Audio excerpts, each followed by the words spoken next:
एतावन्तो वै देवानां सदा त एवास्मै सदा प्रयच्छन्ति त एवं पुनस्वन्दे राज्याय देवसूराजा भवति बहूवैरः पश्चादेः प्रदातादि बहूव्रीह्यमादि बहुमाशदिवादि बहुहिरण्यादि बहुहस्तिनादि बहुदासपुरुषादि विभक्ति पुष्टिभक्ति बहुराजस्कोशादि आदास्तु ॐ नमः प्रणवार्थाय सप्तज्ञाने नमोऽस्तुते निर्मलाय प्रशान्ताय दक्षिणामूर्तये नमः गुरुभ्यो नमः ॐ किं प्रज्वलितं वन्दे दानवेदं हुताशनं स्वर्णवर्णहरणं सविद्धं विश्वमोदं यज्ञेश्वराय महाप्रार्थना समर्पयामि ईगापूरप्रदेशकालकरुणादत्रादासोत्पत्तेः पुरस्कृशात्मकवशत्वोत्तरान्भोर्वः देयवल्लभया सर्वत्रगया षष्टोत्तरभूषया विश्वोत्पत्तिनाशनस्तमरोविघ्नो विनिष्टात्मनः श्रीमन्महागणपते महाप्रार्थना समर्पयामि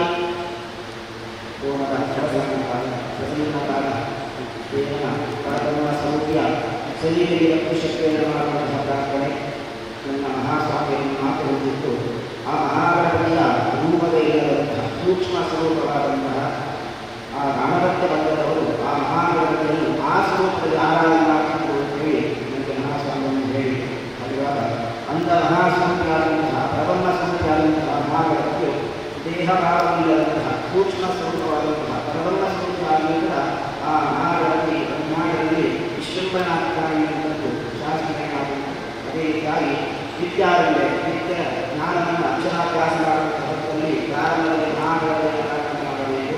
ವಿವಾಹೇಚ ವಿವಾಹದ ಪೂರ್ವಕಾಲದಲ್ಲಿ ಕೂಡ ಮಹಾಗಣಪತಿಯನ್ನು ಪ್ರಾರ್ಥನೆ ಮಾಡಿಕೊಳ್ಳಬೇಕು. ಉದಾಹರಣೆಗಳು ಒಂದು ಕಾಲದಲ್ಲಿ ಹೇಳ್ತಾರೆ, ಶಿವಪಾರ್ವತಿಯ ವಿವಾಹ ಆಗುವ ಪೂರ್ವದಲ್ಲಿಯೇ ಮಹಾಗಣಪತಿಯನ್ನು ಆರಾಧನೆ ಮಾಡಿಕೊಂಡೇ ಅವರು ವಿವಾಹಕ್ಕಾಗಿ ಮುಂದುವರಿಯುವುದು ಎನ್ನುವಂಥದ್ದು ಒಂದು ಪುರಾಣದ ವಿವಾಹೇಚ. ಅದೇ ರೀತಿಯಾಗಿ ಪ್ರವೇಶ ನೂತನವಾದಂತಹ ಪ್ರಸಾದವಾಗಲಿ ನೂತನವಾದಂತಹ ಸಭಾಂಗಣವಾಗಲಿ ಪ್ರವೇಶ ಆಗುವಂತಹ ಮಹಾಗಣಪತಿಯನ್ನು ಪ್ರಾರ್ಥನೆ ಮಾಡಬೇಕು ಅಂತ ಹೇಳಿದ್ದಾರೆ. ಪ್ರವೇಶ ಜಗವೇ ಇನ್ನು ವಿಶೇಷವಾದಂತಹ ತೀರ್ಥಯಾತ್ರೆಗಳಿಗೆ ಕ್ಷೇತ್ರ ದರ್ಶನಕ್ಕೆ ಹೋದಂಥದ್ದನ್ನು ಕೂಡ ಮಹಾಗಣಪತಿಯನ್ನು ಪ್ರಾರ್ಥನೆ ಮಾಡಿಕೊಂಡವರಿಗೆ ಆ ಕ್ಷೇತ್ರ ದರ್ಶನ ಉತ್ತಮವಾಗಿ ಆಗ್ತದೆ. ಇನ್ನುಳಿದಂತಹ ಅನೇಕ ಎಲ್ಲ ರೀತಿಯಾದಂತಹ ಶಿವಕಾರ್ಯಗಳಲ್ಲಿ ಮಹಾಗಣಪತಿಯನ್ನು ಪ್ರಾರ್ಥನೆ ಮಾಡಿಕೊಂಡು ಮುಂದುವರಿಸಿದಾದವರಿಗೆ ಮಹಾಗಣಪತಿಯ ವಿದ್ಯಾರ್ಥಿ ಶಾಸ್ತ್ರೀಯವಾಗಿ ಕರೆಯುವಾಗ ಇನ್ನು ವಿಶೇಷವಾಗಿ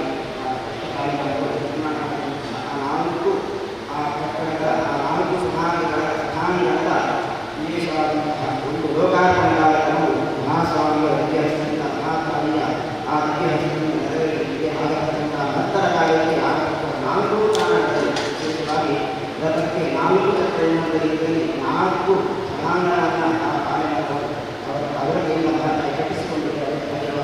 ಅಂತಹ ನಾಲ್ಕು ಸ್ಥಾನಗಳಾಗತಕ್ಕಂತಹ ಇಂಥ ಕಾರ್ಯಗಳು ಒಳ್ಳೆಯ ರೀತಿಯಲ್ಲಿ ಒಳ್ಳೆಯ ರೀತಿಯ ಅಭಿವೃದ್ಧಿ ಒಳ್ಳೆಯ ರೀತಿಯ ಮೂಲ ಸಂಪನ್ಮೂಲಗಳು ಕೂಡ ಕ್ರೋಢೀಕರಣವಾಗುವಂತೆಯಾಗಿ ಯಜಮಾನ ಸುಖಕ್ಕೆ ಸಂಬಂಧಗಳನ್ನು ಆ ಪ್ರಬಂಧ ಸಂಖ್ಯೆಯಾದಂತಹ ಮಹಾಗಣಪತಿಯು ವಿಶೇಷವಾಗಿ ಅನುಗ್ರಹಿಸಬೇಕು ಎಂದು ಹೇಳಿ ಆ ಪೂರ್ವಕಾಲದಲ್ಲಿ ಆ ಕರ್ನಾಟಕದ ವಿಶೇಷವಾದಂತಹ ಲೋಕಾರ್ಪಣೆ ಪ್ರಾರಂಭವಾದಂತಹ ಪೂರ್ವಕಾಲದಲ್ಲಿ ಆ ಮಹಾಗಣಪತಿಯನ್ನು ಪ್ರಾರ್ಥನೆ ಮಾಡಿಕೊಂಡು ಆ ಸಮಾಧಿಯನ್ನು ಇದ್ದೇವೆ. ಮಹಾಗಣಪತಿಯ ಮಹಾಪ್ರಾರ್ಥನಾ ಸಮರ್ಪಯಾಮಿ.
Hello hello hello.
ಗುರುವನ ಶ್ರೀ ದುರ್ಗಾ ಕ್ಷೇತ್ರ ಶ್ರೀ ಮಲ್ಲಿಕಾರ್ಜುನ ದೇಗುಲ ಸಮುಚ್ಚಯ ಕಡೆಕಾರು ಜಪ್ಪಿನಮೊಗರು ಮಂಗಳೂರು. ಎಲ್ಲರಿಗೂ ನಮಸ್ಕಾರ, ಶುಭ ಮುಂಜಾನೆಯ ಶುಭಾಶಯಗಳು. ಆತ್ಮೀಯರೇ, ಗುರುವನ ಶ್ರೀ ದುರ್ಗಾ ಕ್ಷೇತ್ರ ಶ್ರೀ ಮಲ್ಲಿಕಾರ್ಜುನ ದೇಗುಲ ಸಮುಚ್ಚಯ ಕಡೆಕಾರು ಜಪ್ಪಿನಮೊಗರು ಮಂಗಳೂರು. ಮಂಗಳೂರು ಮಹಾನಗರದ ಜಪ್ಪು ಕಡೆಕಾರು ಎಂಬಲ್ಲಿ ನೇತ್ರಾವತಿ ನದಿ ಕಿನಾರೆಯಲ್ಲಿರುವ ಇತಿಹಾಸ ಪ್ರಸಿದ್ಧ ಶ್ರೀ ಮಲ್ಲಿಕಾರ್ಜುನ ದೇವರ ಮತ್ತು ಪರಮ ಪೂಜ್ಯ ಶ್ರೀ ಶ್ರೀ ನರೇಂದ್ರನಾಥ ಯೋಗೇಶ್ವರೇಶ್ವರ ಮಹಾಸ್ವಾಮಿಗಳ ಆಶೀರ್ವಾದದೊಂದಿಗೆ ಮಾಜಿ ಸಚಿವರಾದ ಶ್ರೀ ಕೃಷ್ಣ ಜೆ ಪಾಲೆಮಾರ್ ಅವರ ನೇತೃತ್ವದಲ್ಲಿ ಸಾರ್ವಜನಿಕ ಸಭೆ ಸಮಾರಂಭಗಳಿಗಾಗಿ ನಿರ್ಮಾಣಗೊಂಡಿರುವ 4 ಅತ್ಯಾಧುನಿಕ ಸಭಾಭವನಗಳು: ನೇತ್ರಾವತಿ ಸಭಾಭವನ, Palemar farms, Palemar convention centre, Palemar garden. ಇವುಗಳ ಲೋಕಾರ್ಪಣೆಯು ಶನಿವಾರ 23 ಮೇ 2026ರಂದು ಜರುಗಲಿರುವುದು. ಆ ಪ್ರಯುಕ್ತ ಲೋಕಾರ್ಪಣೆಯ ಚಾಲನೆಯು ಶುಕ್ರವಾರ ಇಂದು 22 ಮೇ 2026ರಂದು ಪೂರ್ವಾಹ್ನ 10:30ಕ್ಕೆ ಗುರುವನ ಶ್ರೀ ದುರ್ಗಾ ಕ್ಷೇತ್ರ ಕಡೆಕಾರು ಜಪ್ಪಿನಮೊಗರು ಇಲ್ಲಿ ನಡೆಯಲಿರುವುದು. ಆಶೀರ್ವಾದಗಳೊಂದಿಗೆ ಚಾಲನೆ ಮಾಡಲಿರುವವರು ಪೂಜ್ಯ ಶ್ರೀ ಶ್ರೀ ನಿತಿನ್ ನರೇಂದ್ರನಾಥ ಯೋಗೇಶ್ವರೇಶ್ವರ ಸ್ವಾಮಿಯವರು, ಮಠಾಧಿಪತಿಗಳು, ಶ್ರೀ ಗುರು ಪರಾಶಕ್ತಿ ಮಠ ಮರಕಡ. ದಿವ್ಯ ಉಪಸ್ಥಿತಿಯೊಂದಿಗೆ ಪೂಜನೀಯ ಮಾತೆ ಶ್ರೀಮತಿ ಶಕುಂತಲಾ ನರೇಂದ್ರನಾಥ ಕೋಟೆಕಾರ್.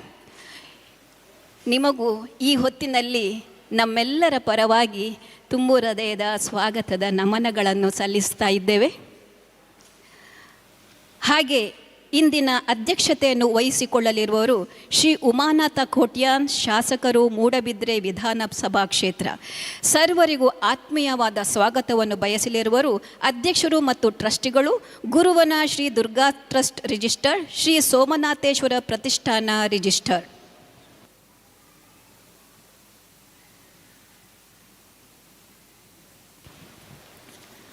ಹಾಗೆಯೇ ನಮ್ಮೊಂದಿಗೆ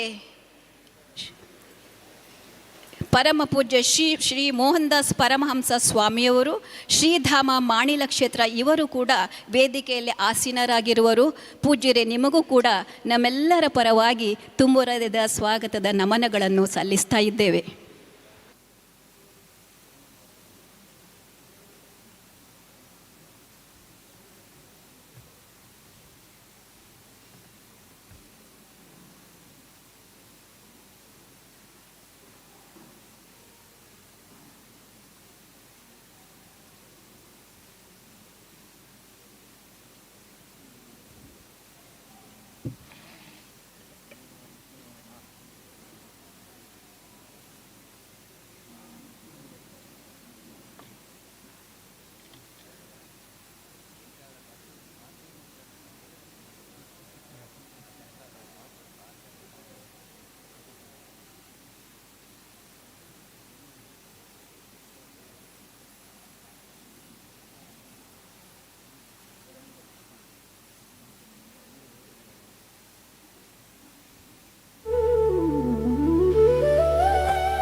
ಆತ್ಮೀಯರೇ, ಉಸಿರ ಕಣಕಣದಲ್ಲೂ ಹಸಿರ ಕೊಡುಗೆ, ನೇಸರ ಮುಂಜಾನೆಯಲ್ಲಿ ಬಾನಾಡಿಗಳ ಚಲನೆ, ಮಳೆಯು ಧಾರಾಕಾರವಾಗಿ ಸುರಿದು ಇಳೆ ತಂಪಿನಲ್ಲಿ ಚಿಲಿಪಿಲಿ ಎಂದು ಕಲರವ ಮಾಡುವ ಹಕ್ಕಿಗಳ ಗುಂಪು.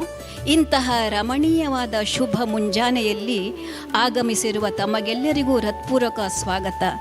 ತಮ್ಮೆಲ್ಲರ ಅನುಮತಿಯ ಮೇರೆಗೆ ಇನ್ನು ಕೆಲವೇ ಕ್ಷಣಗಳಲ್ಲಿ ನಾವು ಸಭಾ ಕಾರ್ಯಕ್ರಮವನ್ನು ಪ್ರಾರಂಭಿಸಲಿದ್ದೇವೆ. ಇದೀಗ ಸಭಾಧ್ಯಕ್ಷರು ಆಗಮಿಸಲಿದ್ದಾರೆ. ಹಾಗೆ ನಮ್ಮ ಮಾಜಿ ಸಚಿವರು ಕೃಷ್ಣ ಜೆ ಪಾಲೆಮಾರ್ ಅವರು ಕೂಡ ಆಗಮಿಸಲಿದ್ದಾರೆ.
ಪಕ್ಷಿ ನೋಟ. We are cordially invite you to the launch ceremony of the 4 venues, our humble offering to the city of Mangaluru. Saturday, 23rd May 2026, time 10 a.m., venue Palamar Convention Center, Mary Hill, Airport Road, Mangaluru. Chief guest of the function, Shri S. Abdul Nazir, Honorable Governor of the Andhra Pradesh. Guest of honor, Shri V. Somanna, Union Minister of State in Ministry of Railways and Ministry of Jal Shakti, Government of India. Shri U.T. Kadar, Speaker of the Karnataka Legislative Assembly. Captain Brijesh Chauta, Member of Parliament, Dakshina Kannada. Dr. Y. Bharat Shetty, Member of the Karnataka Legislative Assembly, Mangaluru North. Shri D. Vedavyasa Kamath, Member of the Karnataka Legislative Assembly, Mangaluru City South. Shri Ivan D'Souza, Member of the Karnataka Legislative Council, Government of Karnataka. Shri Umanatha Kotiyan, Member of the Karnataka Legislative Assembly, Mudabidre. Virtual launch of Palamar Garden, Morgan's Gate, Mangaluru. Palamar Farms, Suratkal, Mangaluru. Netravati Sabhabhavana, Jappinamaguru, Mangaluru. The ceremony will be followed by the honoring of academic achievers as a part of the philanthropic invitees of Vikas Education Trust, followed by lunch. All are cordially invited.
ಸಮಯದಲ್ಲಿ ನಮ್ಮೊಂದಿಗೆ ಇದ್ದು ಸಲಹಾ ಸೂಚನೆಗಳನ್ನು ನೀಡುವುದರೊಂದಿಗೆ ಸಹೋದರರಂತೆ ತುಂಬು ಸಹಕಾರ ನೀಡಿರುವ ನಮ್ಮವರೇ ಆದ ಶ್ರೀ ಉಮಾನಾಥ ಕೋಟ್ಯಾನ್ ಶಾಸಕರು ಮೂಲ್ಕಿ ಮೂಡಬಿದ್ರೆ ವಿಧಾನಸಭಾ ಕ್ಷೇತ್ರ ಇವರನ್ನು ವೇದಿಕೆಗೆ ಸ್ವಾಗತಿಸ್ತಾ ಇದ್ದೇವೆ.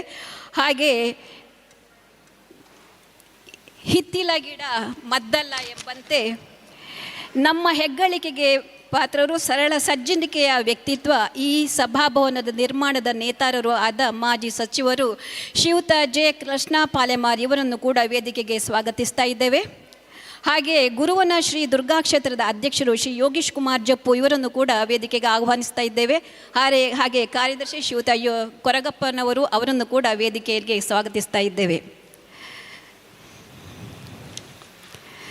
ಕಲ್ಲು ದೇವರು ದೇವರಲ್ಲ, ಮಣ್ಣು ದೇವರು ದೇವರಲ್ಲ, ಮರ ದೇವರು ದೇವರಲ್ಲ, ಸೇತುಬಂಧ ರಾಮೇಶ್ವರ, ಕಾಶಿ, ಗೋಕರ್ಣ, ಕೇದಾರ ಮೊದಲಾದ ಪುಣ್ಯ ತೀರ್ಥಗಳಲ್ಲಿ ಆ ದೇವರೂ ದೇವರಲ್ಲ, ತನ್ನ ತಾನೆರೆದು ತಿಳಿಯದಡೆ ತಾನೇ ದೇವ ನೋಡು ಕೂಡಲ ಸಂಗಮ ದೇವವೆಂದು ಒಂದು ಅದ್ಭುತ ವಚನವನ್ನು ಸ್ಮರಣೆ ಮಾಡುತ್ತಾ, ಬೇಕಲ್ಲವೇ ಪ್ರತಿ ಕಾರ್ಯಕ್ರಮಕ್ಕೊಂದು ಮುನ್ನುಡಿ, ಕಾಯುವ ದೇವನಲ್ಲಿ ನಮ್ಮದೊಂದು ಬೇಡಿಕೆಯ ನುಡಿ, ನಮ್ಮ ಬದುಕಿಗದುವೆ ವಾಸ್ತವತೆಯ ಕನ್ನಡಿ, ಹಾಡಿಬಿಡೋಣ ಶುಭಾರಂಭದ ಶುಭ ನಿಡಿ, ಇದೀಗ ಪ್ರಾರ್ಥನೆ ಕುಮಾರಿ ಮೇಘಾ ಸತೀಶ್ ಇವರಿಂದ.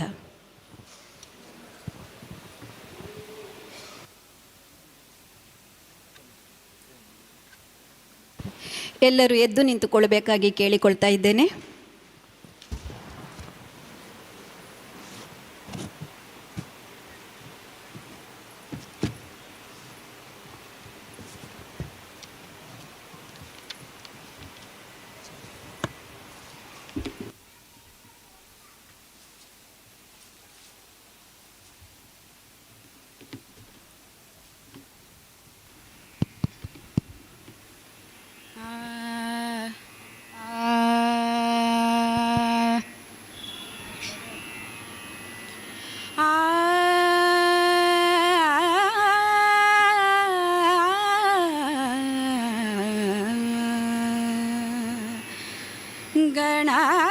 गणपति विघ्नहरण गजानन, गणपति विघ्नहरण गजानन, विराजत चन्द्रमा बाल, गणपति विघ्नहरण गजानन, एकदन्त चतुर्भुज आनंद कारण, और गले सोहत मोतमाल, गणपति विघ्नहरण गजानन, अष्टसिद्ध नवविध मूषकवाहन, विद्यावन्त बुद्धि विशाल, गणपति विघ्नहरण गजानन.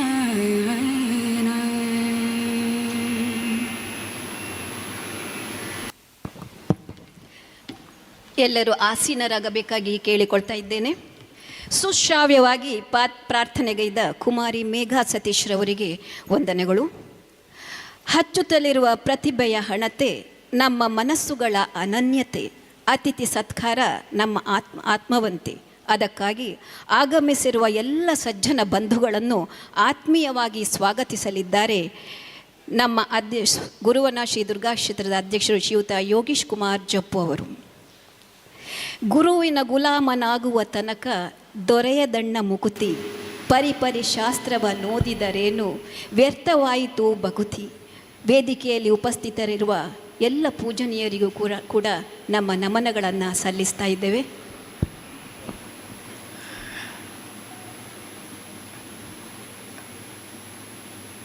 ವೇದಿಕೆಯಲ್ಲಿ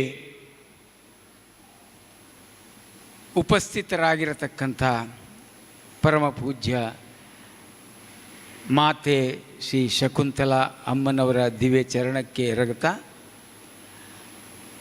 ಪರಮ ಪೂಜ್ಯ ಶ್ರೀ ಶ್ರೀ ನಿತಿನ್ ನರೇಂದ್ರನಾಥ್ ಯೋಗೇಶ್ವರೇಶ್ವರ ಸ್ವಾಮಿಯವರ ಅಡಿದಾವರಿಗೆ ಎರಗುತ್ತಾ, ಮಾಣಿಲದ ಶ್ರೀಧಾಮದ ಶ್ರೀ ಶ್ರೀ ಮೋಹನ್ ದಾಸ್ ಪರಮಹಂಸ ಸ್ವಾಮಿಯವರ ದಿವ್ಯ ಪದವನ್ನು ನೆನೆಬರಿಕೆ ಮಾಡುತ್ತಾ,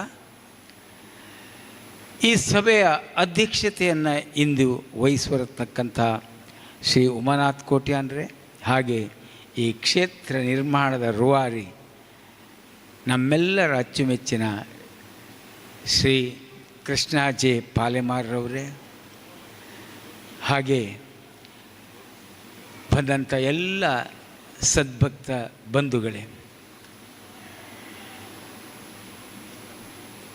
ತಮಗೆಲ್ಲರಿಗೂ ವೇದ್ಯವಾಗಿರುವಂತೆ ಗುರುವನ ಶ್ರೀ ದುರ್ಗಾ ಕ್ಷೇತ್ರ ಇಲ್ಲಿನ ಸಭಾಂಗಣ, ಜೊತೆಗೆ ಇದನ್ನು ನಾವು ನೇತ್ರಾವತಿ ಸಭಾಭವನ ಅನ್ನುತ್ತೇವೆ, ಹಾಗೆ Palemar convention centre, Palemar farms ಹಾಗೂ ಪಾಲೆಮಾರ್ ಗಾರ್ಡನ್, ಈ 4 ಸಭಾಭವನದ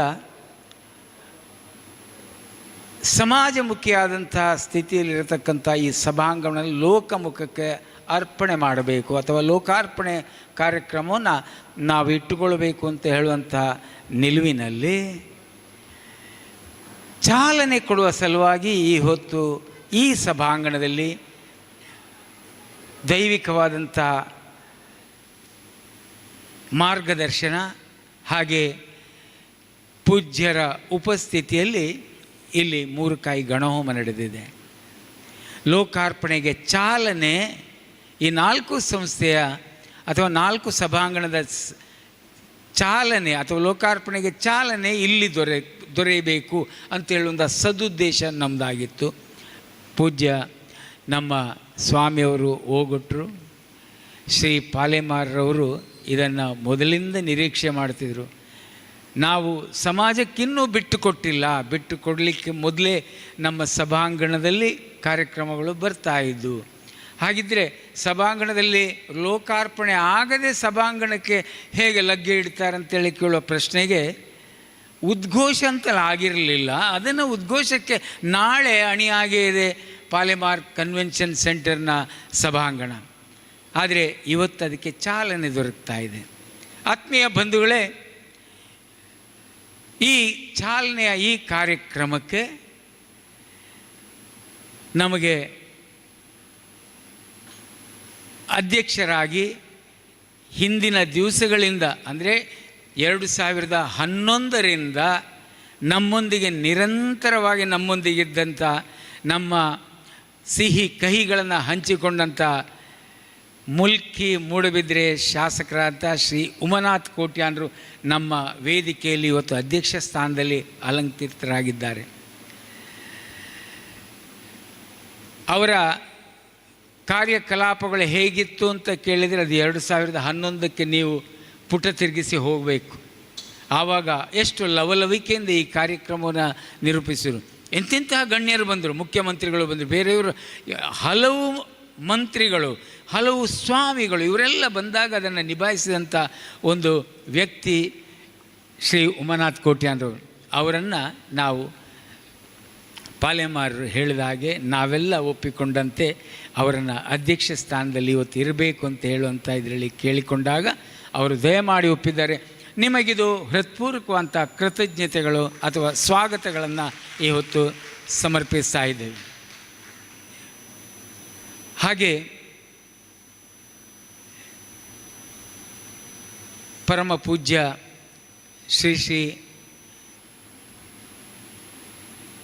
ನರೇಂದ್ರನಾಥ ಯೋಗೇಶ್ವರೇಶ್ವರ ಸ್ವಾಮಿಯವರು ಈ ತಾಣಕ್ಕೆ ಯಾವ ರೀತಿಯಲ್ಲಿ ತನ್ನನ್ನು ತಾನು ತೊಡಗಿಸಿಕೊಂಡು ಅಂತ ಹೇಳಿದರೆ, ಮರಕಡದಲ್ಲಿ ಇಟ್ಟಂಥ 400ಕ್ಕೂ ಮಿಕ್ಕಿ ದಿವಸಗಳ ಅಷ್ಟಮಂಗಲ ಪ್ರಶ್ನೆಯಲ್ಲಿ ಎದ್ದು ತೋರಿದ್ದು ಕಡೆಕಾರನ ತಾಣ. ಇಲ್ಲಿಯ ಐತಿಹಾಸಿಕ, ಇಲ್ಲಿಯ ಭೌಗೋಳಿಕ ಚಿತ್ರ ಇದನ್ನೆಲ್ಲ ಬಿಡಿಸ್ಲಿಕ್ಕೆ ಹೋದರೆ ಸಮಯ ಸಾಲದು. ಕೇವಲ ಮಚ್ಚೇಂದ್ರನಾಥ ಹಾಗೂ ಸ್ವಾಮಿ ಹಾಗೂ ಪರಶುರಾಮ ಅಥವಾ ಭಾರ್ಗವರಾಮನ ಒಂದು ಸಂವಾದ ಇಲ್ಲಿ 48 ದಿವಸ ನಡೆಯುತ್ತಂತೆ. ಅದು ಬೇರೆ ಯಾವುದಲ್ಲ, ವಾಗ್ಯುದ್ಧ. ಅದರಲ್ಲಿ ಲೋಕ ಸಮಾಜ ಹೇಗಿರಬೇಕು, ಸಮಾಜಕ್ಕೆ ಏನು ನಾವು ಕೊಡಬೇಕು ಅಂತ ಹೇಳುವಂಥ ಸಲುವಾಗಿ ಮಾಡಿದಂಥ ತಾಣವೇ ಇದೇ ಬದಿಯಲ್ಲಿದೆ. ಮುಂದೆ ಇದು ಇಲ್ಲಿ ರೇಣುಕಾ ತೀರ್ಥ ಅಂತ ಹೇಳಿ ಬಂದು ತರ್ಪಣ ಕೇಂದ್ರ ಆಗಲಿಕ್ಕೆ ಇನ್ನು ಸ್ವಲ್ಪ ದಿವಸಗಳಲ್ಲಿ ಅಣಿಯಾಗ್ತಾ ಉಂಟು. ಈಗಾಗಲೇ ತೀರ್ಥಕೆರೆ ನಿರ್ಮಾಣ ಆಗೇ ಇದೆ. ಅದನ್ನೆಲ್ಲ ಮಾಡಲಿಕ್ಕೆ ನಮಗೆ ಎದ್ದು ನಿಂತು ನಿಮ್ಮಲ್ಲಿ ಯಾರಿದ್ದಾರೆ ಅಂತ ಕೇಳಿದಾಗ ಶ್ರೀ ಪಾಲೆಮಾರವರು ಎದುರುಗೊಂಡರು. ನೀವೇ ಎದುರು ಬರಬೇಕು, ನಮಗೆ ನಿಮ್ಮಂಥವರ ಒಬ್ಬರು ಶಕ್ತಿ ಇದ್ದರೆ ನನಗಿದು ಈ ಕ್ಷೇತ್ರ ನಾನು ಏನೂ ಮಾಡಬಲ್ಲೆ ಅಂತ ಹೇಳಿದರು. ಆತ್ಮೀಯರೇ, ಅದೊಂದು ಅಪೂರ್ವ ಅಂತ ಕ್ಷಣ ಆಗಿತ್ತು. ಪಾಲೆಮಾರರು ಸ್ವಾಮಿಯವರ ಪದತಲಕ್ಕೆ ಬಿದ್ದರು. ತಾಯಿ ಮಾಡಿಸಿದರೆ ನಾನಿದ್ದೇನಂತ ಹೇಳಿದರು. ತಾಯಿ ಮಾಡಿಸ್ಕೊಂಡ್ಳು. ಅವರು ಮಂತ್ರಿ ಪದವಿಯನ್ನು ಪಡ್ಕೊಂಡ್ರು. ಇಲ್ಲಿಯ ಎಲ್ಲ ಭಾಗಗಳ ಕೆಲಸಗಳನ್ನು ನಿಂತು ನಮ್ಮೊಂದಿಗೆ ಇದು ಮಾಡಿದರು. ನಾವು ಅವರೊಂದಿಗೆ ಕೈ ಜೋಡಿಸಿದ್ದೆವು. ಆದರೆ ಆ ತಾಯಿ ಸಂಚಾರಿಯಾಗಿದ್ದಾಳೆ, ಅವಳು ನಿಮಗೆ ಅನುಗ್ರಹಕಾರಕಳಾಗಿಲ್ಲ, ಅದನ್ನು ನಾನು ಮಾಡ್ತೇನೆ ಅಂತ ಹೇಳಿ ಮಾಡಿದಂಥ ಕ್ಷೇತ್ರವೇ ಇವತ್ತು ಗುರುವನ ಶ್ರೀ ದುರ್ಗಾ ಕ್ಷೇತ್ರ. ಮಚ್ಚೇಂದ್ರನಾಥ್ ತಾಣವೇ ಅಲ್ಲಿ ಗುರು ಪೀಠ. ಇನ್ನು ಭಾರ್ಗವರಾಮನ ತಾಣ ಇನ್ನು ಸ್ವಲ್ಪ ಸಮಯದಲ್ಲಿ ಆಗಲಿಕ್ಕಿದೆ. ಹಾಗಾದರೆ ಈ ಕ್ಷೇತ್ರ ನಿರ್ಮಾಣ ಆಗಬೇಕಾಗಿದ್ದರೆ ಇದು ಕೇವಲ ತಾಯಿಯ ಇಚ್ಛೆ ಅಲ್ಲ, ಸ್ವಾಮಿಯವರ ಇಚ್ಛೆ ಅಲ್ಲ, ಗುರುವಿನ ಇಚ್ಛೆಯೂ ಹೌದು, ಸಮಸ್ತ ಇಲ್ಲಿಯ ತಳವೂರಿದಂಥ ದೈವತಗಳ ಇಚ್ಛೆಯೂ ಆಗಿತ್ತು. ಈ ಹೊತ್ತು ಒಂದು ದೇವಸ್ಥಾನ ನಿರ್ಮಾಣ ಆದರೆ ಸಾಲದು, ಅದು ಮುಂದುವರಿಬೇಕು ಅಂತ ಹೇಳೋ ಸಲುವಾಗಿ ಶ್ರೀ ಕೃಷ್ಣ ಪಾಲೆಮಾರರವರು ಇಲ್ಲೊಂದು ಸಭಾಂಗಣವನ್ನು ಮಾಡಿ ಇದನ್ನು ನಾವು ಇದರಲ್ಲಿ ಬಂದ ಆದಾಯವನ್ನು ದೇವಸ್ಥಾನ ನಡೆಸುವ ಹಾಗೆ ಆಗಲಿ ಅಂತ ಹೇಳುವಂಥ ಆಶಯದೊಂದಿಗೆ ಈ ಸಭಾಂಗಣ ಆಯಿತು. 1 ವರ್ಷ ಕಳೀತು ಅಂತ ಹೇಳಿ ತಿಳ್ಕೊಳ್ಳೋಣ. ಆದರೆ ಅದಕ್ಕೆ ಎಲ್ಲದಕ್ಕೂ ಕಾಲ ಕೂಡಿ ಬರಬೇಕಂತೆ. ಕಾಲ ಯಾರನ್ನೂ ಕಾಯುವುದಿಲ್ಲ, ಕಾಲ ಯಾರನ್ನೂ ಕ್ಷಮಿಸುವುದೂ ಇಲ್ಲ ಅಂತೆ. ಹಾಗೆ ಕಾಲ ಬಂದಿದೆ. ಇವತ್ತು ಲೋಕಾರ್ಪಣೆಗೆ ಇವತ್ತು ಅಣಿಯಾಗಿ ನಿಂತಿದೆ ಈ ಸಭಾಂಗಣ. ಆತ್ಮೀಯ ಬಂಧುಗಳೇ, ಒಂದು ಮಾತ್ರ ನಾನು ಹೇಳಲಿಕ್ಕೆ ಇಚ್ಛೆ ಪಡ್ತಾ ಇದ್ದೇನೆ. ಈ ಸಭಾಂಗಣದಲ್ಲಿ ಏನೆಲ್ಲ ಕಾರ್ಯಕ್ರಮ ಇಷ್ಟರವರೆಗೆ ಆಯಿತೋ ಅದೆಲ್ಲರೂ ಸುಖಿ ಸಮೃದ್ಧಿ ದಾಂಪತ್ಯವನ್ನು ಮಾಡ್ತಾ ಇದ್ದಾರೆ ಅಂತ ಹೇಳಿದ್ರೆ ಇದು ನಮಗೆ ಹೆಗ್ಗಳಿಕೆ ಮಾತ್ರ ಅಲ್ಲ, ತಾಯಿಯ ಅನುಗ್ರಹ ಇದೆ, ಕೃಷ್ಣ ಪಾಲೆಮಾರರವರ ಕನಸಿದೆ, ಪೂಜ್ಯ ಸ್ವಾಮಿಗಳ ಆಶೀರ್ವಾದ ಇದೆ ಅಂತ ಹೇಳಿದರೆ ಈ ಮಾತು ಅತಿಶಯದ ಮಾತು ಖಂಡಿತಕ್ಕೂ ಅಲ್ಲ. ಅಂಥ ಒಂದು ತಾಣದಲ್ಲಿ ಈ ಹೊತ್ತು ಪರಮ ಪೂಜ್ಯವರು ನಮ್ಮೊಂದಿಗೆ ಇಲ್ದಿದ್ದರು. ಅವರ ಸ್ವಾಮಿಯವರು, ಅವರ ಪುತ್ರ ಈ ಹೊತ್ತಿದ್ದಾರೆ. ಶ್ರೀ ನಿತಿನ್ ನರೇಂದ್ರನಾಥ್ ಯೋಗೇಶ್ವರೇಶ್ವರ ಸ್ವಾಮಿ ಇದ್ದಾರೆ. ಈ ವಾಹಿನಿ ಮುಂದುವರಿಯಲಿ ಅಂತ ಹೇಳಿ ಅವರು ಆಶೀರ್ವಾದ ಮಾಡಲಿಕ್ಕಿದ್ದಾರೆ. ಹಾಗೆ ಅವರನ್ನು, ಅವರು ಮರಕಡದ ಈಗಿನ ನಮ್ಮ ಸ್ವಾಮಿ, ಅವರನ್ನು ಹಾರ್ದಿಕವಾಗಿ ಈ ಹೊತ್ತು ಸ್ವಾಗತಿಸ್ತಾ ಇದ್ದೇನೆ ಈ ಕಾರ್ಯಕ್ರಮ. ಹಾಗೆ ಪೂಜ್ಯ ಮಾತೆ ಶಕುಂತಲಾ ಅಮ್ಮನವರಿದ್ದಾರೆ, ಶಕುಂತಲಾ ನರೇಂದ್ರನಾಥ ಯೋಗೇಶ್ವರೇಶ್ವರ ಸ್ವಾಮಿಯವರು. ಹಾಗೆ ಅವರನ್ನು ಕೂಡ ಈ ವೇದಿಕೆಗೆ ನಾವು ಆತ್ಮೀಯವಾಗಿ ಸ್ವಾಗತಿಸ್ತಾ ಇದ್ದೇವೆ. ಅವರಿಗೂ ನಾವು ಪ್ರಣಾಮಗಳನ್ನು ಸಲ್ಲಿಸ್ತಾ ಇದ್ದೇವೆ. ಆತ್ಮೀಯ ಬಂಧುಗಳೇ, ಮಾಣಿಲದ ಶ್ರೀಗಳು ಮೊನ್ನೆ ಉತ್ಸವದ ಸಮಯದಲ್ಲಿ ಹೀಗೆ ಹಾದು ಹೋಗ್ತಾ ಇದ್ದರು. ಯಾವ ಸೆಳೆತ ನನಗೆ ಗೊತ್ತಿಲ್ಲ, ಅವರು ಹೇಳಿದಂಥ ಮಾತುಗಳನ್ನು ಮಾತ್ರ ನಾನು ಹೇಳಬಲ್ಲೆ. ಯಾವ ಸೆಳೆತ ಅಂತ ನನಗೆ ಗೊತ್ತಿಲ್ಲ. ನನ್ನ ವಾಹನ ನೇರವಾಗಿ ಈ ಕಡೆಗೆ ಬಂತು. ಇಲ್ಲಿ ಲೈಟ್ಗಳೆಲ್ಲ ಕಾಣ್ತಾ ಇತ್ತು. ಆ ದಿವಸ ಇಲ್ಲಿ ಉತ್ಸವದ ದಿವಸ 13ನೇ ತಾರೀಕು ಸಂಜೆ ಹೊತ್ತಿಗೆ ಬಂದರು. ನಮಗಿದು ಅಚ್ಚರಿ. ಪೂಜ್ಯ ಶ್ರೀಗಳು ನಾವೆಲ್ಲ ಗಲಿಬಿಲಿಗೊಂಡು ಹೇಗೆ ಇವ್ರನ್ನ ಸ್ವಾಗತ ಮಾಡೋದು ಅಂತೇಳಿ. ಏನಿಲ್ಲ, ನಾನು ಮರಕಡ ಸ್ವಾಮಿಯವರ ಅನುಯಾಯಿ ಆಗಿದ್ದೆ ನಾನು ಹಿಂದೆ. ಆದ್ದರಿಂದಾಗಿ ನನಗೆ ಆ ಸೆಳೆತ ಅಲ್ಲದೆ ನಾನು ಬಂದದ್ದಲ್ಲ, ನನಗೆ ನೀವು ಆಹ್ವಾನ ಕೊಟ್ಟಿದ್ದು ಇಲ್ಲ, ನನಗಿಲ್ಲಿ ಉಂಟು ಅಂತಲೂ ಗೊತ್ತಿಲ್ಲ. ಆದರೆ ಬೆಳಕು ಕಂಡಿತು. ಯಾವ ಬೆಳಕು? ವಿದ್ಯುತ್ ದೀಪದ ಬೆಳಕು ಮಾತ್ರ ಅಲ್ಲ, ಆ ಸ್ವಾಮಿಯವರ ಒಂದು ಚಳಕು ಇರಬೇಕು. ಆ ಬೆಳಕನ್ನು ನಾನು ಕಂಡು ಈ ಕಡೆಗೆ ಬಂದಿದ್ದೇನೆ ಅಂತ ಹೇಳಿದರು. ನಮ್ಮೊಂದಿಗೆ ಸುಮಾರು 1.5 ತಾಸುವರೆಗೆ ನಮ್ಮಲ್ಲಿ ಯಕ್ಷಗಾನ ತಾಳಮದ್ದಲೆ ನಡೀತಾ ಇತ್ತು. ಆ ಕಾರ್ಯಕ್ರಮವನ್ನೆಲ್ಲ ವೀಕ್ಷಿಸಿದರು. ಇಲ್ಲಿ ಯಕ್ಷಗಾನಕ್ಕೆ ಅವರು ತುಂಬ ಕೊಡುಗೆ ಕೊಡುವಂಥ ಮಾಣಿಲ ಸಂಸ್ಥೆ, ಮಾಣಿಲದಲ್ಲಿರ್ತಕ್ಕಂಥವರು ಆ ಆಶ್ರಮದ ಆಶ್ರಯದಲ್ಲಿ ಯಕ್ಷಗಾನ ಸಂಘ ಮೇಳ ನಡೀತಾ ಉಂಟು. ಅದಕ್ಕೆ ಹೋಗೊಟ್ಟು ನಾನು ಯಕ್ಷಗಾನ ನಡೀತಿರುವಾಗ ಎದ್ದು ಹೋಗುವಲ್ಲ ಅಂತ ಹೇಳಿದರು. ಅವರ ಆ ಒಂದು ಹೃದಯ ಶ್ರೀಮಂತಿಕೆ ನಾವು ತಲೆಬಾಗಿದ್ವು. ನೀವು ನಾಡ್ದು ಕೂಡ ಬರಬೇಕು ಅಂತ ಕೇಳಿದಾಗ ಖಂಡಿತ ನಾನು ಬರ್ತೇನೆ, ಸ್ವಾಮಿಯವರು ಉಪಸ್ಥಿತಿಯಲ್ಲಿ ಜೊತೆಯಲ್ಲಿ ನಾನೂ ಕೂಡ ಭಾಗಿಯಾಗ್ತೇನೆ, ನನಗೂ ಅದು ಸಂತೋಷ ಅಂತ ಹೇಳಿದ್ರು. ನಮಗೆಂತೂ ಕೃತಜ್ಞತೆ ನಿಮಗೆ ಸಲ್ಲಿಸಬೇಕೋ ಗೊತ್ತಾಗೋದಿಲ್ಲ. ಆದರೆ ಈ ಹೊತ್ತು ಆತ್ಮೀಯವಾದಂತಹ ಸ್ವಾಗತವನ್ನು ನಿಮಗೆ ಈ ಕ್ಷಣ ನಾವೆಲ್ಲ ಈ ಹೊತ್ತು ಬಯಸ್ತಾ ಇದ್ದೇವೆ. ಹೃತ್ಪೂರ್ವಕವಂತಹ ಸ್ವಾಗತಗಳು ಮಾಣಿಲದ ಶ್ರೀ ಶ್ರೀ ಮೋಹನ್ ದಾಸ ಪರಮಹಂಸ ಸ್ವಾಮಿಯವರೇ, ಹಾಗೆ ನಮ್ಮ ಕ್ಷೇತ್ರದ ರೂವಾರಿ. ಕ್ಷೇತ್ರದ ರೂವಾರಿ ಅಂತ ಹೇಳೋದು ಮಾತ್ರಲ್ಲ, ಸಮಾಜಮುಖಿಯಾಗಿ ಅವರು ಬೇರೆ ಬೇರೆ ಕಡೆಯಲ್ಲಿ ಅವರ ಚಲನವಲನವನ್ನು ಕಂಡರೆ ಅದು ಕೃಷ್ಣ ಪಾಲೆಮಾರರ ವ್ಯಕ್ತಿ ಏನು ಅಂತ ಹೇಳೋದನ್ನು ನಾಳಿನ ದಿವಸ ನಿಮಗೆ ಗುರುತಿಸ್ಲಿಕ್ಕೆ ಆದೀತು.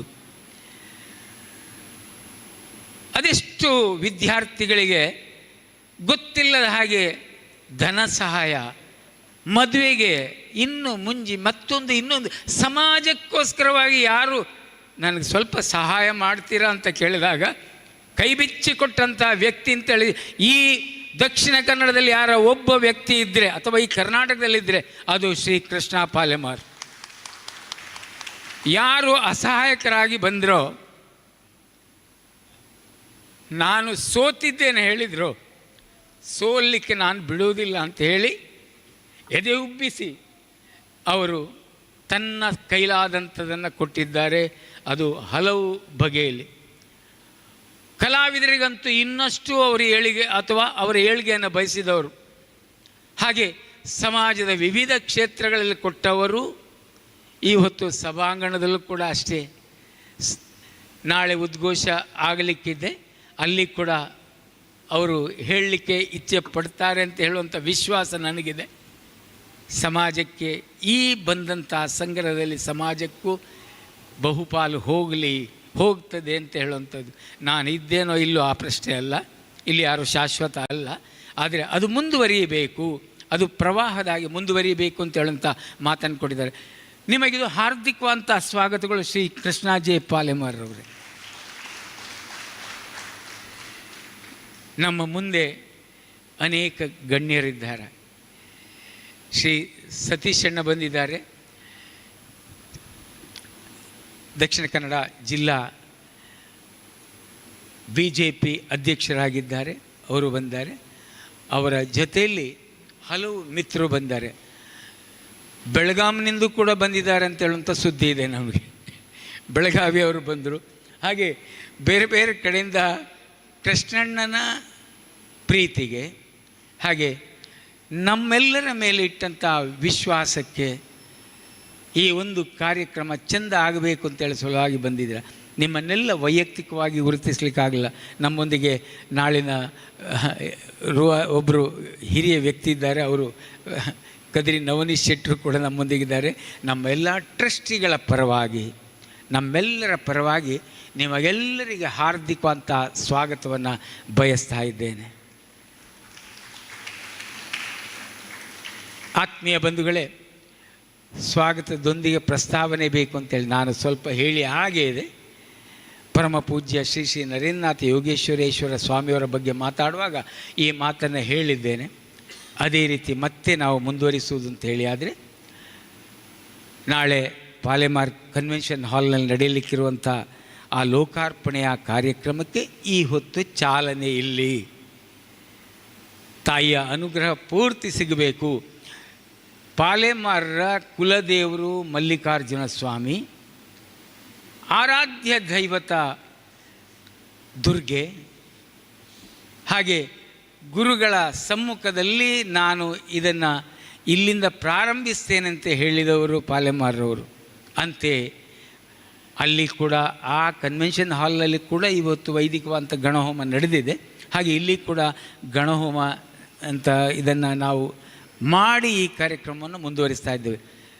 ಬೇರೆ ವಿಶೇಷ ಹೇಳುವುದಂಥದ್ದು ಏನಿಲ್ಲ. ಈ ಕ್ಷೇತ್ರಕ್ಕೆ ನೀವು ಬಂದಿದ್ದೀರಾ, ಈ ಸಭಾಂಗಣದಲ್ಲಿ ನೀವು ಕುಳಿತಿದ್ದೀರಾ. ಈ ಸಭಾಂಗಣ ಮುಂದೆ ಈ ಲೋಕಾರ್ಪಣೆ ಆದ ಬಳಿಕ ಯಾವುದೇ ನಮ್ಮ ಆತ್ಮೀಯವಾದಂಥ ಯಾವುದೇ ವರ್ಗದವರಿಗೆ ಇದು ಅತ್ಯಂತ ಒಂದು ರೀಸನೇಬಲ್ ರೇಟ್, ಅಂದರೆ ಮಿತ ರೇಟ್ನಲ್ಲಿ ನಾವು ಈ ಸಭಾಂಗಣವನ್ನು ಡೊನೇಷನ್ ಆಗಿ ಸ್ವೀಕರಿಸ್ತಾ ಇದ್ದೇವೆ. ಅದರ ಸದುಪಯೋಗವನ್ನು ನೀವು ಪಡೆಯಬೇಕು ಅಂತ ಕೇಳ್ತಾ ಇದ್ದೀರಿ. ಇದು ಮಾತ್ರ ಇಲ್ಲಿ ಸಸ್ಯಾಹಾರಿ ಆಗಿದೆ. ವೈದಿಕವಾದಂಥ ಬ್ರಾಹ್ಮಣರು, ಕ್ಷೇತ್ರರು, ಬೇರೆ ಬೇರೆಯವರೆಲ್ಲರೂ ಈ ಹೊತ್ತು ಸಸ್ಯಾಹಾರವನ್ನು ಆ ದಿನ ಬಯಸುವವರು ಈ ಸಭಾಂಗಣವನ್ನು ಆಯ್ಕೆ ಮಾಡಿ ಅಂತ ಹೇಳುವಂಥ ಒಂದು ಮಾತಿಗೆ ನಾನು ಹೋಗೊಟ್ಟು ಈ ಒಂದು ಕಾರ್ಯಕ್ರಮಕ್ಕೆ ಸ್ವಾಗತ ಹಾಗೂ ಪ್ರಸ್ತಾವನೆಗೆ ನನಗೆ ಅವಕಾಶ ಕೊಟ್ಟದಕ್ಕೆ ಕ್ಷೇತ್ರದ ಅಧ್ಯಕ್ಷೀಯ ನೆಲೆಯಲ್ಲಿ ನಿಮ್ಮನ್ನೆಲ್ಲ ಆದ್ದರಿಂದ ಮತ್ತೊಮ್ಮೆ ಮಗದೊಮ್ಮೆ ಎಲ್ಲರನ್ನ ಸ್ವಾಗತಿಸ್ತಾ ಇದ್ದೇನೆ. ಅದರಲ್ಲಿ ಮಾಧ್ಯಮ ಬಂಧುಗಳು ಬಂದರು, ಪತ್ರಕರ್ತರು ಬಂದರು, ಎಲ್ಲರೂ ಬಂದರು, ಎಲ್ಲರನ್ನ ಆಹ್ವಾನಿಸ್ತೇನೆ. ಹಾಗೆ ನಿಮಗಿದು ಹಾರ್ದಿಕವಂತ ಸ್ವಾಗತ ಮತ್ತೊಮ್ಮೆ. ಲೋಕಾರ್ಪಣೆಯ ಚಾಲನೆಯ ಇದರ ಯೋಜನೆಯ ಹಿನ್ನೆಲೆ, ಉದ್ದೇಶ ಕುರಿತು ಪ್ರಾಸ್ತಾವಿಕ ನುಡಿಗಳೊಂದಿಗೆ ಸಂಕ್ಷಿಪ್ತವಾಗಿ ಪ್ರಾಸ್ತಾವಿಕ ನುಡಿಗಳನ್ನು ಆರೋಹಿದ್ದೀರಾ ಶ್ರೀಯುತ ಯೋಗೀಶ್ ಕುಮಾರ್ ಜಪ್ಪು ಅವರೇ. ಹಾಗೆ ಹೃತ್ಪೂರ್ವಕವಾಗಿ ಎಲ್ಲರನ್ನೂ ಸ್ವಾಗತಿಸಿದ್ದೀರಾ. ತಮಗಿದು ನಮ್ಮೆಲ್ಲರ ಪರವಾಗಿ ವಂದನೆಗಳನ್ನು ಸಲ್ಲಿಸ್ತಾ ಇದ್ದೇವೆ. ಹಾಗೆಯೇ ಫಲಪುಷ್ಪ ಸಮರ್ಪಣೆ ಶ್ರೀಯುತ ಅಮ್ಮ ಪೂಜನೀಯ ಮಾತೆ ಶ್ರೀಮತಿ ಶಕುಂತಲಾ ನರೇಂದ್ರನಾಥ ಕೋಟೆಕರ್ ಹಾಗೂ ಪೂಜ್ಯ ಶ್ರೀ ನಿತಿನ್ ನರೇಂದ್ರನಾಥ ಯೋಗೇಶ್ವರೇಶ್ವರ ಸ್ವಾಮಿ ಮಠಾಧಿಪತಿಗಳು, ಶ್ರೀ ಗುರುಪರಾಶಕ್ತಿ ಮಠ ಮರಕಡ ಇವರಿಗೆ ಫಲಪುಷ್ಪವನ್ನು ನೀಡಿ ಸ್ವಾಗತಿಸಲಿದ್ದಾರೆ. ಶ್ರೀ ಯೋಗೀಶ್ ಕುಮಾರ್ ಜಪ್ಪು ಮತ್ತು ಗಾಯತ್ರಿ ಯೋಗೀಶ್ ದಂಪತಿಗಳು ಹಾಗೂ ಇದರೊಂದಿಗೆ ಶ್ರೀ ಮಾಜಿ ಸಚಿವರು ಶ್ರೀಯುತ ಕೃಷ್ಣ ಜೆ ಪಾಲೆಮಾರ್ ಅವರು ಇದನ್ನು ನೆರವೇರಿಸಿಕೊಡಬೇಕಾಗಿ ಕೇಳಿಕೊಳ್ತಾ ಇದ್ದೇವೆ.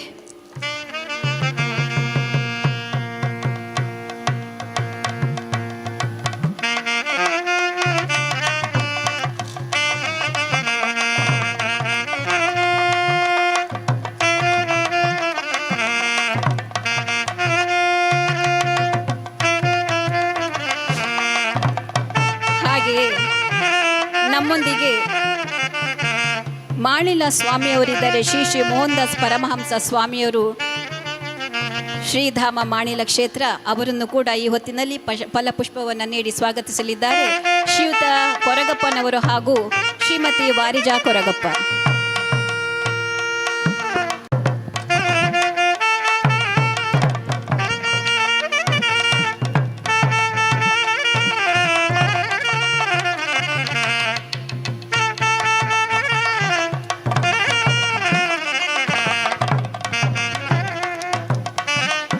ಹಾಗೆ ನಮ್ಮೊಂದಿಗೆ ಇಂದು ನಮ್ಮ ಕಾರ್ಯಕ್ರಮದ ಅಧ್ಯಕ್ಷರು ಶ್ರೀಯುತ ಉಮಾನಾಥ ಕೋಟ್ಯಾನ್, ಶಾಸಕರು, ಮೂಲ್ಕಿ ಮೂಡಬಿದ್ರೆ ವಿಧಾನಸಭಾ ಕ್ಷೇತ್ರ, ಇವರನ್ನು ಕೂಡ ಸ್ವಾಗತಿಸ್ತಾ ಇದ್ದಾರೆ ಶ್ರೀಯುತ ಕೃಷ್ಣ ಜೆ ಪಾಲೆಮಾರ್ ಅವರು.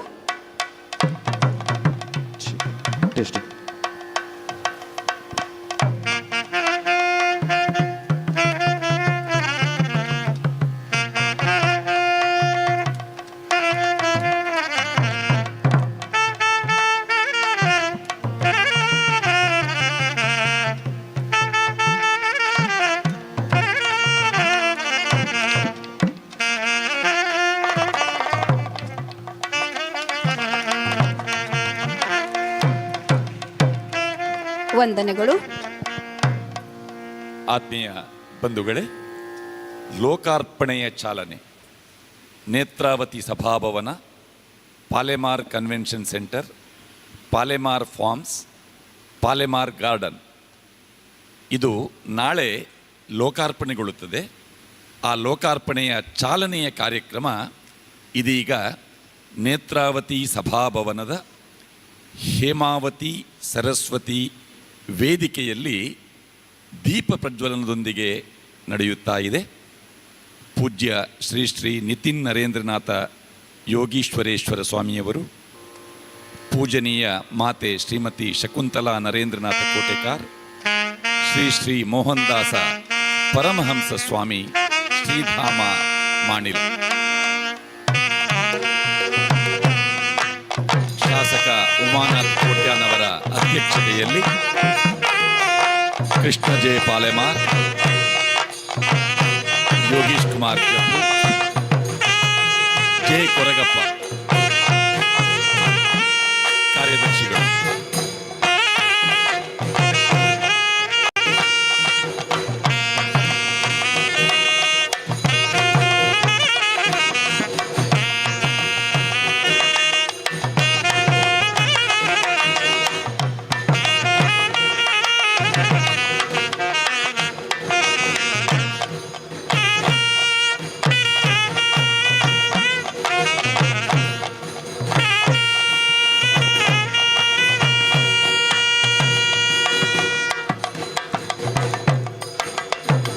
ನೇತ್ರಾವತಿ ಸಭಾಭವನ, Palemar convention centre, Palemar farms, Palemar garden ಲೋಕಾರ್ಪಣೆಯ ಚಾಲನೆ.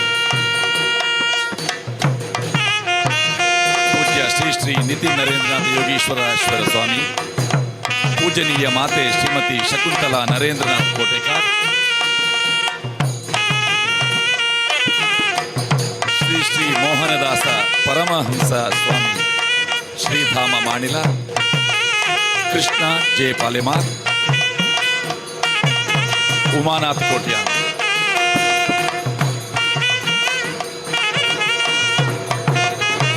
ಅಧ್ಯಕ್ಷರು ಯೋಗೀಶ್ ಕುಮಾರ್ ಜಪ್ಪು, ಕಾರ್ಯದರ್ಶಿ ಕೊರಗಪ್ಪ, ಟ್ರಸ್ಟಿಗಳು ಕೆ ರಾವ್,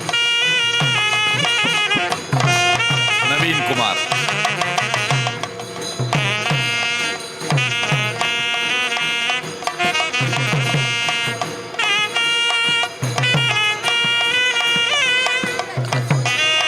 ಸೂರಜ್, ಒಂದು ನಿಮಿಷ.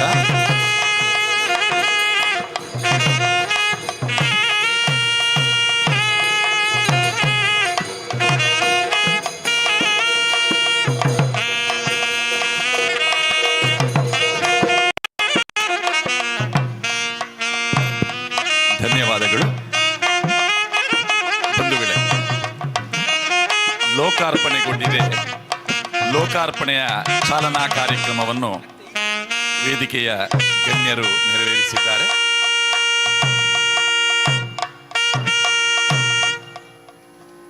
ವೇದಿಕೆಯ ಹೆಸರು ಹೇಮಾವತಿ ಸರಸ್ವತಿ.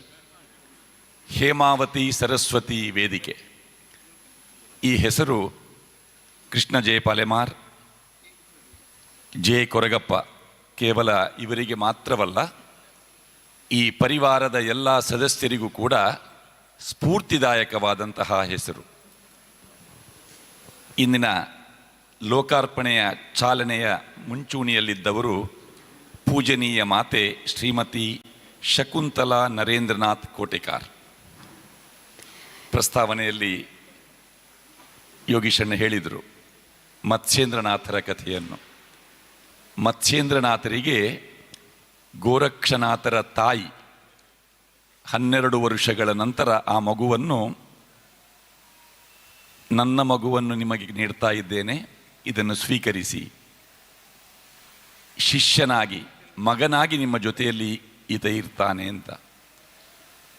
ಮತ್ಸ್ಯೇಂದ್ರನಾಥ ಗೋರಕ್ಷನಾಥರ ಗುರು ಶಿಷ್ಯ ಸಂಬಂಧದ ಕಥೆ ನಮ್ಮ ಭಾರತೀಯ ಧಾರ್ಮಿಕ ಇತಿಹಾಸದಲ್ಲಿ ಒಂದು ಅದ್ಭುತ ಚರಿತೆ. ಉತ್ತರ ಭಾರತ ತ್ರೈಂಬಕೇಶ್ವರದಿಂದ ಹಿಡಿದು ನಮ್ಮ ಕರಾವಳಿಯ ಮಂಗಳೂರಿನ ನೇತ್ರಾವತಿ ತಟದ ತನಕ ಮತ್ಸ್ಯೇಂದ್ರನಾಥ ಗೋರಕ್ಷನಾಥರ ನಾಥ ಪರಂಪರೆಯ ಒಂದು ಛಾಯೆ ಇದೆ. ಅದನ್ನು, ಇತಿಹಾಸವನ್ನು ನೆನಪಿಸುವ ಕಾರ್ಯಕ್ರಮ ಮುಂಚೂಣಿಯಲ್ಲಿದ್ದು ನಡೆಸಿದವರು ಶ್ರೀ ಶ್ರೀ ನರೇಂದ್ರನಾಥ ಸ್ವಾಮೀಜಿಯವರು.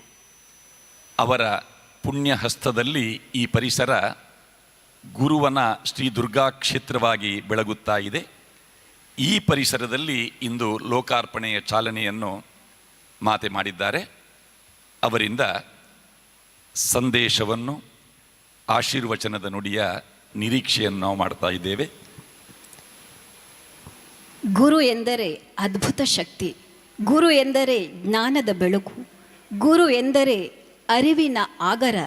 ಅಜ್ಞಾನದ ಅಂಧಕಾರವ ತೊಲಗಿಸಿ ಸುಜ್ಞಾನದ ದೀಪವ ಬೆಳಗಿಸಿದ ಸಮಸ್ತ ವೃಂದಕ್ಕೆ ನಮನಗಳು. ಜ್ಯೋತಿಯನ್ನು ಬೆಳಗಿಸಿ ಕಾರ್ಯಕ್ರಮಕ್ಕೆ ಚಾಲನೆ ನೀಡಿದ ಪೂಜ್ಯರಿಗೂ ಗಣ್ಯರಿಗೂ ವಂದನೆಗಳು. ಇದೀಗ ಪೂಜನೀಯ ಮಾತೆ ಶಕುಂತಳಾ ಅಮ್ಮನವರಿಂದ ಆಶೀರ್ವಚನ.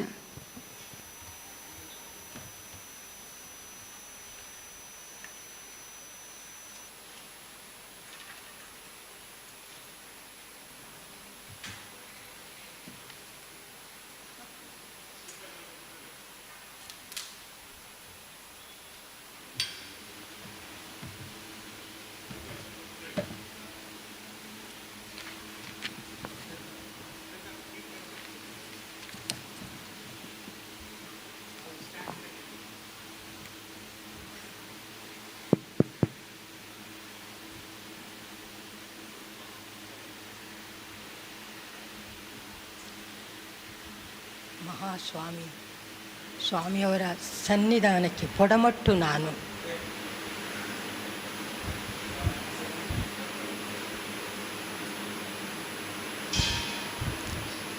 ಇಂದಿನ ಈ ಶುಭ ಸಂದರ್ಭದಲ್ಲಿ ಅಂದರು ಲೋಕಾರ್ಪಣೆಗೆ ಸಿದ್ಧವಾಗಿದೆ ಅಂದರು. ಚಾಲನೆ ನಮ್ಮಿಂದ ಅಂದರು. ಆದರೆ ಈ ಚಾಲನೆ ಸುಲಭದ ಕೆಲಸವಲ್ಲ.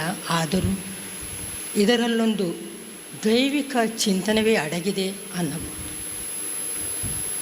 ಆದರೂ ಆ ಮಹಾತಾಯಿಯ ಪಾದಾರವಿಂದಗಳಿಗೆ ಪೊಡಮಟ್ಟು ನಾನು ಕೆಲವೊಂದು ಘಟನೆಗಳ ಹೇಳಲಿಚ್ಛಿಸುತ್ತಿದ್ದೇನೆ. ನಮಗೆ ಕಾಣುವುದು ಶ್ರೀ ಕೃಷ್ಣ ಪಾಲೆಮಾರ್ ರೂವಾರಿ. ಎಲ್ಲ 4 ಯಾವ ಸಭಾಭವನವನ್ನು ನಿರ್ಮಿಸಿದ್ದಾರೋ ಅದರ ರೂವಾರಿಯವರು. ಆದರೆ ಇತಿಹಾಸ ಹೇಳುತ್ತಿದೆ ಯಾಕೆ ಎಂದು. ಕೆಲವು ವರ್ಷಗಳ ಹಿಂದಿನ ಚಾಲನೆಯ ಕೆಲವೊಂದು ಘಟನೆಗಳ ನಾನು ಹೇಳಲಿಚ್ಛಿಸುತ್ತೇನೆ. ಇದು ಬಹಳ ಸುಂದರವಾದ ತಾಣ. ಆದರೂ ಆ ಹಿಂದಿನ ಒಂದು 1974ರ ಚಿಂತನದಲ್ಲಿ ನಾನು ಅನ್ನುತ್ತಿದ್ದೇನೆ. ಇಲ್ಲೊಂದು ಮಹಾ ಪ್ರಳಯವೇ ಆಗಿತ್ತು ಅನ್ನಬಹುದು. ಅದೊಂದು ಘಟನೆಗಳು ಆದಾಗ ಇಲ್ಲಿನ ಎಲ್ಲ ವಸ್ತುಗಳು ಜಲ ಸಮಾಧಿಯೇ ಆಗಿದ್ದವು, ಹರಿದು ಹೋಗಿದ್ದವು ಎಲ್ಲವೂ.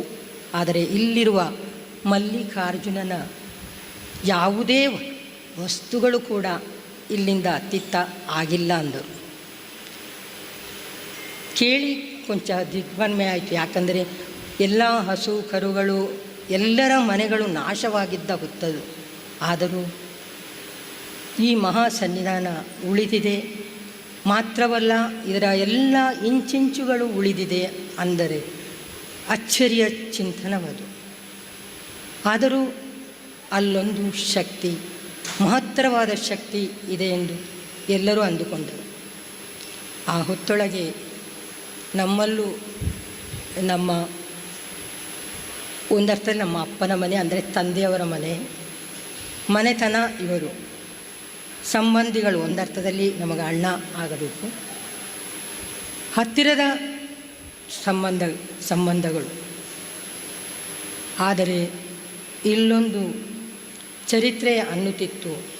ಇದೆಲ್ಲವೂ ನಾಶವಾದಾಗ ಎಲ್ಲೋ ಒಂದು ಚಿಗುರಿನ ಹಂತ ಬಂತೋ ಏನೋ. 80ರ ಇಸವಿ ಆಗಿರಬಹುದು. ಆಗೊಂದು ನಮ್ಮ ಅಪ್ಪ ದೈವದ ಹತ್ತಿರ ಒಂದು ಪ್ರಾರ್ಥನೆ ಮಾಡಿಸಿದರು. ಯಾಕಂದರೆ ತನ್ನ ಮಗನಿಗೋಸ್ಕರ, ನನ್ನ ಅಣ್ಣ ಯೋಗೀಶ್ ಕುಮಾರಗೋಸ್ಕರ ಅವನ ಅಭಿವೃದ್ಧಿಗೋಸ್ಕರ ಪ್ರಾರ್ಥನೆ ಮಾಡಿಸಿದಾಗ ದೈವ ಹೇಳಿತ್ತು, ನನಗೇನು ಕೊಡುತ್ತೀಯೇ ಎಂದು. ಇದು ಮಾಮೂಲಿ, ಎಲ್ಲ ದೈವಗಳು ಕೇಳುವುದು. ತಂದೆಯವರು ನಾನೇನ ಕೊಡುವುದು ಅಂದರು. ನೀ ಪಡಕೊಳ್ಳು ಅವನಿಂದ ಅಂದರು. ಸರಿ ಎಂದಿತು ದೈವ, ನಾನೇ ಪಡಕೊಳ್ಳುವೆ ಎಂದು. ಅಂತೆಯೇ 40 ವರ್ಷಗಳು ಬಿಟ್ಟು ಹೋದಂಥ ಒಂದು ನೇಮೋತ್ಸವ ಅವನಿಂದಲೇ ಅಂದು ಅನ್ನಲಾಗುವುದಿಲ್ಲ. ಆದರೂ ಅವನೊಂದು ಅದಕ್ಕೆ ಮುಖವಾಡಗಳ ಕೊಟ್ಟು ಆ ಸಂದರ್ಭದಲ್ಲಿ ಒಂದು ಉತ್ಸವ ಇಲ್ಲಿ ನಡೆಯಿತು. ಆ ಉತ್ಸವದ ಹೊತ್ತೊಳಗೆ ನಾ ಕಂಡ ದೃಶ್ಯ, ಇಲ್ಲಿ ಏನೂ ಇರಲಿಲ್ಲ. ಎಲ್ಲ ಗಿಡ ಮರಗಳು.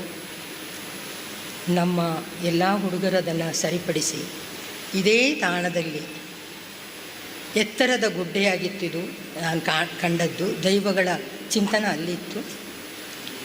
ಆವಾಗ ಇವನು ಚಿಕ್ಕ ಮಗುವಾಗಿದ್ದ.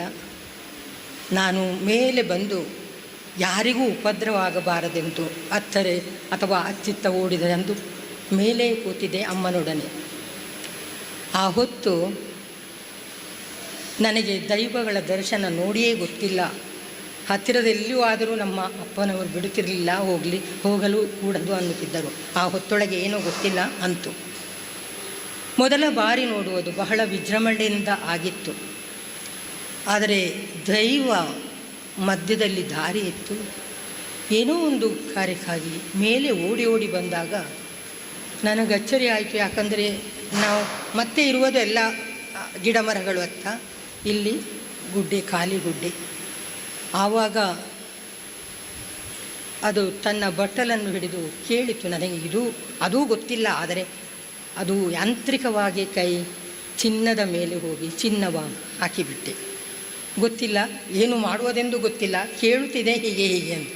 ಹಾಗೆ ಕೊಟ್ಟದ್ದನ್ನು ಬಹಳ ಸಂತೋಷದಲ್ಲಿ ಕೊಂಡೋಗಿ ಹಾಕಿಕೊಂಡಿತ್ತು. ಆಮೇಲೆ ದೈವ ದರ್ಶನವಾಯಿತು. ಅಂದಿನಿಂದ ನಾ ಕಂಡೆ ಏನೋ ವಿಚಿತ್ರವಾದ ಚಿಂತನವ ಕಂಡೆ. ಮುಂದೆ ಮುಂದುವರಿ ನಿರ್ನಾಮವೇ ಆಗಿದ್ದ ಈ ಪ್ರದೇಶ ಬಹಳ ಎತ್ತರಕ್ಕೆ ಹೋಯಿತು. ಎತ್ತರಕ್ಕೆ ಹೋದ ಕ್ಷಣವೂ ಕೂಡ ನಾನನ್ನುವೆ, ಇವರಿಂದಲೇ ನಮ್ಮ ಪಾಲೆಮಾರಿ. ಯಾಕಂದರೆ ಆ ಹೆಸರೇ ಹಾಗೆ ಇದೆಯೋ ಏನೋ, ಅಥವಾ ದೈವಿಕ ಶಕ್ತಿಯ ಚಿಂತನ ಅವರೊಳಗೆ ತಾಯಿ ಕೊಟ್ಟಿದ್ದಾಳೋ ಏನೋ ಅನ್ನಿಸುವಿಕೆ. ಯಾಕಂದರೆ ಇಂತೂ ಮೇಲೆ ಕೊಂಡೊಯ್ಯಲಾಗುವುದಿಲ್ಲ. ಯಾಕೆ ಇದನ್ನು ಹೇಳುತ್ತಿದ್ದೇನೆ ಅಂದರೆ, ಇಂದು ಎಲ್ಲ ದೊಡ್ಡ ದೊಡ್ಡ convention centre, Palemar convention centre ಹೇಳ್ತಿದ್ದೀರಿ, ಗಾರ್ಡನ್ ಹೇಳ್ತಿದ್ದೀರಿ, ಪಾಲೆಮಾರ್ ಗಾರ್ಡನ್, ಇನ್ನೊಂದು ಫಾರ್ಮ್ಸ್ ಎಲ್ಲವೂ ಹೇಳುತ್ತಿದ್ದೀರಾ. ಇದಕ್ಕೆಲ್ಲದಕ್ಕೆ ಚಾಲನೆ ಎಲ್ಲಿ ಕೊಡುತ್ತಿದ್ದಾರೆ ಎಂದು. ಏನಿದರ ಅರ್ಥ? ಚಾಲನೆ ಅದಕ್ಕೂ ಈ ಮಲ್ಲಿಕಾರ್ಜುನನೇ ಕಾರಣ ಆಗುತ್ತಿದ್ದಾನೋ ಏನು. ಯಾಕಂದರೆ ನಾನೇ ಅವನಿಂದ ಹೇಳಿಸಿದರು, ಅವರಿಂದ ಅಂತೂ ಇದನ್ನು ಇಲ್ಲಿಯೇ ಕೊಡಿಸಿದ್ದರು. ಬಹಳ ಸಂತೋಷ. ಯಾಕಂದರೆ ಇದು ಮೂಲ ಮನೆ ಇರುವಂಥ ಚಿಂತನವೇ ಅವರದು. ಇಲ್ಲಿ ಕುಟುಂಬವೇ ಇತ್ತು. ಅಂತಹ ಸ್ಥಳದಿಂದಲೇ ನೀನು ಕೊಡು ಅಂದರೋ ಏನೋ ಅವರಿಗೆ ಪ್ರೇರಣೆ. ಅದು ಬಹಳ ಸಂತೋಷ. ಯಾಕಂದರೆ ಈ ಹೊತ್ತೊಳಗೆ ನಮಗೆಲ್ಲರಿಗೂ ಇಷ್ಟೆಲ್ಲವನ್ನು ಸಾಧಿಸಿದ ವ್ಯಕ್ತಿತ್ವ ಏನಿರಬಹುದು, ಹೇಗಿರಬಹುದು ಅನ್ನುವ ಚಿಂತನ. ಏನೂ ಇಲ್ಲದವರು ಅಂದು ಹೇಳಿಲ್ಲ, ಇರಬಹುದು ಬೇಕಾದಷ್ಟು. ಆದರೆ ಇದ್ದವರು ಎಲ್ಲರೂ ಕೊಡುವರು ಅಥವಾ ಇದ್ದವರೆಲ್ಲರೂ ಇಂಥದ್ದು ಕಟ್ಟಿಸುವರು ಎಂದು ಹೇಳಲಾಗುವುದಿಲ್ಲ. ಇದು ಕಟ್ಟಡ ಆಗಿರಬಹುದು, ಬರೆಯ ಕಟ್ಟಡವೇ ಅಂದು ಕೇಳಿದರೆ ಇಲ್ಲ. ಒಂದು ಶುಭ ಕಾರ್ಯಗಳು ಆಗುವಂಥ ಒಂದು ತಾಣವ ಕೊಟ್ಟಿದ್ದಾರೆಂದರೆ ಅದಕ್ಕಿಂತ ಮಿಗಿಲಾದ ಚಿಂತನೆ ಬೇರೆಯಿಲ್ಲ ಅನ್ನುವೆ ನಾನು. ಯಾಕಂದರೆ ಎಲ್ಲ ಕಡೆಯಲ್ಲೂ ಬಹಳ ದೊಡ್ಡ ವಿಶೇಷ ಚಿಂತನೆ ಇದು. ಶುಭ ಕಾರ್ಯಗಳು ಪ್ರತಿಯೊಬ್ಬನ ಮನುಷ್ಯನ ಜೀವನದಲ್ಲಿ ಮದುವೆ ಎಂಬುದು ಬಹಳಷ್ಟು ದೊಡ್ಡ ಚಿಂತನೆ. ಅದನ್ನೇ ಇಲ್ಲೇ ನಡೆಸಿರಿ ಅನ್ನುವ ಒಂದು ಆಹ್ವಾನ ಇಲ್ಲಿದೆ ಪ್ರತಿಯೋರ್ವರಿಗೂ. ಮುಂದಿನ ಪೀಳಿಗೆಗೂ ಇರಬಹುದು ಅಥವಾ ಅಲ್ಲಿಯ ಇನ್ನೂ ಆಗುವಂಥ ಚಾಲನೆ ಆಗುವಂಥ ಆ ಸಭಾಭವನದಲ್ಲೂ ಇರಬಹುದು ಅನ್ನುತ್ತಿದ್ದೇನೆ. ಅದಕ್ಕಾಗಿ ಇಲ್ಲಿಂದಲೇ ಆ ಮಹಾಸ್ವಾಮಿಯವರ ಪ್ರೇರಣೆಯೂ ಇರಬಹುದು ಅವರಿಗೆ. ಯಾಕಂದರೆ ಮೊತ್ತ ಮೊದಲು ಅವರು ಬಹಳ ಹತ್ತಿರದಲ್ಲಿ ಇದ್ದವರೇ. ನಾನಾದರೂ ದೂರ ಇರ್ಬೋದು ಏನೋ, ಅವರೆಲ್ಲರೂ ಒಂದೇ ಇದರಲ್ಲಿ ಇದ್ದು ಬೆಳೆದವರು. ಆದ್ದರಿಂದ ಅವರ ಬಗ್ಗೆಯೂ ಅವರಿಗೆ ತುಂಬ ಕಾಳಜಿ ಇತ್ತು. ಆ ಪ್ರೇರಣೆಯೂ ಕೂಡ ಆಗಿರಬಹುದು. ಅಂತೂ ಈ ಮಲ್ಲಿಕಾರ್ಜುನ ಪ್ರೇರಣೆಯು ಈ ಮಹಾ ತಾಯಿ ಬಂದ ಬಳಿಕ ಇದೆಲ್ಲವನ್ನು ಸಾಧಿಸಿ ತೋರಿಸಿದಳು ಅನ್ನಬಹುದು. ಯಾರೇ ಆಗಲಿ, ನಾನು ಹೆಸರು ಹೇಳುವುದಿಲ್ಲ, ಎಲ್ಲರನ್ನೂ ಆ ತಾಯಿ ಅನ್ನುವ ಚಿಂತನದಲ್ಲಿ ಕರೆಯುತ್ತಿದ್ದೆ. ಗುರುವನದ ದುರ್ಗೆ ಎಂದು ಕರೆಯುವುದು, ಆದರೆ ಇಟ್ಟದ್ದು ಕಡೆಗೆ ಸ್ವಾಮಿಯವರು ಅದನ್ನು ಬೇರೆ ಚಿಂತನದಲ್ಲಿ ಮುಂದುವರಿಸಿದರು, ಮೂಲ ದುರ್ಗೆ ಎಂದು. ಆ ಮೂಲ ದುರ್ಗೆಯ ಚಿಂತನ ಕೊಟ್ಟಾಗಲೇ ಇಲ್ಲಿ ಎಲ್ಲ ಚಿಂತನಕ್ಕೂ ಒತ್ತು ಕೊಟ್ಟು, ಹಾಗಾಗಿ ಈ 4 ಸಭಾಭವನಗಳಿಗೂ ಕೂಡ ಒಂದು ಗಾರ್ಡನ್ ಅಂದರು, ಆ 2 ಸಭಾಭವನ, ಅದರಲ್ಲೂ ಕೂಡ ಒಂದು ಬಹಳ ಎತ್ತರದ್ದು, ಅಲ್ಲಿಯೇ ಮಾಡಬಹುದಿತ್ತು ಅನ್ನಿಸುತ್ತಿದೆ. ಯಾಕೆ ಮಾಡಿಲ್ಲ ಪಾಲೆಮಾರ್ ಅಂತೂ ಮನಸ್ಸಿಗೆ ಬಂದಿತ್ತು ನನಗೆ. ಅಲ್ಲಿ ಅಷ್ಟು ದೊಡ್ಡದಿರುವಾಗ ಇಲ್ಲಿ ಯಾಕೆ ಈ ಸಣ್ಣ ಇದರಲ್ಲಿ ಚಾಲನೆ ಕೊಟ್ಟರು? ಆದರೆ ದೇಗುಲದ ಚಿಂತನದಲ್ಲಿ ಕೊಟ್ಟಿರಬಹುದು ಏನೋ ಅಲ್ಲ. ಇದು ಬರೇ ದೇಗುಲದ ಚಿಂತನದಲ್ಲಿ ಅಲ್ಲ, ಇದು ಅವರ ಹಿರಿಯರೇ ಅಥವಾ ಆ ಮಹಾಸ್ವಾಮಿ ಪ್ರೇರಣೆ ಕೊಟ್ಟು ಅವರಿಂದಲೇ ಇದನ್ನು ಆಗಿಸಿ ಮುಂದಿನ ಪೀಳಿಗೆಗೂ ಇದನ್ನು ಉಳಿಸಿಕೊಳ್ಳುವಂಥ ಚಿಂತನವ ಕೊಟ್ಟಿರಬಹುದು ಅನ್ನುತ್ತಿದ್ದೇನೆ. ಇದು ಬಹಳ ಶ್ರೇಷ್ಠ. ಎಲ್ಲರಿಗಾಗಿ, ಇದು ಸಮಸ್ತ ಜನರಿಗಾಗಿ ಅವರು ಕೊಟ್ಟ ಕೊಡುಗೆ ಅನ್ನಬಹುದು ಅನ್ನುವುದು. ಅದನ್ನು ಉಪಯೋಗಿಸಿಕೊಳ್ಳುವುದು ನಮ್ಮ ಎಲ್ಲರಿಗೂ ಬಿಟ್ಟಂಥ ಕೆಲಸ. ಯಾಕಂದರೆ ಇಲ್ಲೇ ಆಗಲಿ, ಇದು ಸಣ್ಣದಿರಬಹುದು, ಆದರೆ ಇದರ ಶಕ್ತಿಯುತವಾದ ಚಿಂತನ ಬೇರೆ ಇರಬಹುದು. ಅಲ್ಲಿ ದೊಡ್ಡದಿರಬಹುದು, ಬೇಕಾದಷ್ಟು ದೊಡ್ಡದು, ಅಲ್ಲೂ ಕೂಡ ಎಲ್ಲರಿಗೂ ಬೇಕಾದಂಥ ವ್ಯವಸ್ಥೆಗಳನ್ನು ಮಾಡಿದ್ದಾರೆ. ಯಾಕಂದರೆ ನಾನು ಹೋಗಿದ್ದೇನೆ, ನೋಡಿದ್ದೇನೆ, ಮೊದಲ ಬಾರಿ ಕರೆದಿದ್ದರು, ಹೋಗಿದ್ದೆ, ಬಹಳ ಸುಂದರವಾಗಿದೆ. ಅಂತಹದನ್ನು ಈ ನಮ್ಮ ಮಂಗಳೂರಿನಲ್ಲಂತೂ ಕಂಡೇ ಇಲ್ಲ, ಹೊರಗೆ ನಾನು ತಿರುಗಾಡಿಲ್ಲ. ಆದರೂ ನಾನನ್ನುವೆ ಬಹಳ ಒಳ್ಳೆಯ ಎಲ್ಲ ಕೊಠಡಿಗಳಾಗಲಿ, ಎಲ್ಲ ಸಭಾಂಗಣಗಳಾಗಲಿ, ಎಲ್ಲ ವ್ಯವಸ್ಥೆಗಳು ಕೂಡ ಅಚ್ಚುಕಟ್ಟಾಗಿ ಬಂದಿದೆ ಅನ್ನಬಹುದು. ಇದು ಉದ್ಘಾಟನೆಯ ಚಿಂತನದಲ್ಲಿ ನಾಳೆ ಇದ್ದಾರೆ. ಬಹಳ ಶ್ರೇಷ್ಠವಾದ, ಯಾರು ಏನು ಅಂದರೂ ಕೂಡ ನಮಗನ್ನಿಸಿದ್ದನ್ನು ನಾನು ಹೇಳುತ್ತಿದ್ದೇನೆ, ಬಹಳ ಶ್ರೇಷ್ಠವಾದ ಸೇವಾ ಕಾರ್ಯ ಇದು ಅನ್ನಬಹುದು. ಎಲ್ಲರಿಗೂ ಒದಗಿ ಬರುವುದಿಲ್ಲ. ಕಟ್ಟುವೆನೆಂದರೂ ಕಟ್ಟಲಾಗುವುದಿಲ್ಲ. ಕಟ್ಟಬೇಕೆಂದು ಆಸೆ ಇದ್ದರೂ ಕೂಡ ಆ ಹೊತ್ತಲ್ಲಿ ಕಟ್ಟಲಾಗುವುದಿಲ್ಲ. ಏನು ಒಂದು ಚಿಕ್ಕ ಮನೆಯನ್ನು ಕಟ್ಟಬೇಕೆಂದರೂ ಕಟ್ಟಲಾಗುವುದಿಲ್ಲ. ಆ ಹೊತ್ತು ಬರಬೇಕು, ಅವರಿಂದಲೇ ಆಗಬೇಕು ಅನ್ನುವ ದೈವಿ ಸಂಕಲ್ಪ ಇರಬೇಕು ಅನ್ನುತ್ತಿದ್ದೇನೆ. ಅದರಿಂದ ಈ ಚಾಲನೆ, ಇದು ಲೋಕಾರ್ಪಣೆಗೆ ಚಾಲನೆಯ ಕೊಡುತ್ತಿದ್ದಾರೆ. ಅದು ಒಳ್ಳೆಯ ರೀತಿಯಿಂದ ಆಗಲೆಂದು ನಾನು ಆಶಿಸುತ್ತಿದ್ದೇನೆ. ಮತ್ತು ಆ ಮಹಾಸ್ವಾಮಿಯವರು ಕೂಡ ಇದನ್ನೇ, ಅವರ ಪೂರ್ಣ ಅನುಗ್ರಹ ಅವರಿಗೆ ಇರಲಿ ಅಥವಾ ಸಮಸ್ತ ಜನರಿಗೂ ಇರಲಿ. ಇಲ್ಲಿ ಮಾತ್ರವಲ್ಲ, ನಾನು ವಿಶ್ವವ್ಯಾಪಿಯಾಗಿ ಅನ್ನುತ್ತಿದ್ದೇನೆ, ಎಲ್ಲರಿಗೂ ಒಳ್ಳೆಯದೇ ಆಗಲೆಂಬ ಚಿಂತನ ನಿತ್ಯವೂ ಅನ್ನುತ್ತಿದ್ದೇನೆ. ಅದೇ ಮಾತುಗಳ ಇಂದು ಇಲ್ಲಿ ಕುಳಿತ ಎಲ್ಲ ಮಹಾನ್ ಗಣ್ಯರಿಗೆಲ್ಲರಿಗೂ ಅನ್ನುತ್ತಿದ್ದೇನೆ, ಸ್ವಾಮಿಗಳಿಗೂ ಕೂಡ. ಇಂತಹ ಒಂದು ಮಹತ್ಕರವಾದ ಕಾರ್ಯದಲ್ಲಿ ನಾವೆಲ್ಲ ಭಾಗಿಗಳಾಗಿದ್ದೇವೆ. ನೀವು ಭಾಗಿಗಳಾಗಿದ್ದೀರಾ, ನೋಡುತ್ತಿದ್ದೀರಾ. ಆದರೆ ಇದರ ವೈಭವೀಕರಣ ಮುಂದೊಂದು ದಿನ ಮತ್ತಷ್ಟು ಎತ್ತರಕ್ಕೆ ಹೋಗಬಹುದು ಅನ್ನುತ್ತಿದ್ದೇನೆ. ಯಾಕಂದರೆ ಮೂಲ ದುರ್ಗೆ ಮತ್ತು ಈ ಮಲ್ಲಿಕಾರ್ಜುನ ಸ್ವಾಮಿಯವರ ಪೂರ್ಣಾನುಗ್ರಹದಿಂದ ಅದು ಮೇಲೇಳಬಹುದು. ಅಂತೆಯೇ ಮಹಾಸ್ವಾಮಿಯವರು ಇದನ್ನು ಕಟ್ಟಿಕೊಟ್ಟಿದ್ದಾರೆ. ಆವತ್ತು ಕಟ್ಟಿದವರು ಇವರಾಗಿರಬಹುದು, ಆದರೆ ಕಟ್ಟಲೇಬೇಕೆಂದು ಹಠ ಮಾಡಿದವರು ಮಹಾಸ್ವಾಮಿಯವರು. ನೀನಿದನ್ನು ಆಗಿಸು, ಮುಂದೆ ಆಗುತ್ತದೆ ಅಂದರವರೊಳಗೆ. ಇಲ್ಲವಾದರೆ ಕಾಡು, ಯಾರೂ ಮುಟ್ಟಲಾಗದ ಜಾಗ ಆಗಿತ್ತು ಇದು. ಆದರೆ ಅವರು ಅದನ್ನು, ಆ ಜಾಗವನ್ನು ಸರಿಪಡಿಸಿ ನೀ ಮುಂದೊತ್ತು ಅಂದರು ಆ ಪಾಲೆಮಾರರು. ಅವರದನ್ನು ಮುಂದುವರಿಸಿದರು. ಇದು ಜಗಜ್ಜಾಹೀರವಾಗಲಿ ಅನ್ನುತ್ತಿದ್ದೇನೆ. ಎಲ್ಲರೂ ಇದರ ಸದುಪಯೋಗ ಪಡಿಸಲಿ. ಯಾಕಂದರೆ ವಿವಾಹ ಅಥವಾ ಯಾವುದೇ ಸಮಾರಂಭಗಳಿಗೂ ಇದನ್ನು ನೀವೆಲ್ಲರೂ ಉಪಯೋಗಿಸಿಕೊಳ್ಳಿ ಅಂತಿದ್ದೆ. ಇಷ್ಟಂದು ನಾನು ಆ ಮಹಾಸ್ವಾಮಿಯವರು, ಆ ಮಹಾತಾಯಿಯು ನಿಮಗೆಲ್ಲರಿಗೂ ಅನುಗ್ರಹ ಕೊಡಲೆಂದೇ ಅನ್ನುತ್ತಿದ್ದೇನೆ. ಅನುಗ್ರಹಿಸಲಿ ಎಂಬ ಆಶೆಯೊಂದಿಗೆ ನಾನು ಅಂತೆ ಅನ್ನುತ್ತಿದ್ದೇನೆ. ನಿಮಗೆಲ್ಲರಿಗೂ ಒಳ್ಳೆಯದಾಗಲಿ. ಪೂಜನೀಯ ಮಾತೆಯ ಆಶೀರ್ವಚನದ ನುಡಿಯೊಂದಿಗೆ ಲೋಕಾರ್ಪಣೆಯ ಚಾಲನೆಯ ಹಿನ್ನೆಲೆಯನ್ನವರು ಪ್ರಸ್ತಾವನೆಯ ಮೂಲಕ ಮತ್ತೊಮ್ಮೆ ನಮಗೆ ನೆನಪಿಸಿದರು. ಇಲ್ಲೇ ಯಾಕೆ ಇದು ಲೋಕಾರ್ಪಣೆಗೆ ಚಾಲನೆ ಅಂತ ಹೇಳಿದರೆ, ನೇತ್ರಾವತಿ ಸಭಾಭವನ ಇರುವುದು ಕಡೇಕಾರಲ್ಲಿ, ಜಪ್ಪಿನ ಮೊಗರು ಕಡೇಕಾರ್. ಇದು ಕೃಷ್ಣ ಜೆ ಪಾಲೆಮಾರ್ ಅವರ ಹುಟ್ಟೂರು. ಅವರ ಬಾಲ್ಯ, ಅವರ ಕನಸುಗಳು ಅದು ಟಿಸಿಲೊಡೆದ ಪುಣ್ಯಭೂಮಿ. ಇಲ್ಲಿ ನೇತ್ರಾವತಿ ಸಭಾಭವನ. ಈ ಸಭಾಭವನ ಆರ್ಥಿಕವಾಗಿ ಎಲ್ಲ ವರ್ಗದವರಿಗೂ ಅನುಕೂಲವಾಗುವಂತಹ, ವಿಶೇಷವಾಗಿ ಕೆಳಸ್ತರದ ಪರಿಸರದ ಎಲ್ಲರಿಗೂ ಅನುಕೂಲವಾಗಬೇಕು ಎನ್ನುವಂತಹ ಉದ್ದೇಶದ ನೇತ್ರಾವತಿ ಸಭಾಭವನ. Palemar convention centre, Landlinks township ಎನ್ನುವುದು ನಮ್ಮ ಕರಾವಳಿ ಕರ್ನಾಟಕದ ಇತಿಹಾಸದಲ್ಲಿ ನಾವೆಲ್ಲ ಚರಿತ್ರೆ ಓದುವಾಗ ಕಾಡು ಕಡಿದು ನಾಡು ಕಟ್ಟಿದರು ಎನ್ನುವಂತಹ ಚರಿತ್ರೆಯ ಮಹಾತ್ಮರ ಕಥೆಯನ್ನು ಕೇಳುತ್ತೇವೆ.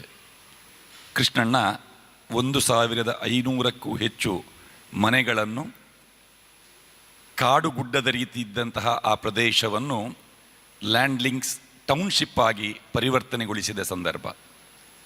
ಆ ಸಂದರ್ಭದಲ್ಲಿ ಅದರ ಒಂದು ತುದಿ ಅದು ಎತ್ತರ ತಗ್ಗುಗಳಿಂದ ಕೂಡಿದ, ಜನವಸತಿ ಅಸಾಧ್ಯ ಎನ್ನುವ ಸ್ಥಿತಿಯಲ್ಲಿದ್ದ, ನರಿನಾಯಿಗಳ ಆವಾಸ ಸ್ಥಾನವಾಗಿದ್ದ ಆ ಪ್ರದೇಶದಲ್ಲಿ ಪಾಲೆಮಾರ್ ಕನ್ವೆನ್ಷನ್ ಸೆಂಟರ್ ಈಗ ತಲೆ ಎತ್ತಿ ನಿಂತಿದೆ.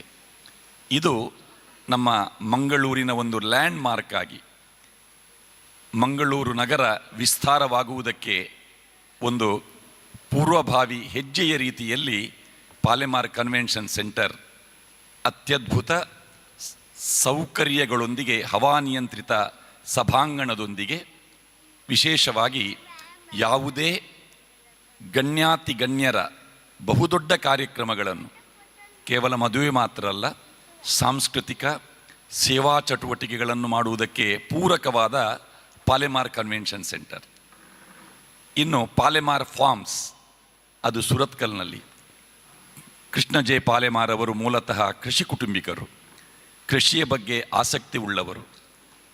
ಆ ಕಾರಣದಿಂದಲೇ ತನ್ನ ಆಸಕ್ತಿಗಾಗಿ ಒಂದು ಸಣ್ಣ ತೋಟವನ್ನು ಬೆಳೆಸಿ, ಆ ತೋಟ ಮನೆ ಮಂದಿಗೆ ಮಾತ್ರವಲ್ಲ ಸಾರ್ವಜನಿಕರಿಗೂ ಉಪಯೋಗಕ್ಕೆ ಬರಬೇಕು ಎನ್ನುವ ಹಿನ್ನೆಲೆಯಲ್ಲಿ Palemar farms, Palemar garden, Jeppu Morgan's gate, ಆ ಪ್ರದೇಶದಲ್ಲಿದ್ದ ಕಾರ್ಖಾನೆ, ಇನ್ನು ಮೊಗದಲ್ಲಿ ಮೀಸೆ ಚಿಗುರೊಡೆಯದ ಸ್ಥಿತಿಯಲ್ಲಿ ದಿನಕೂಲಿಯನ್ನು ಮಾಡಿ ಆ ಕಾರ್ಖಾನೆಯಲ್ಲಿ ಸಂಬಳಕ್ಕಾಗಿ ಸಾಲು ನಿಂತ ಆ ದಿನಗಳನ್ನು ನೆನಪಿಸುತ್ತಾ, ಅದೇ ಸ್ಥಳದ ಮಾಲಕರಾಗಿ ಪಾಲೆಮಾರ್ ಗಾರ್ಡನನ್ನು ಕಟ್ಟುವ ಮೂಲಕ ತನ್ನ ಕನಸನ್ನು ನನಸಾಗಿ ಇತರರಿಗೆ ಸ್ಫೂರ್ತಿಯಾಗಿ ನೀಡಿದವರು ಪಾಲೆಮಾರ್.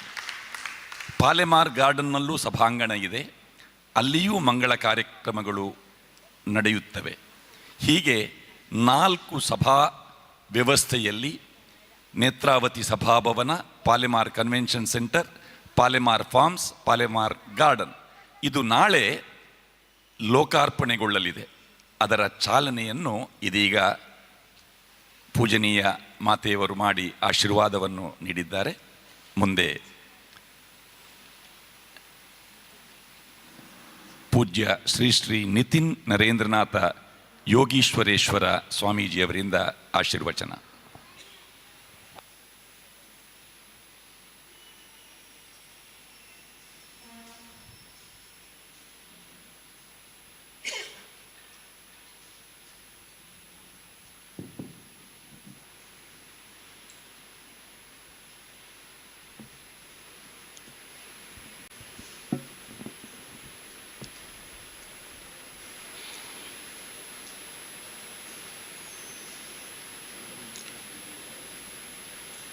ಮಾಯಾತೀತತೆಯ, ಮಾಯೆಯ ಅತೀತತೆಯ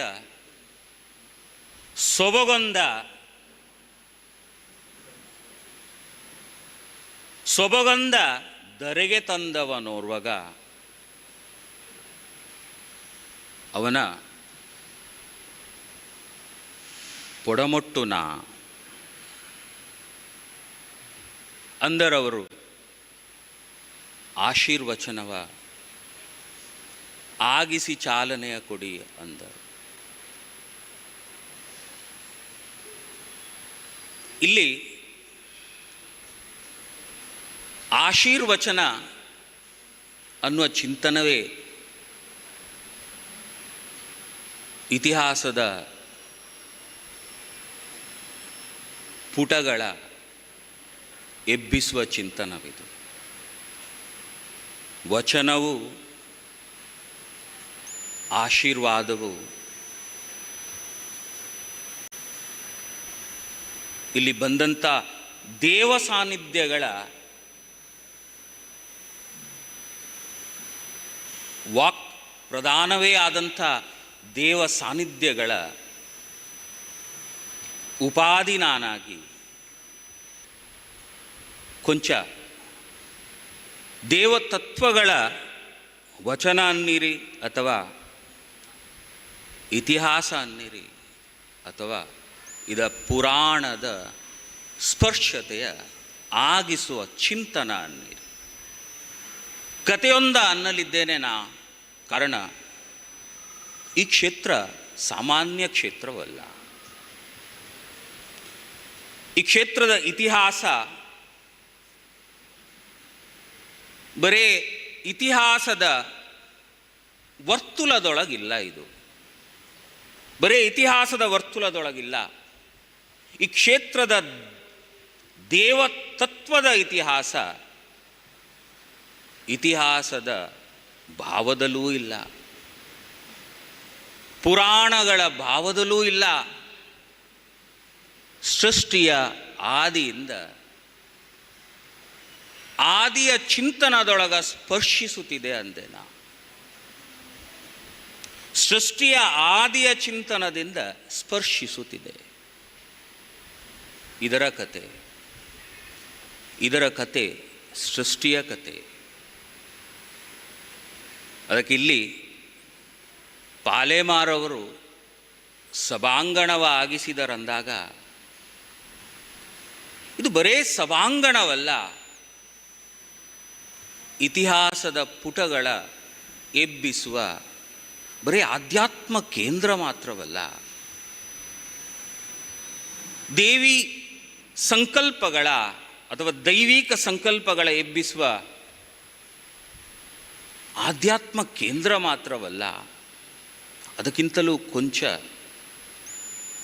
ಸೃಷ್ಟಿಯನ್ನೇ ಉಳಿಸುವ ಕೇಂದ್ರದ ಸಂಕೇತವಿದು. ಕಾರಣ ಇಲ್ಲಿರುವ ದೇವತತ್ವಗಳ ಇತಿಹಾಸದ ಮೆಲುಕ ಕೊಂಚ ಅನ್ನಬೇಕೆಂದು ಅನಿಸುತ್ತಿದೆ ನನಗ. ಈ ಅವಕಾಶ ಈ ಲೋಕಾರ್ಪಣೆಯ ಈ ಹೊತ್ತೊಳಗ ಇದ ಕೊಡದೇ ಹೋದರೆ ದೇವತತ್ವಗಳಿಗೆ ಕೊಡುವ ನ್ಯಾಯವಲ್ಲವೆಂದೇ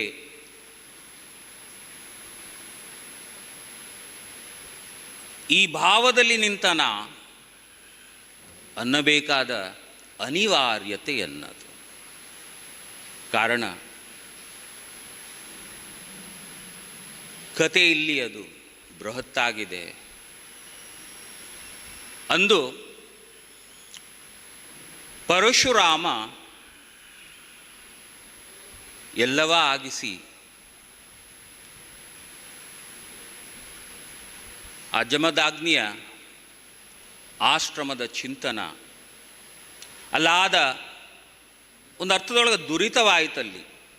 ಈ ರೇಣುಕೆ ಎಂಬ ಚಿಂತನದೊಳಗ ಆ ದಾಕ್ಷಾಯಿಣಿಯ ಭಾವ ಅಥವಾ ದಾಕ್ಷಾಯಿಣಿ ಅಂದಾಗ ಪರಿಪೂರ್ಣವಾದ ಈ ಮಾಯೆಯ ಚಿತ್ರಣ ಒಂದು ಸೃಷ್ಟಿಯ ಆದಿಯೊಳಗ ಕೊಂಚ ಅತ್ತಿತ್ತಾದ ಭಾವ ಮುಂದೆ ರೇಣುಕೆಯ ಛಾಯೆಯಾಗಿ ಮುಂದುವರಿದು ಒಂದರ್ಥದೊಳಗ ಜಗತ್ತಿನ ಎಲ್ಲ ಸ್ಥಿತಿಗತಿಗಳಿಗೆ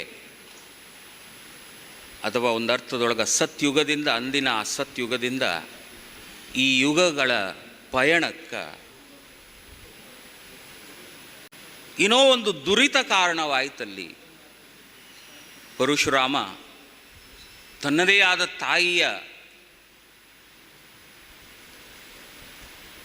ಶಿರಚ್ಛೇದನ ಮಾಡಿದಾಗ ಮಾತೃಶಾಪವು ಅವಾಗ ದೊರಕಿತನ್ನುತ್ತಿದ್ದೇನೆ. ಅಲ್ಲಿ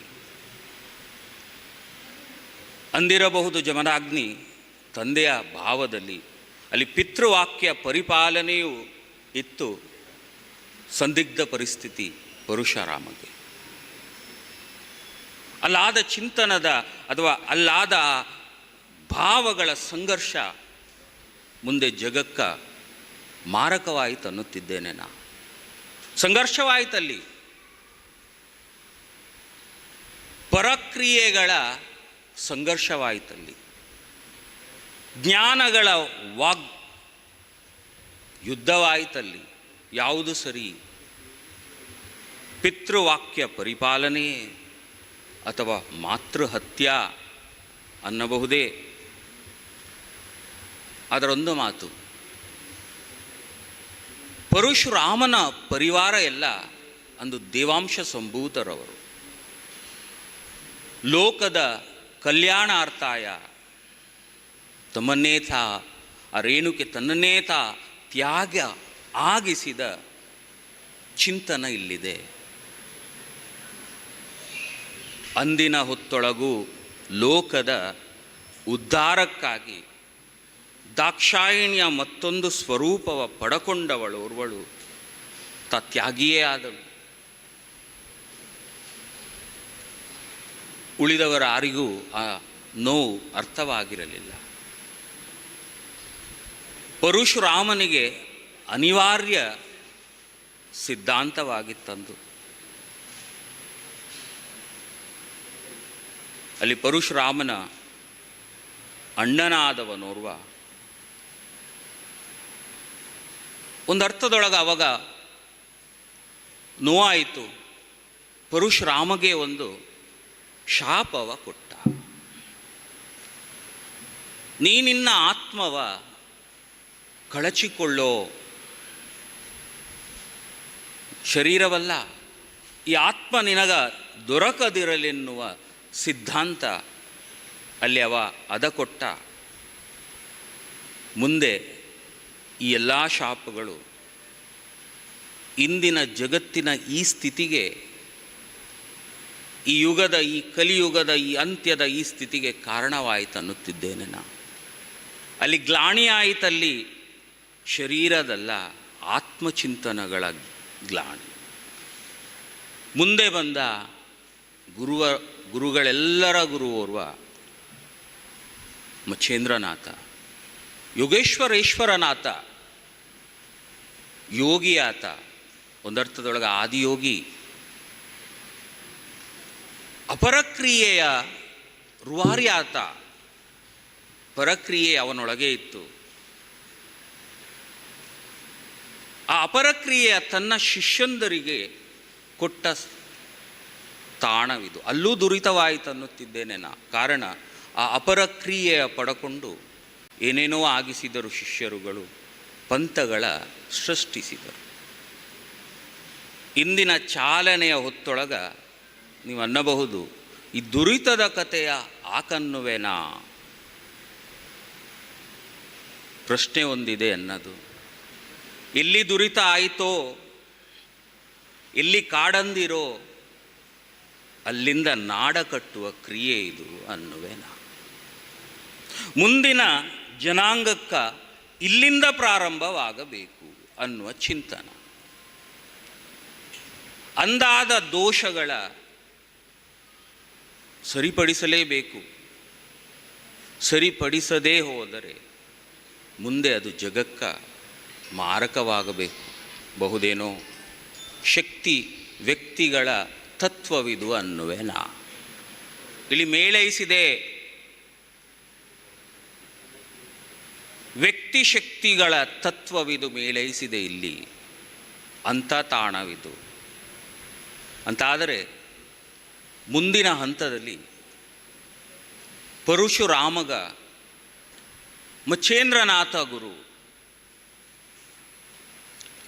ಒಂದರ್ಥದೊಳಗ ಶಾಪವಲ್ಲ, ಒಂದು ಮಾತಂದ ಅಂದು, ಧರ್ಮ ಯಾವುದಯ್ಯ ನಿನ್ನಯ ಕುಲಧರ್ಮ ಯಾವುದಯ್ಯ. ನೀ ತಪಸ್ಸ ಆಗಿಸಿದ್ಯಾ, ನೀ ತ್ರಿಲೋಕ ಸಂಚಾರಿಯಾಗಿದ್ಯಾ, ಇಂದು ಕೇಳುತ್ತಿಹೇನ ಪರವಿದ್ಯೆಯ ರುವಾರಿನ, ನಿನಗ ಕೇಳುತ್ತಿದ್ದೇನೆ, ನಿನ್ನಯ ಧರ್ಮ ಯಾವುದು, ನಿನ್ನಯ ಚಿಂತನ ಯಾವುದು, ಕೊಡಲಿಯ ಪಡಕೊಂಡು ಅಂತೇ ನಿಲ್ಲುವೆಯಾ ಅಥವಾ ನಿನ್ನ ಆತ್ಮಧರ್ಮವ ಆಗಿಸುವೆಯಾ. ಮಚ್ಚೇಂದ್ರನಾಥ ಗುರು ತೋರಿಸಿದ ನಾಥ, ನಿನ್ನ ಆತ್ಮ ಈ ಆತ್ಮ ಧರ್ಮವ ಮಾಡು. ಅಲ್ಲಿ 19 ವರ್ಷ ವಾಗ್ಯುದ್ಧವಾಯಿತು. ಅಪರಕ್ರಿಯೆಯ ಮತ್ತು ಪರಕ್ರಿಯೆಯ, ಅಪರಕ್ರಿಯೆ ಅನ್ನೋದು ನೀವು ಅನ್ನುವ ಈ ತಾಂತ್ರಿಕ ವಿಧಾನಗಳು ಅಥವಾ ಈ ದೇವ ಶಕ್ತಿಗಳ ಅಥವಾ ಪ್ರಕೃತಿಯೊಳಗಿರುವಂಥ ಶಕ್ತಿಗಳ ಉಪಯೋಗಿಸಿಕೊಂಡು ಆಗಿಸುವ ಕ್ರಿಯೆಗೆ ಅಪರಕ್ರಿಯೆ ಅನ್ನುವುದು. ಪರಕ್ರಿಯೆ ಅನ್ನೋದು ಆತ್ಮಜ್ಞಾನ, ಆತ್ಮಿಕ ಭಾವಗಳಲ್ಲಿ ಆದಂಥ ಪೈಪೋಟಿ ಇದು. ಪರಶುರಾಮ ಅಪರಕ್ರಿಯೆ ಅವಾಗ ಅನುಭವ ಇತ್ತು, ಅಪರಕ್ರಿಯೆಯ ಅನುಭವ. ಇಲ್ಲಿ ಮಚ್ಚೇಂದ್ರನಾಥನಿಗೆ, ಆ ಗುರುವಾದವನಿಗೆ ಅವ ಪರಾತತ್ವನ ಅಪರಾತತ್ವದ ರುವಾರಿ ಆತ. ಇದರೊಳಗೆ ಜ್ಞಾನ ಹೊರಹೊಮ್ಮಿತನ್ನುತ್ತಿದ್ದೇನೆ. ಒಂದರ್ಥದೊಳಗೆ ಮಂದಾರ ಪರ್ವತದ ಅಡಿಯೊಳಗೆ ಆದಂಥ ದೇವ ಭಾವಗಳಲ್ಲಿ, 2 ದೇವ ತತ್ವಗಳಲ್ಲಿ ಸಂಘರ್ಷವಾಯಿತು. ಅಲ್ಲಿ ಆ ಸಂಘರ್ಷದ ಅಮೃತವೇ ಇಂದು ಕಾಣುತ್ತಿದ್ದೇವೆ ನಾವು. ವಿಭಿನ್ನವಾದ ಕತೆ. ಒಂದರ್ಥದೊಳಗೆ ಪರಶುರಾಮ ಕ್ಷೇತ್ರ ನೀವೆಂದು ಅನ್ನುವ ಈ ಕರಾವಳಿಯ ಈ ಇತಿಹಾಸದ ಭಾವಕ್ಕೊಂದು ಅರ್ಥ ಕೊಟ್ಟ ಕ್ಷೇತ್ರ ಮಾತ್ರವಲ್ಲ, ಅದರ ಮೂಲ ಸೃಷ್ಟಿಯೇ ಆದಂಥ ಕ್ಷೇತ್ರವಿದು. ಇದು ಕ್ಷೇತ್ರ ಅನ್ನುವೆನ. ಇಲ್ಲಿ ಮಲ್ಲಿಕಾರ್ಜುನನಿರುವ ದುರ್ಗಾ ಅಂದಿರ, ಗುರುವನ ಅಂದಿರ ಅಂತಾದರೆ ಗುರು ತನ್ನ ಶಿಷ್ಯರಿಗೆ ಲೋಕದ ಕಥೆಯ, ಲೋಕದ ವಾಸ್ತವವ ಅಂದ ತಾಣವಿದು.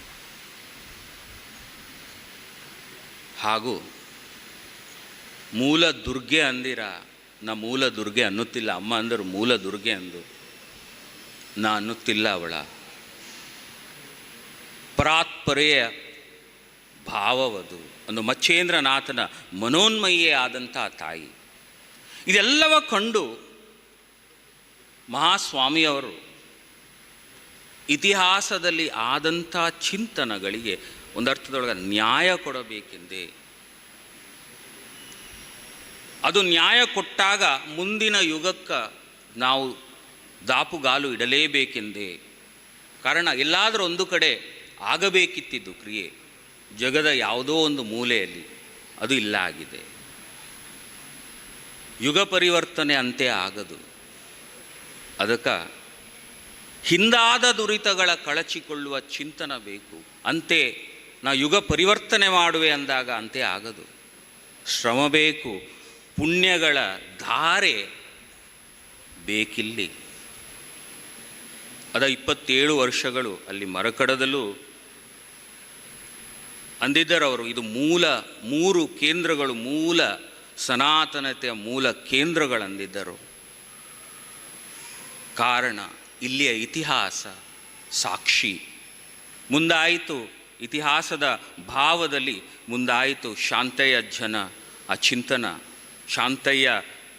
ನಾವು ಶಾಂತಯ್ಯ ಅಜ್ಜ ಎಂದು ಕರೆದೇವವರ, ಆದರೆ ಅಲ್ಲಿ ಕೊನೆಯ ಪರಕೀಯರ ದಾಳಿ ಆದಾಗ ಆ ಶಾಂತಯ್ಯ ಅಜ್ಜ ಅನ್ನುವ ಆ ಚೈತನ್ಯ ಒಂದು ಅರ್ಥದೊಳಗೆ ಈ ಕರಾವಳಿ ಪ್ರದೇಶವ ಸಂರಕ್ಷಿಸಿದ ಬೃಹದಾದ ಇತಿಹಾಸ ಇದೆ. 600-700 ವರ್ಷಗಳ ಹಿಂದೆ ಇದೆಲ್ಲವೂ ಒಂದು ಅರ್ಥದೊಳಗೆ ಒಂದು ಜಾಡಿನಲ್ಲಿ ಹೆಣೆದಿದೆ ಅನ್ನುತ್ತಿದ್ದೇನೆ ನಾನು. ಅದಕ್ಕೆ ಪಾಲೆಮಾರರಿಗೊಂದು ಮಾತೊಂದು ಅಂದೆ ನಾ, ಎಲ್ಲೂ ಗೆದ್ದರು ಇಲ್ಲಿ ಗೆಲ್ಲಲೇಬೇಕು, ಇದು ಮೂಲ, ಇಲ್ಲಿ ಗೆದ್ದರೆ ಎಲ್ಲೂ ಗೆಲ್ಲಬಹುದನ್ನುವ ಈ ಚಿಂತನವು ಅನ್ನುತ್ತಿದ್ದೇನೆ ನಾ. ಬಹುಶಃ ಅದಕ್ಕಾಗಿ ಆ ಪ್ರಜ್ಞೆಯ ಕೊಟ್ಟರೇನೋ ಸ್ವಾಮಿಯವರು. ಈ ಕ್ಷೇತ್ರದಿಂದಲೇ ಒಂದರ್ಥದೊಳಗೆ ಸಮಾಜಮುಖಿ ಅಂದೇನಾ. ಸಮಾಜಮುಖಿ ಆಗಬೇಕಾದರೆ ಬರೇ ಅಂದಾಗ ಸಮಾಜಮುಖಿ ಆಗುವುದಿಲ್ಲ. ಅಲ್ಲಿರುವ ತತ್ವದ ಭಾವಗಳು ಪ್ರತಿಯೊಂದು ವ್ಯಕ್ತಿ ಭಾವದಲ್ಲಿ ಪಸರಿಸಬೇಕನ್ನುವ ಬೃಹದಾದ ಚಿಂತನ ಒಂದಿದೆ. ಅದು ಅನ್ನಲೇಬೇಕಿತ್ತು ನಾ. ಬರೀ ಮಾನುಷಿಕ ಚಿಂತನವಲ್ಲ. ಈ ಕ್ಷೇತ್ರದಿಂದ ಒಂದರ್ಥದೊಳಗ ತುಂಗುದಾಣ ಅಂದೇನಾ, ಸಂಸ್ಕೃತಿಯ ತುಂಗುದಾಣ ಅಂದೇನಾ. ಅಲ್ಲೊಂದು ಉಡುಪಿಯ ಆ ಕ್ಷೇತ್ರದೊಳಗೆ ಅಂದಿದ್ದೇನಾ, ಇದು ಸಂಸ್ಕೃತಿಯ ತುಂಗುದಾಣವೋ ಅಥವಾ ತಂಗುದಾಣವೋ. ಇಲ್ಲೂ ಅಂತೆ ಅನ್ನುತ್ತಿದ್ದೇನೆ ನಾ. ಕ್ಷೇತ್ರದ ಇತಿಹಾಸ ಜಗತ್ತಿನ ಸಂಸ್ಕೃತಿಯ ತುಂಗುದಾಣ. ಇದು ಜಗತ್ತಿನ ಸಂಸ್ಕಾರಗಳ ತುಂಬುದಾಣವಿದು. ಬರೇ ಮಾತಿದು ಮಾತಲ್ಲ. ಸ್ವಾಮಿಯವರು ಬಂದು ಇಂತು ಮಾತಂದರು, ಅಂತೆ ಹೋದರನ್ನುವ, ಮರಕಡಕ್ಕೆ ಹೋದರನ್ನುವ ಚಿಂತನ ಇದಲ್ಲ. ಇಲ್ಲಿ ನಿಂತು ಆಗಿಸಿದ ಚಿಂತನವಿದೆ. ಮುಂದೆ ಕಾಣಲಿರುವಿರಾ ನೀವು ಅನ್ನುತ್ತಿದ್ದೇನೆ ನಾ. ಈ ಕ್ಷೇತ್ರದ ಇತಿಹಾಸದ ಪುಟಗಳು ಹೊರಗ ಬಂದಾಗ ಈ ಹೆಜ್ಜೆ, ಇಂದಿನ ಈ ಹೆಜ್ಜೆ ಪಾಲೆಮಾರವರನ್ನು ಉಪಾಧಿಯಾಗಿಸಿಕೊಂಡು ಆ ಮಹಾತಾಯಿ ಸಂಸ್ಕೃತಿಯ ಎತ್ತುವ ಕೇಂದ್ರವೊಂದ ನಿರ್ಮಿಸಿದ್ದಾಳೆ. ಅಲ್ಲೂ ಅಂತೆ, ಅಲ್ಲೂ ಹೋಗಿದ್ದೆವು ನಾವು. ಅಮ್ಮ ಅಂದಂತೆ ಕನ್ವೆನ್ಷನ್ ಸೆಂಟರ್ ಅಂದಿದೆ ನಾ ಅವರಿಗೆ. ಮಂಗಳೂರಿನಲ್ಲಿ ಕಾಣದ ಒಂದು, ಈವರೆಗೊಂದು ಕಾಣದ ಕನ್ವೆನ್ಷನ್ ಸೆಂಟರೋ ಅಥವಾ ಒಂದರ್ಥದೊಳಗ ಸಮಾಜ ಭಾವದಲ್ಲಿ ಅನ್ನುತ್ತಿದ್ದೇನೆ. ಪ್ರತಿಯೊಂದು ಸಮಾಜವು, ಸಮಾಜದಲ್ಲಿರುವ ವ್ಯಕ್ತಿ ವಿಶೇಷಣಗಳು, ಅವರಿಗೆಲ್ಲರಿಗೂ ಒಂದು ವಿಚಾರ ವಿನಿಮಯದ ತಾಣ ಬೇಕಾಗಿದೆ. ಅದ ಕಟ್ಟಿಕೊಟ್ಟವರು ಪಾಲೆಮಾರವರು. ಉಪಾಧಿ ಆಗಿಸಿದಳಂದೇನಾ ಅಂದಿದ್ದೇನಾ ಅವರಿಗೆ. ಒಂದರ್ಥದೊಳಗ ಈ ನಾಡಿನ ಭಾವದಲ್ಲಿ ಬೃಹದಾದ ಕಟ್ಟಡವ ನಿರ್ಮಿಸಿದ್ದಾರೆ. ಲೋಕಾರ್ಪಣೆ ಬರೇ ಕಟ್ಟಡದ ಲೋಕಾರ್ಪಣೆ ಅಲ್ಲ, ಈ ವಿಚಾರಧಾರೆಯ ಲೋಕಾರ್ಪಣೆಯೂ ಅಹುದನ್ನುತ್ತಾನ. ವಿಚಾರಧಾರೆಗಳು ಲೋಕಕ್ಕೆ ಸಿಗಬೇಕು, ಲೋಕ ಸಮೃದ್ಧಿಯತ್ತ ಹೋಗಬೇಕು. ಅದಕ್ಕೆ ಹಿಂದಿದ್ದ ಎಲ್ಲ ದುರಿತಗಳ ಕಳಚಿ ಶುಭ್ರರು ನಾವಾಗಬೇಕನ್ನುವ ನಾವಾಗುವ ಶುಭ್ರತೆಯೊಳಗ ಸಮಾಜಮುಖಿಯಾದ ಈ ಕಟ್ಟಡ ಒಂದರ್ಥದೊಳಗೆ ರೂವಾರಿ ಆಗಬೇಕೆಂದು ಆಶಿಸುತ್ತಾನ. ಅಂದರು ಲೋಕಾರ್ಪಣೆಗೆ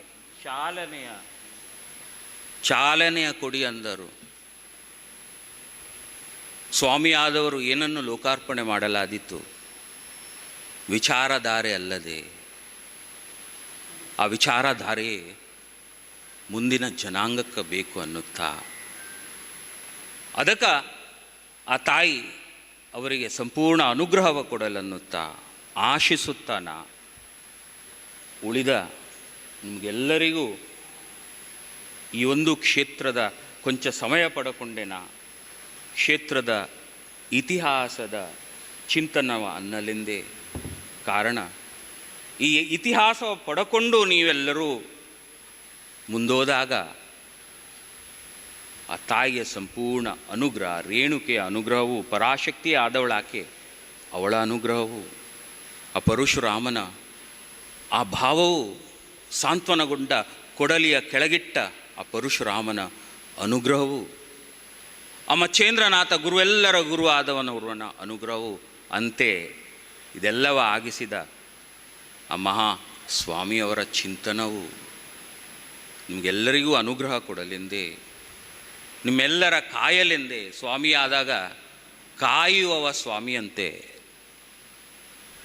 ಅಂತೂ ಆಗಲೆಂದೇ ಆಶಿಸುತ್ತಾ ನಿಮ್ಮ ಹೃದಯಂಗಳದೊಳಗ ಈ ಆತ್ಮಚಿಂತನವೆಂಬ ಈ ಪರ ಮತ್ತು ಅಪರವಿದ್ಯೆಯ ನಾಂದಿಯ ಬುನಾದಿ ಅಂದ ಕ್ಷೇತ್ರದಿಂದ ಚಾಲನೆಗೊಳ್ಳಲೆಂದೇ ಈ ವಿಚಾರಧಾರೆ ಎಂದು ಆಶಿಸುತ್ತಾನ ಕೊಂಚ ಎನ್ನ ಮಾತುಗಳ ವಿರಮಿಸುತ್ತಿದ್ದೇನೆ. ನಿಮಗೆಲ್ಲರಿಗೂ ಶುಭವಾಗಲಿ. ಲೋಕ ಸಮಸ್ತ ಸುಖಿನೋ ಭವಂತು ಅನ್ನೋದು ಬರೀ ಮಾತಲ್ಲ, ಕ್ರಿಯಾಭಾವಕ್ಕೆ ಬರಲಿ ಅನ್ನುತ್ತಾನ ಅಂತೂ ಆಶಿಸುತ್ತಾ ಮಾತುಗಳಿಗೆ ವಿರಾಮವ, ಇಂದಿನ ಈ ಮಾತುಗಳಿಗೆ ವಿರಾಮವ ಅನ್ನುತ್ತಿದ್ದೇನೆ. ಪೂಜ್ಯ ಶ್ರೀ ಶ್ರೀ ನಿತಿನ್ ನರೇಂದ್ರನಾಥ ಯೋಗೀಶ್ವರೇಶ್ವರ ಸ್ವಾಮೀಜಿಯವರು ಇತಿಹಾಸ ಚಿಂತನೆಯ ಬಗ್ಗೆ ಬೆಳಕು ಚೆಲ್ಲಿದರು. ರೇಣುಕಾದೇವಿ, ಪರಶುರಾಮ, ಶಾಂತಯ್ಯಜ್ಜ ಇವರೆಲ್ಲರ ನೆನಪು ಮಾಡುತ್ತಾ ಇಂದು ಲೋಕಾರ್ಪಣೆಯ ಚಾಲನೆ ಬಹುಶಃ ಆ ಯೋಗಿಗಳ ಮಾತಿನಲ್ಲಿ ದ್ವಂದ್ವಾರ್ಥ ಇರ್ತದೆ, ಗೂಢಾರ್ಥವೂ ಇರ್ತದೆ. ಇದು ಕೇವಲ 4 ಯೋಜನೆಗಳಿಗೆ ಚಾಲನೆಯಲ್ಲ, ಅದನ್ನು ಮೀರಿದಂತಹ ಇನ್ನೂ ಕೂಡ ಕೃಷ್ಣ ಜೆ ಪಾಲೆಮಾರ್ ಅವರಿಂದ ನಿರೀಕ್ಷೆ ಮಾಡಿಕೊಂಡೇ ಅವರು ಈ ಇತಿಹಾಸದ ಚಿಂತನೆಯ ಮೆಲುಕನ್ನು ಹಾಕಿದರು. ಶಾಂತಯ್ಯಜ್ಜ, ಕೋಟೆಯವರು ಎನ್ನುವ ಒಂದು ಹೆಸರು ನಮ್ಮ ತುಳುನಾಡಿನಲ್ಲಿ ಕೋಟೆ ರಕ್ಷಣೆ ಮಾಡುವ ಹೊಣೆಗಾರಿಕೆ ಇದ್ದ ಸಮುದಾಯಕ್ಕಿದ್ದ ಹೆಸರು. ಹಳೆಯ ಕೋಟೆ ಮಾರಿಯಮ್ಮ ದೇವಸ್ಥಾನ. ಈ ಹಳೆಯ ಕೋಟೆ ಅಂತ ಇರಬೇಕಿದ್ರೆ ಅಲ್ಲಿ ಮೊದಲೊಂದು ಹೊಸ ಕೋಟೆ ಅಂತ ಇತ್ತು ಮುಂದಿನ ಕಾಲದಲ್ಲಿ. ಆ ಕೋಟೆಯ ಪರಿಸರ, ಈ ಜಪ್ಪು ಇಲ್ಲಿಂದ ಹಿಡಿದು ಬೋಳಾರದ ತನಕದ ಆ ಒಂದು ವ್ಯವಸ್ಥೆ. ಈ ರಾಷ್ಟ್ರೀಯ ಹೆದ್ದಾರಿ ಬರುವ ಪೂರ್ವದಲ್ಲಿ ಈ 2 ವಿಭಾಗಗಳಿರಲಿಲ್ಲ. ಇಲ್ಲಿಂದ ಬೋಳಾರದ ತನಕ ಅದು ಒಂದೇ ಊರಿನ ಸ್ವರೂಪದಲ್ಲಿ ಇದ್ದದ್ದು. ಗುಜ್ಜರ ಕೆರೆ, ಅದು ಗುರುಜನರ ಕೆರೆ ಎನ್ನುವ ಒಂದು ಚಾರಿತ್ರಿಕ ಸತ್ಯವನ್ನು ಅನಾವರಣಗೊಳಿಸಿದವರು ಪೂಜ್ಯ ನರೇಂದ್ರನಾಥ ಸ್ವಾಮೀಜಿಯವರು. ಕದ್ರಿ ಕ್ಷೇತ್ರ, ಆ ಕದ್ರಿ ಕ್ಷೇತ್ರದಿಂದ ಗುರುಗಳಾದಂತಹ ಮತ್ಸ್ಯೇಂದ್ರನಾಥ, ಗೋರಕ್ಷನಾಥ, ಚೌರಂಗಿನಾಥ ಇವರೆಲ್ಲರ ಪರಿಶ್ರಮದಿಂದ ಒಂದು ತೀರ್ಥಕ್ಷೇತ್ರವಾಗಿ ಅದು ಬೆಳೆದು ಬಂದ ಆ ದಾರಿ. ಬೋಳಾರ ಮಾರಿಯಮ್ಮ ಕ್ಷೇತ್ರದ ಅವಭೃತದ ಕೆರೆಯೂ ಈ ಗುಜರ ಕೆರೆ, ಗುರುಜನರ ಕೆರೆ ಆಗಬೇಕು ಎನ್ನುವ ಆ ಸೂಚನೆಯನ್ನು ಅದೆಷ್ಟೋ ವರ್ಷಗಳ ಪೂರ್ವದಲ್ಲಿ ಕೊಟ್ಟವರು ನರೇಂದ್ರನಾಥ ಸ್ವಾಮಿಯವರು. ಪೂಜ್ಯ ಸ್ವಾಮೀಜಿಯವರು ಹೇಳಿದ ರೇಣುಕಾಂಬೆ, ಆ ರೇಣುಕಾಂಬೆಯ ಆರಾಧನೆ ಈಗಲೂ ಕೂಡ ಬೋಳಾರ ಮಾರಿಗುಡಿಯಲ್ಲಿ ಯಲ್ಲಮ್ಮನ ಸಾನ್ನಿಧ್ಯ, ಅಲ್ಲಿ ಭಂಡಾರ ಮನೆ ಇದೆ. ಆ ಭಂಡಾರ ಮನೆಯ ನಿರ್ವಹಣೆಯನ್ನು ಮಾಡುತ್ತಿದ್ದವರು ಕೋಟೆಯವರೇ. ಅಲ್ಲಿ ದರ್ಶನ ಸೇವೆ ಇತ್ತು. ಮಾರಿಯಮ್ಮ, ಮಾತಂಗಿ, ಮಾರಿಯಮ್ಮನ ದರ್ಶನ ಪಾತ್ರಿಗಳು ಕೂಡ ಇದೇ ಸಮುದಾಯದವರಾಗಿದ್ದು, ಆ ಕ್ಷೇತ್ರಕ್ಕೂ ಈ ಗುರುವನ ಮಲ್ಲಿಕಾರ್ಜುನ ಕ್ಷೇತ್ರಕ್ಕೂ ಇದ್ದ ಆ ಸಂಬಂಧದ ಇತಿಹಾಸದ ಚಿಂತನೆಯನ್ನು ಪೂಜ್ಯ ಸ್ವಾಮೀಜಿಯವರು ಲೋಕಾರ್ಪಣೆಯ ಚಾಲನೆಯ ಹೊತ್ತಲ್ಲೇ ಮಾಡಿದ್ದಾರೆ. ಧನ್ಯವಾದಗಳು. ಬಂಧುಗಳೇ, ನಮ್ಮೊಂದಿಗೆ ಶ್ರೀ ಶ್ರೀ ಮೋಹನದಾಸ ಪರಮಹಂಸ ಸ್ವಾಮೀಜಿಯವರು. ಮಾಣಿಲ ಸ್ವಾಮೀಜಿಯವರು ಇನ್ನೊಂದು ಅರ್ಥದಲ್ಲಿ ಕಾಯಕ ಯೋಗಿ ಸ್ವಾಮಿಯವರು. ಭಜನೆ ಅಂತ ಹೇಳಿದರೆ ಅಲ್ಲಿ ನಮ್ಮ ಸ್ವಾಮಿಯವರಿದ್ದಾರೆ. ನಮ್ಮ ಕರಾವಳಿ ಕರ್ನಾಟಕದ ಯಾವುದೇ ಒಂದು ಧಾರ್ಮಿಕ ಕ್ಷೇತ್ರದ ಬ್ರಹ್ಮಕಲಶ ಇರಬಹುದು, ಜೀರ್ಣೋದ್ಧಾರ ಇರಬಹುದು, ಅಲ್ಲಿ ಮುಂಚೂಣಿಯಲ್ಲಿದ್ದು ಅಲ್ಲಿ ಕಾರ್ಯಪ್ರವೃತ್ತರಾಗುವವರು. ಧರ್ಮಸ್ಥಳದ ಭಜನಾ ಕಮ್ಮಟದಲ್ಲಿ ಮುಂಚೂಣಿಯಲ್ಲಿದ್ದು ಸಾವಿರಾರು ಮಂದಿಗೆ ಆ ಭಜನೆಯ ದೀಕ್ಷೆಯನ್ನು ಕೊಡಿಸಿದವರು ಮೋಹನದಾಸ ಪರಮಹಂಸ ಸ್ವಾಮೀಜಿಯವರು. ಈ ಕ್ಷೇತ್ರದಲ್ಲಿ ಈ 4 ಸಭಾಭವನಗಳಲ್ಲಿಯೂ ಕೂಡ ಸಾಂಸ್ಕೃತಿಕ ಚಟುವಟಿಕೆಗಳು ನಡೆಯಬೇಕು ಎನ್ನುವುದು ಕೃಷ್ಣ ಜೆ ಪಾಲೆಮಾರವರ ಆಶಯ. ಈ ಸಾಂಸ್ಕೃತಿಕ ವಿಭಾಗಗಳಲ್ಲಿ ನಾಟಕ, ಯಕ್ಷಗಾನ ಎಲ್ಲ ಬರ್ತದೆ. ಈ ನಾಟಕ ಯಾವಾಗ ಇತ್ತು ಎನ್ನುವುದಕ್ಕೆ ಒಂದು ಜ್ವಲಂತ ಉದಾಹರಣೆ ಮತ್ಸ್ಯೇಂದ್ರರ ಚರಿತ್ರೆಯಲ್ಲೇ ಬರ್ತದೆ. ಮತ್ಸ್ಯೇಂದ್ರನಾಥರು ಸ್ತ್ರೀ ರಾಜ್ಯದಲ್ಲಿ ಮೈನಾಕಿನಿ ಅಥವಾ ಮಂಗಳೆ, ಪಿಂಗಳೆ ಅವಳ ವಶವರ್ತಿಯಾಗಿ ಇರುವ ಸಂದರ್ಭ. ಶಿಷ್ಯರಾದ ಗೋರಕ್ಷನಾಥರಿಗೆ ಕಾನಿಫನಾಥ್ ಎನ್ನುವರು ಹೇಳ್ತಾರೆ, ನೀನು ಗುರುಗಳನ್ನು ಅರಸ್ತಾ ಇದ್ದಿ, ನಿನ್ನ ಗುರುಗಳಲ್ಲಿ ಆ ಒಂದು ಹೆಣ್ಣಿನ ಮಾಯಾಜಾಲಕ್ಕೆ ಸಿಲುಕಿ ಇದ್ದಾರೆ, ಸ್ತ್ರೀ ರಾಜ್ಯದಲ್ಲಿ ಇದ್ದಾರೆ ಅಂತ. ಇದನ್ನು ತಿಳಿದ ಗೋರಕ್ಷನಾಥರು ಆ ಹೆಣ್ಣೆಂಬ ಮಾಯೆಯಿಂದ ಗುರುಗಳನ್ನು ಬಿಡಿಸುವುದಕ್ಕಾಗಿ ಒಂದು ನಾಟಕ ತಂಡವನ್ನು ಕಟ್ಟಿಕೊಂಡು ಬಂದರು. ಆ ನಾಟಕ ತಂಡದವರೆಲ್ಲ ಸ್ತ್ರೀಯರೇ ಎನ್ನುವ ಒಂದು ವಿಚಾರವನ್ನು ಕೂಡ ಅವರಿಗೆ ತಿಳಿಸಿದ್ರು. ಅನುಮತಿ ಸಿಕ್ಕಿತು. ರಾಣಿ ಮೈನಾಕಿನಿ ಜೊತೆಯಲ್ಲಿ ಮತ್ಸ್ಯೇಂದ್ರನಾಥರು ವೇದಿಕೆಯಲ್ಲಿ ಕುಳಿತು ಆ ನಾಟಕದ ವೀಕ್ಷಣೆಗೆ ಪ್ರತ್ಯೇಕ ವೇದಿಕೆ ಇತ್ತು. ಆ ನಾಟಕ ಗುರು ಶಿಷ್ಯ ದರ್ಶನ. ಆ ನಾಟಕ ಆಡುತ್ತಾ ಆಡುತ್ತಾ ಆ ನಾಟಕದಲ್ಲಿದ್ದ ಕತೆ ಇದೇ ಮತ್ಸ್ಯೇಂದ್ರನಾಥರ ಕತೆ. ಮತ್ಸ್ಯೇಂದ್ರನಾಥರು ಭಸ್ಮವನ್ನು ಕೊಟ್ಟದ್ದು, ಗೋರಕ್ಷನಾಥರು ಹುಟ್ಟಿಕೊಂಡದ್ದು, ಆ ಭಸ್ಮವನ್ನು ತಿಪ್ಪೆಗೆಸೆದದ್ದು. 12 ವರ್ಷಗಳ ನಂತರ ಬಂದು ಗುರುಗಳು ಆ ಮಗು ಎಲ್ಲಿ ಅಂತ ಕೇಳಿದಾಗ ತಾಯಿ ಅತ್ತದ್ದು. ಆ ಮಗುವನ್ನು ಶಿಷ್ಯನನ್ನಾಗಿ ಪಡೆದ ಆ ಗುರುಗಳು ಹೊರಟದ್ದು. ಆ ಕಥೆಯೆಲ್ಲ ನಾಟಕದಲ್ಲಿ ಬಂತು. ಅದಾದ ನಂತರ ನಾಟಕದಲ್ಲಿ ಆ ಗುರುಗಳು ಒಂದು ಸ್ತ್ರೀಯ ಸಂಪರ್ಕದಲ್ಲಿರುವಂತಹ ದೃಶ್ಯವನ್ನು ನಾಟಕದಲ್ಲಿ ತೋರಿಸಿದರು. ಆಗ ಸ್ವತಃ ಗೋರಕ್ಷನಾಥರೇ ಮದ್ದಳೆಯನ್ನು ನುಡಿಸುತ್ತಾ ಪ್ರಧಾನ ಪೀಠದಲ್ಲಿ ಆ ಸ್ತ್ರೀರಾಣಿಯ ಜೊತೆಯಲ್ಲಿ ಕುಳಿತ ಗುರುಗಳನ್ನು ಉದ್ದೇಶಿಸಿ ಛಲೋ ಮಚ್ಚೇಂದರ್ ಗೋರಖ್ ಆಯಾ, ಛಲೋ ಮಚ್ಚೇಂದರ್ ಗೋರಖ್ ಆಯಾ ಎನ್ನುವ ಮೃದಂಗದ ಮದ್ದಳೆಯ ನುಡಿಯನ್ನು ನುಡಿಸಿ ಗುರುಗಳನ್ನು ಎಚ್ಚರಿಸಿದರು. ಗುರುಗಳಿಗೆ ಗೊತ್ತಾಯಿತು, ಬಂದವ ಶಿಷ್ಯ ನಾಟಕವಾಡಿಕೊಂಡು ಬಂದ ಅಂತ. ಈ ಕಥೆಯನ್ನು ಯಾಕೆ ಹೇಳ್ತಾ ಇದ್ದೇನೆ ಅಂತ ಹೇಳಿದರೆ, ಮತ್ಸ್ಯೇಂದ್ರನಾಥರ ಕಥೆಯಲ್ಲೇ ಮೊದಲ ನಾಟಕ ಆಡಿದವರು ಗೋರಕ್ಷನಾಥರು. ಅಂತಹ ನಾಟಕ, ಯಕ್ಷಗಾನಗಳಿಗೆ, ಸಾಂಸ್ಕೃತಿಕ ಚಟುವಟಿಕೆಗಳಿಗೆ ಒಂದು ಕೇಂದ್ರವಾಗಿ ಪಾಲೆಮಾರ್ ಕನ್ವೆನ್ಷನ್ ಸೆಂಟರ್ ಇರಬೇಕು ಎನ್ನುವುದು ಕೃಷ್ಣ ಜೆ ಪಾಲೆಮಾರ್ ಅವರ ಆಶಯ. ನಾಳೆ ಅದು ಲೋಕಾರ್ಪಣೆಗೊಳ್ಳಲಿದೆ. ಲೋಕಾರ್ಪಣೆಯ ಚಾಲನೆಯ ಈ ಸಭಾ ವೇದಿಕೆಯಲ್ಲಿ ಪೂಜ್ಯ ಮಾಣಿಲ ಶ್ರೀಗಳಿಂದ ಆಶೀರ್ವಚನ.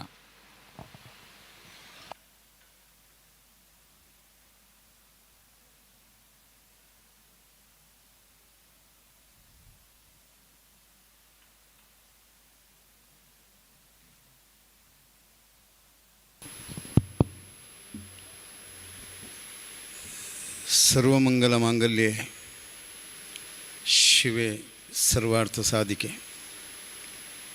ಶರಣ್ಯೆ ತ್ರಯಂಬಕೆ ಗೌರಿ ನಾರಾಯಣಿ ನಮಸ್ತುತೆ. ಶರಣಾಗತ ದೀನಾರ್ಥ ಪರಿತ್ರಾಣ ಪಾರಾಯಣೆ ಭಕ್ತಾಭಿಷ್ಟಪ್ರದೇ ದೇವಿ ಶಕ್ತಿರೂಪಿ ಸನಾತನಿ ಗುಣಾಶ್ರಯ ಗುಣಮಯ ನಾರಾಯಣಿ ನಮಸ್ತುತೆ.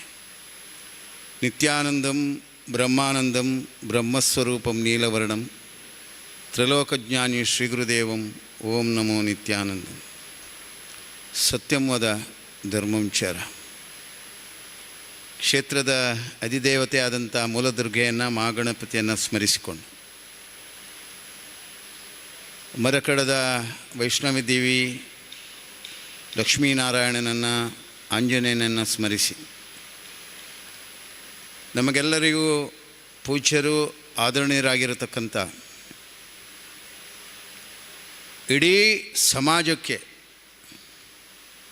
ಆಧ್ಯಾತ್ಮಿಕವಾಗಿ, ಆದಿಭೌತಿಕವಾಗಿ, ಪಾರಮಾರ್ಥಿಕವಾಗಿ ಭಕ್ತ ದೀನಳಾಗಿರತಕ್ಕಂಥ ಮಾತಾಯಿಯ ಕೃಪಾ ಕಟಾಕ್ಷವನ್ನು ಎಲ್ಲರ ಭಕ್ತರ ಅಂತರಾಳದಲ್ಲಿ ಒದಗಿರತಕ್ಕಂಥ ಮಾಚೇತನ ಬ್ರಹ್ಮೈಕ್ಯರಾದಂಥ ಪರಮಪೂಜ್ಯ ಯೋಗೀಶ್ವರ ನರೇಂದ್ರನಾಥ ಸ್ವಾಮೀಜಿಯವರಿಗೆ ಶರಣಾರ್ಥಿಯನ್ನು ಸಮರ್ಪಿಸಿಕೊಂಡು ನಾವೆಲ್ಲರೂ ಮರ ಕಟ್ಟಕ್ಕೆ ಹೋದಾಗ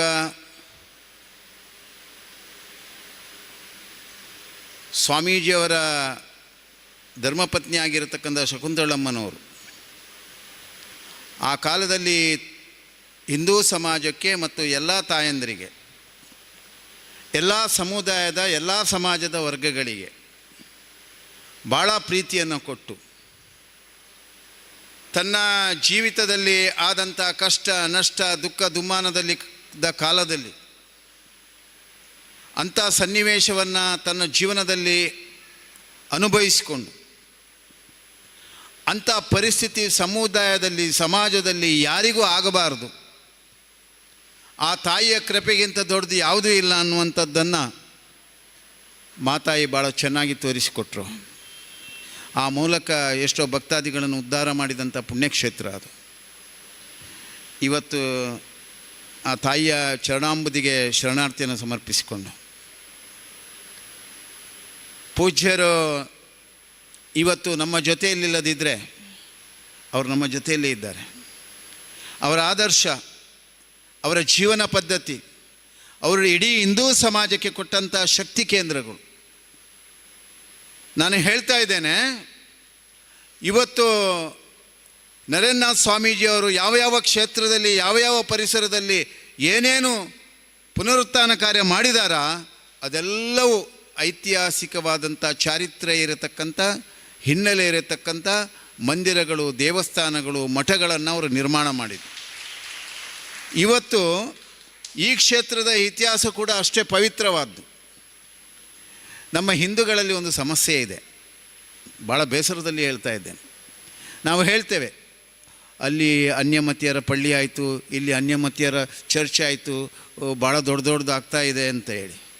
ಆದರೆ ನಮ್ಮದು ಅದಕ್ಕಿಂತ ಎತ್ತರದಲ್ಲಿ ಇದೆ, ನಾವು ಅದನ್ನು ಗಮನ ಕೊಡ್ತೇವಾ? ಇಲ್ಲಿ ಇತಿಹಾಸ ಎಷ್ಟು ಪವಿತ್ರವಾದ್ದು, ಇಲ್ಲಿ ಸಾನ್ನಿಧ್ಯ ಎಷ್ಟು ಪವಿತ್ರವಾದ್ದು, ಇಲ್ಲಿ ಇತಿಹಾಸದ ಸಾನ್ನಿಧ್ಯದಲ್ಲಿ ಎಷ್ಟೆಲ್ಲ ಶಕ್ತಿ ಇದೆ, ಇದನ್ನು ನಾವು ಅನುಭವಿಸಬೇಕು ಅಂತಾದರೆ ಪೂಜ್ಯರು ಅದನ್ನು ಮಾಡಿಟ್ಟು ಹೋಗಿದ್ದಾರೆ. ಇನ್ನೂ ಆಗ್ತಾನೇ ಇರ್ತದೆ, ಮರಕಡದಿಂದ ಇನ್ನೂ ಆಗ್ತಾನೇ ಇರ್ತದೆ. ಇದು ನಿಲ್ಲೋದಿಲ್ಲ, ಇದು ನಿಂತ ನೀರಲ್ಲ, ಸದಾ ಹರಿಯುವ ನೀರು. ಎಲ್ಲ ಸಮಾಜವನ್ನು ಪ್ರೀತಿ ಮಾಡಿದವರು ಗುರುಗಳು. ನಾನು ಸ್ವತಃ ಅನುಭವಿಸಿದವ. ನಾನು ಇವತ್ತು ಇಲ್ಲಿ ಕುತ್ಕೊಂಡಿದ್ದೇನೆ ಅಂತ ಇದ್ದರೆ, ಈ ಸ್ಥಿತಿಗೆ ಬಂದಿದೆ ಅಂತಂದರೆ ಪೂಜ್ಯ ಶ್ರೀಗಳು ಮತ್ತು ಕೃಷ್ಣ ಜೆ ಪಾಲೆಮಾರು, ಈ ಎರಡು ಸಂಬಂಧ ನಮಗೆ ಭಾಳ ವರ್ಷದ್ದು. ಕೃಷ್ಣ ಜೆ ಪಾಲೆಮಾರರು ಮತ್ತು ನಾವು ಭಾಳ ಪ್ರೀತಿಯಲ್ಲಿದ್ದವರು. ಅವ್ರು ಹೇಗಿದ್ದರು, ಅವರ ಜೊತೆಯಲ್ಲಿ ನಾವೇ ಹೇಗಿದ್ದೆವು, ಪೂಜ್ಯ ಶ್ರೀಗಳು ಹೇಗಿದ್ದರು, ಎಲ್ಲ ನಾವು ಭಾಳ ಹತ್ತಿರದಲ್ಲಿ ನೋಡಿದೆವು. ಈ ಸಂಬಂಧ ಬರೀ ದುಡ್ಡಿಗೋಸ್ಕರ ಅಲ್ಲ, ಪ್ರೀತಿಗೋಸ್ಕರ, ಭಾವನೆಗೋಸ್ಕರ, ಕರ್ಮಶುದ್ಧಿಗೋಸ್ಕರ. ಇವತ್ತು ಕೃಷ್ಣ ಜೆ ಪಾಲೆಮಾರರು ಮತ್ತು ಅವರ ಸಹಧರ್ಮಿಣಿ ಕೂಡ ವೇದಿಕೆಯಲ್ಲಿದ್ದಾರೆ. ನಾನು ತುಂಬ ಸಲ ಅವರ ಮನೆಗೆ ಹೋಗಿದ್ದೇನೆ. ಅವ್ರು ತೋರಿಸುವಂಥ ಪ್ರೀತಿ, ಅವ್ರು ತೋರಿಸುವಂಥ ಹೃದಯ ಶ್ರೀಮಂತಿಗೆ ಇವತ್ತಿಗೂ ಅವರು ಆವತ್ತೇಗಿದ್ದರು, ಅವರ ಧರ್ಮಪತ್ನಿ ಇವತ್ತಿಗೂ ಹಾಗೇ ಇದ್ದಾರೆ. ಅದೇ ಗುಣ ಇದೆ, ಏನು ವ್ಯತ್ಯಾಸ ಆಗಲಿಲ್ಲ. ಇದು ಮನುಷ್ಯನಿಗೆ ಬೇಕಾದಂಥ ಹೃದಯ ಶ್ರೀಮಂತಿಕೆ. ಪಾಲೆಮಾರರು ಕೂಡ ಅಷ್ಟೇ, ಆವತ್ತು ಹೇಗೆ ಇದ್ದಾರೆ ಇವತ್ತಿಗೂ ಹಾಗೇ ಇದ್ದಾರೆ. ನಮ್ಮ ಒಡನಾಟದಲ್ಲಿ ಯಾರ ಹತ್ರನೂ ಅವ್ರ ಹತ್ರ ಎಷ್ಟು ಐಶ್ವರ್ಯ ಬಂದಿದೆ, ಸಂಪತ್ತು ಬಂದಿದೆ ಏನಿಲ್ಲ. ಆವತ್ತಿನ ಕೃಷ್ಣ ಜೆ ಪಾಲೆಮಾರು ಇವತ್ತಿಗೂ ಹಾಗೇ ಇದ್ದಾರೆ. ಇದು ಅವರ ಹೃದಯ ಶ್ರೀಮಂತಿಕೆ. ಇದು ಎಲ್ಲಿಂದ ಬಂತು? ಪೂಜ್ಯ ಗುರುಗಳಿಂದ. ಅಂಥ ಗುರುಗಳನ್ನು ಪಡ್ಕೊಂಡವರು. ಆ ಗುರುಗಳ ಹೃದಯ ಶ್ರೀಮಂತಿಕೆಯಿಂದ ಗುರುಗಳು ಅರಸಿದ್ರು ಅವರಿಗೆ. ಅವರಿಗೇನು ಕಡಿಮೆ ಆಗಲಿಲ್ಲ. ಅವರ ಕೀರ್ತಿಗೆ ಸಾಮಾಜಿಕವಾಗಿ, ಧಾರ್ಮಿಕವಾಗಿ, ಶೈಕ್ಷಣಿಕವಾಗಿ, ಎಲ್ಲ ಕ್ಷೇತ್ರದಲ್ಲಿ ಕೆಲಸ ಮಾಡಿದ್ದಾರೆ. ಅವರು ಎಲ್ಲ ಕ್ಷೇತ್ರದಲ್ಲಿ ಕೈ ಆಡಿಸಿದ್ದಾರೆ. ಎಲ್ಲಿಯೂ ತಪ್ಪಿಯೂ ಅವರು ನಾನು ಮಾಡಿದೆ ಅಂತ ಎಲ್ಲಿಯೂ ಹೇಳಲಿಲ್ಲ. ಏನೋ ಗುರುಗಳು ಮಾಡಿಸಿದ್ರು, ತಾಯಿ ಮಾಡಿಸಿದ್ದು, ಇಷ್ಟು ಬಿಟ್ಟರೆ ಅವ್ರಿಗೆ ವಿಷಯ ಗೊತ್ತಿಲ್ಲ. ಅವರೇನಾದರೂ ದಾನ ಮಾಡಿದರೆ ಅವರಿಗೆ ನೆನಪೇ ಇರೋದಿಲ್ಲ. ಮತ್ತೆ ಯಾರಾದರೂ ಹೇಳಬೇಕು ನೀವು ನಮಗೆ ಇಷ್ಟು ಕೊಟ್ಟಿದ್ದೀರಿ ಅಂತ, ಅದು ಸಹ ಅವ್ರ ತಲೆಗೆ ಹಾಕ್ಕೊಳ್ಳೋದಿಲ್ಲ. ಏನೋ ತಾಯಿ ಕೊಟ್ಟಿದ್ದಾಳೆ ಮಾಡಿದೆ ಅಂತ. ಈ ದಾನಿಗಳು ಇವತ್ತಿನ ಸಮಾಜಕ್ಕೆ ಭಾಳಷ್ಟು ಅವಶ್ಯಕತೆ. ಸ್ವಾಮೀಜಿಯವರು ಮರಕಡೆಗೆ ನಾನು ಹೋದಾಗ 4 ದಿವಸ ಅಲ್ಲಿ ಇರ್ತಿದ್ದೆ, ಸೇವೆಯಲ್ಲಿ ಭಾಗವಹಿಸ್ತಿದ್ದೆ. ಅವರು ತೋರಿಸುವಂಥ ಪ್ರೀತಿ, ಅವರು ತೋರಿಸುವಂಥ ಹೃದಯ ವಿಶಾಲತೆ, ಯಾವತ್ತೂ ಅವರು ಯಾರತ್ರ ಎಂಥ, ಅದು ಕಷ್ಟದಲ್ಲಿ, ನಷ್ಟದಲ್ಲಿ, ದುಃಖದಲ್ಲಿ, ಕಣ್ಣೀರಲ್ಲಿ ಇಟ್ಟು ಬಂದವರ ಪರಿಸ್ಥಿತಿಯನ್ನು ಅವರು ಅವಲೋಕನ ಮಾಡುವ ಪರಿಸ್ಥಿತಿ, ಗಂಟೆಗಟ್ಟಲೆ ಅವರ ಹತ್ರ ಕೂತ್ಕೊಂಡು ಮಾತಾಡ್ತಾಯಿದ್ರು. ಅಂಥ ಒಂದು ಚಿಂತನ ಮನೋಭಾವ ಅವರಲ್ಲಿ, ಕಲ್ಪನೆ ಅವರಲ್ಲಿತ್ತು. ಅಷ್ಟು ತಾಳ್ಮೆಯಲ್ಲಿ, ಅಷ್ಟು ಏನೋ ಒಂದು ದೊಡ್ಡ ಶಕ್ತಿ ಅವರಲ್ಲಿ, ಆ ಶಕ್ತಿಯನ್ನು ಕೊಟ್ಟು ನಡೆಸ್ತಾ ಇತ್ತು. ಅದೇ ತಾಯಿ. ಅಂಥ ಒಂದು ದಿವ್ಯ ಶಕ್ತಿ, ದಿವ್ಯ ಜ್ಞಾನ ಪೂಜ್ಯ ಶ್ರೀಗಳಲ್ಲಿ ನಾನು ಭಾಳ ಹತ್ತಿರದಲ್ಲಿ ಕಂಡಿದ್ದವ. ಇವತ್ತು ಪಾಲೆಮಾರು ನೇತ್ರಾವತಿ ಸಭಾಭವನ, Palemar convention centre, Palemar farms, Palemar garden, ಇದು ಇಡೀ ಮಂಗಳೂರಿಗೆ ಕೀರ್ತಿ ಕೊಡುವಂಥ ವ್ಯವಸ್ಥೆಯನ್ನು ಮಾಡಿದ್ದಾರೆ ಅವರು. ಇಡೀ ಮಂಗಳೂರಿಗೆ ಕೀರ್ತಿ ತರುವಂಥ ವ್ಯವಸ್ಥೆ. ಇಂಥ ಒಂದು ಸ್ಮಾರ್ಟ್ ಸಿಟಿಯಲ್ಲಿ ಅವರು ಒಂದು ದೊಡ್ಡ ಸಾಧನೆಯನ್ನು ಮಾಡಿದ್ದಾರೆ. ಅವರೇ ಎಷ್ಟೋ ಜನರಿಗೆ ಆವತ್ತು ಕಷ್ಟ, ನಷ್ಟ, ದುಃಖದಲ್ಲಿರುವವರಿಗೆ ಮನೆ ಮಾಡುವಂಥ ಧೈರ್ಯ ಹೇಳ್ತಾಯಿದ್ರು. ಮನೆ ಮಾಡಿ ಅಂತ ಅವ್ರು ಹೇಳ್ತಾ ಇರೋದಾಗೆ, ಮನೆ ಮಾಡಿ ಅಂತ. ಮನೆ ಇಲ್ಲದವರಿಗೆ ಮನೆ ಮಾಡಿ ಅಂತ. ಮನೆ ಮಾಡಲಿಕ್ಕೆ ಧೈರ್ಯ ಇಲ್ಲ, ದುಡ್ಡಿಲ್ಲ, ಧೈರ್ಯ ಇಲ್ಲ, ದುಡ್ಡಿದ್ರೂ ಮಾಡುವ ಪ್ರಯತ್ನ ಇಲ್ಲ. ಅಂಥವರ ಬೆನ್ನಾವಲಾಗಿದ್ದು ನೀವು ಮಾಡಿ ಮನೆ ಆಗ್ತದೆ ಅಂತ ಹೇಳ್ತಾರೆ. ಇದನ್ನು ನಾನು ಭಾಳ ಹತ್ತಿರದಲ್ಲಿ ಗಮನಿಸಿದವ. ಏನೂ ಸಾಧ್ಯ ಇಲ್ಲದವರಿಗೆ ಮನೆ ಮಾಡಿ ಅಂತ ಹೇಳ್ತಾ ಇದ್ದರೆ, ಪಾಲೆಮಾರರು ಹೇಗಾದರೂ ಅವರಿಗೆ ಮನೆ ದುಡ್ಡು ಕೊಟ್ಟೆ ಮನೆ ಮಾಡ್ತಾಯಿದ್ರು. ಅವರು ಸಹ ಸಹಕಾರ ಕೊಡ್ತಾಯಿದ್ರು, ಅದು ಬೇರೆ ರೀತಿಯಲ್ಲಿ. ಇದು ಭಾಳ ಹತ್ತಿರದಲ್ಲಿ ನಾನು ಗಮನಿಸಿದ್ದವ. ಹಾಗಾದರೆ ಅವರ ಹಿಂದೆ ಗುರುಗಳು ಮತ್ತು ತಾಯಿಯ ಕೃಪೆ ಎಷ್ಟಿದೆ ಅಂತ ಅನ್ನೋದಕ್ಕೆ ಎಷ್ಟೋ ಸಮಾಜದಲ್ಲಿ ದುರ್ಬಲರ, ಆರ್ತರ, ದುಃಖಿಗಳ ಸೇವೆಯನ್ನು ಭಾಳಷ್ಟು ನಾನು ಭಾಳ ಹತ್ತಿರದಲ್ಲಿ ಮಾಡಿದ್ದನ್ನು ನಾನು ನೋಡಿದ್ದೇನೆ. ಆದ್ದರಿಂದ ಅವರ ಕುಟುಂಬಕ್ಕೆ, ಮಕ್ಕಳಿಗೆ, ತಾಯಿಗೆ, ಅವರ ಸೊಸೆಯಂದರಿಗೆ, ಮೊಮ್ಮಕ್ಕಳಿಗೆ ಎಲ್ಲರೂ ಒಳ್ಳೆಯದಾಗಿದ್ದಾರೆ. ಎಲ್ಲರೂ ಹಾಗೆ, ಅವರ ಇಡೀ ಕುಟುಂಬವೇ ಹಾಗೆ. ಮನೆಗೆ ಹೋದರೆ ಅಷ್ಟು ಪ್ರೀತಿ, ಅಷ್ಟು ಔದಾರ್ಯದಲ್ಲಿ ಹೃದಯ ಶ್ರೀಮಂತಿಕೆಯಲ್ಲಿ ನೋಡುವವರು. ಇದು ಅವರ ದೊಡ್ಡ ಗುಣ. ಬಹುಶಃ ಅವರ ಗುರುಗಳ ಅನುಗ್ರಹದಿಂದ ಅದೆಲ್ಲ ಪ್ರಾಪ್ತಿಯಾಗಿದೆ ಅಂತ ನಾನು ಭಾವಿಸ್ತಾ ಇದ್ದೇನೆ. ಇದು ನಿಜವಾದಂಥ ಭಾವಶುದ್ಧಿ, ಮನಶುದ್ಧಿ, ಕರ್ಮಶುದ್ಧಿ, ಇದು 3 ಶುದ್ಧಿಯಲ್ಲಿರುವಂಥ ಕುಟುಂಬ ಆಗುವುದರಿಂದ ಇವತ್ತು ಭಾಳಷ್ಟು ಒಳ್ಳೆಯ ಕಾರ್ಯ ಇಲ್ಲಿ ನಡೆದಿದೆ. ನೇತ್ರಾವತಿ ತಟ ಸಭಾಭವನದ ಉದ್ಘಾಟನೆ ಆಗಿದೆ. ನಾನು ಹೇಳೋದು ಇಷ್ಟೇ, ನೀವು ಭಾಳ ಜನ ಬಂದಿದ್ದೀರಿ. ಇವತ್ತು ಮಡ್ಯಾರ್ ಕ್ಷೇತ್ರ ಇದೆ, ಮರಕಡ ಇದೆ, ಪೂಜ್ಯ ಶ್ರೀಗಳು ಮಾಡಿದ್ದು ಇಲ್ಲಿ ಇದೆ. ನೀವೆಲ್ಲ ಹಿಂದೂಗಳಾದವರು ಎಲ್ಲರೂ, ಯಾರೇ ಇರಲಿ, ಎಲ್ಲರೂ ಇಂಥ ಕ್ಷೇತ್ರದ ದರ್ಶನ ನಿಮ್ಮ ಮಕ್ಕಳನ್ನು ಮಾಡಿಸಿ, ಮಕ್ಕಳನ್ನು ಕರ್ಕೊಂಡು ಬನ್ನಿ. ಮಕ್ಕಳಿಗೆ ಇತಿಹಾಸದ ಪುಟದಲ್ಲಿ ಸ್ವಾಮೀಜಿಯವರ ಏನೆಲ್ಲ ಸಾಧನೆ ಮಾಡಿ ಈ ಕ್ಷೇತ್ರವನ್ನು ಲೋಕಾರ್ಪಣೆ ಮಾಡಿದ್ದಾರೆ ಅದರ ಇತಿಹಾಸವನ್ನು ಹೇಳಿ. ಆಗ ಪರಶುರಾಮನ, ಮಚ್ಚೇಂದ್ರನಾಥನ ಎಲ್ಲ ಕಥೆಗಳು ಮಕ್ಕಳಿಗೆ ಮನಮುಟ್ಟುವಂತೆ, ಮನ ತಟ್ಟುವಂತೆ ಆಗುವಂಥ ಪ್ರಯತ್ನ ಆಗುವಂಥದ್ದು ಭಾಳಷ್ಟು ಇವತ್ತಿನ ದಿವಸದಲ್ಲಿ ಅವಶ್ಯಕತೆ ಇದೆ. ಆದ್ದರಿಂದ ಇವತ್ತು ಮಡ್ಯಾರು ಕ್ಷೇತ್ರ ಕೂಡ ಭಾಳ ಪವಿತ್ರವಾದ್ದು, ಭಾಳಷ್ಟು ಮಹಿಮೆ ಇದೆ ಅಲ್ಲಿ, ಭಾಳಷ್ಟು ಸಾನ್ನಿಧ್ಯ ಇದೆ, ಭಾಳಷ್ಟು ಶಕ್ತಿ ಇದೆ ಅಲ್ಲಿ. ಇದನ್ನು ಪ್ರಾರಂಭದ ದಿವಸದಿಂದ ನಾನು ನೋಡ್ಕೊಂಡು ಬಂದವ. ಆ ಸತ್ಯತೆಯನ್ನು ನಿಮಗೆ ಹೇಳ್ತಾ ಇದ್ದೇನೆ. ಅಭಿಮಾನದಲ್ಲಿ ನೀವೆಲ್ಲರೂ ಈ ಸಭಾಭವನ ಇವತ್ತು ಲೋಕಾರ್ಪಣೆ ಆಗಿದೆ. ಪೂಜ್ಯ ಗುರುಗಳು ಒಂದು ಆದೇಶ ಕೊಟ್ಟರು ಪಾಲೆಮಾರರಿಗೆ, ಇದು ಇದರಲ್ಲಿ ಗೆಲ್ಲಬೇಕು ಅಂತ. ಗೆಲ್ಲೋದು ಯಾರು? ಪಾಲೆಮಾರರಲ್ಲ, ನಾವೆಲ್ಲರೂ ಗೆಲ್ಲಬೇಕು ಅಂತ ಅದರ ಅರ್ಥ. ಈ ಸಭಾಭವನ ಒಳ್ಳೆಯ ರೀತಿಯಲ್ಲಿ ಸದುಪಯೋಗ ಆಗಬೇಕು. ದೇವಸ್ಥಾನದ ಎಲ್ಲ ಚಟುವಟಿಕೆಗೂ ಅದು ಶಕ್ತಿಯಾಗಿ ನಡೆಸ್ಕೊಡ್ಬೇಕು ಅನ್ನುವಂಥ ಪ್ರಯತ್ನ ನಾವೆಲ್ಲರೂ ಮಾಡುವಂಥದ್ದು ಅವಶ್ಯಕತೆ ಇದೆ. ಅಂಥ ಶಕ್ತಿಯನ್ನು ಪರಮಾತ್ಮ ಎಲ್ಲರಿಗೂ ಕೊಡಲಿ. ಈ ಕ್ಷೇತ್ರ ಇನ್ನಷ್ಟು ಬೆಳೆದು ಬೆಳಲಿ. ಪೂಜ್ಯ ಶ್ರೀಗಳ ಎಲ್ಲ ಭಕ್ತರಿಗೆ ಇನ್ನಷ್ಟು ಅಭ್ಯುದಯ ಮತ್ತು ಅಭಿವೃದ್ಧಿಯ ಶಕ್ತಿಯನ್ನು ಭಗವಂತ ಪರಮಾತ್ಮ ಅನುಗ್ರಹಿಸಲಿ. ಮುಂದೆ ಭವಿಷ್ಯತ್ತಿನಲ್ಲಿ ಈ ಕ್ಷೇತ್ರ ಸೂರ್ಯಚಂದ್ರರು ಕಾಲಘಟ್ಟ ತನಕ ಬೆಳಗಿ ಬರಲಿ. ಇಡೀ ಶಕ್ತಿಯ ಕೇಂದ್ರವಾಗಿ ಈ ಸಾನ್ನಿಧ್ಯ ಉತ್ತರೋತ್ತರ ಅಭಿವೃದ್ಧಿ ಆಗಲಿ ಅಂತ ಪ್ರಾರ್ಥನೆ ಮಾಡಿ ನನ್ನ 2 ಮಾತುಗಳನ್ನು ಗುರುಚರಣಿಗೆ ಸಮರ್ಪಿಸ್ತಾ ಇದ್ದೇನೆ. ಜೈ ಗುರುದೇವ್ ದತ್ತ. ಅದರ ಮೊದಲು ನಮ್ಮ ಉಮಾನಾಥ್ ಕೋಟ್ಯಾನರಿದ್ದಾರೆ. ಇವತ್ತು ನಮ್ಮ ಕಟೀಲು ಕ್ಷೇತ್ರ ಮತ್ತು ನಮ್ಮ ಶಿಷ್ಯನ ಕ್ಷೇತ್ರದ ಕಟೀಲಿನ ಎಲ್ಲ ಬ್ರಹ್ಮ ಕಲಶದಲ್ಲಿ ಕೂಡ ಎಲ್ಲ ಆ ಪರಿಸರದ ಅಭಿವೃದ್ಧಿಗೆ ಸ್ಥಳಾವಕಾಶ ಕಡಿಮೆ ಇದ್ದಾಗ ಆ ಸ್ಥಳಾವಕಾಶವನ್ನು ಸದುಪಯೋಗ ಮಾಡಲಿಕ್ಕೆ ಭಾಳಷ್ಟು ಪ್ರಯತ್ನ ಮಾಡಿದವರು. ಅವರು ಮೂಡಬಿದ್ರೆಯಲ್ಲಿ ಕೂಡ ಭಾಳಷ್ಟು ಕಾರ್ಯವನ್ನು ಮಾಡಿದ್ದಾರೆ. ನಮ್ಮ ಶಿಷ್ಯನ ಕ್ಷೇತ್ರಕ್ಕೂ ಭಾಳಷ್ಟು ಕಟೀಲಲ್ಲಿ ಈಗ ಒಂದು ದೊಡ್ಡ ಯೋಜನೆ ಬ್ರಿಡ್ಜ್ ಆಗ್ತಾ ಇದೆ. ಅದು ಸಹ ಭಾಳ ವರ್ಷದ ಒಂದು ಕಲ್ಪನೆ. ಎಷ್ಟು ಪ್ರಯತ್ನ ಮಾಡಿದರೆ ಆಗಲಿಲ್ಲ, ಈಗ ಅದು ಆಗ್ತಾ ಇದೆ. ಅವರಿಗೂ ದೇವರು ಶಕ್ತಿಯನ್ನು ಕೊಡಲಿ. ಇನ್ನು ಯೋಗೀಶಣ್ಣ ಇದ್ದಾರೆ. ಇವತ್ತು ಯಕ್ಷಗಾನದ ಎಲ್ಲ ಪ್ರೌಢಿಮೆಯನ್ನು ಎಲ್ಲ ಆಯಾಮದಲ್ಲಿ ಎಲ್ಲ ಭಾಗದಲ್ಲಿ ಮನ ತಟ್ಟುವಂತೆ ಮನ ಮುಟ್ಟುವಂತೆ ಮಾಡಿ ಪಾಂಡೇಶ್ವರದ ಮಾಲಿಂಗೇಶ್ವರನ ಸಾನ್ನಿಧ್ಯದಲ್ಲಿ ಅವರು ತಾಳ ಮಾಡಲು ಆಗ್ತಾ ಇರತಕ್ಕಂಥ ಸಂದರ್ಭದಲ್ಲಿ ಆದಿತ್ಯವಾರ ನಾನು ಪೂರ್ವಾಶ್ರಮದಲ್ಲಿ ಸ್ವಾಮೀಜಿ ಆಗೋ ಮೊದಲು ಆಗಾಗ ಹೋಗ್ತಾ ಇದ್ದೆ. ಇವತ್ತು ಅವರಿಗೂ ದೇವರು ಇನ್ನಷ್ಟು ಶಕ್ತಿಯನ್ನು ಕೊಡಲಿ. ಸಾಂಸ್ಕೃತಿಕ ಕಾರ್ಯಕ್ರಮದ ವೈಭವ ಮಾಡಲಿಕ್ಕೆ ಯೋಗೀಶಣ್ಣ ಗಟ್ಟಿಯಾಗಿದ್ದಾರೆ.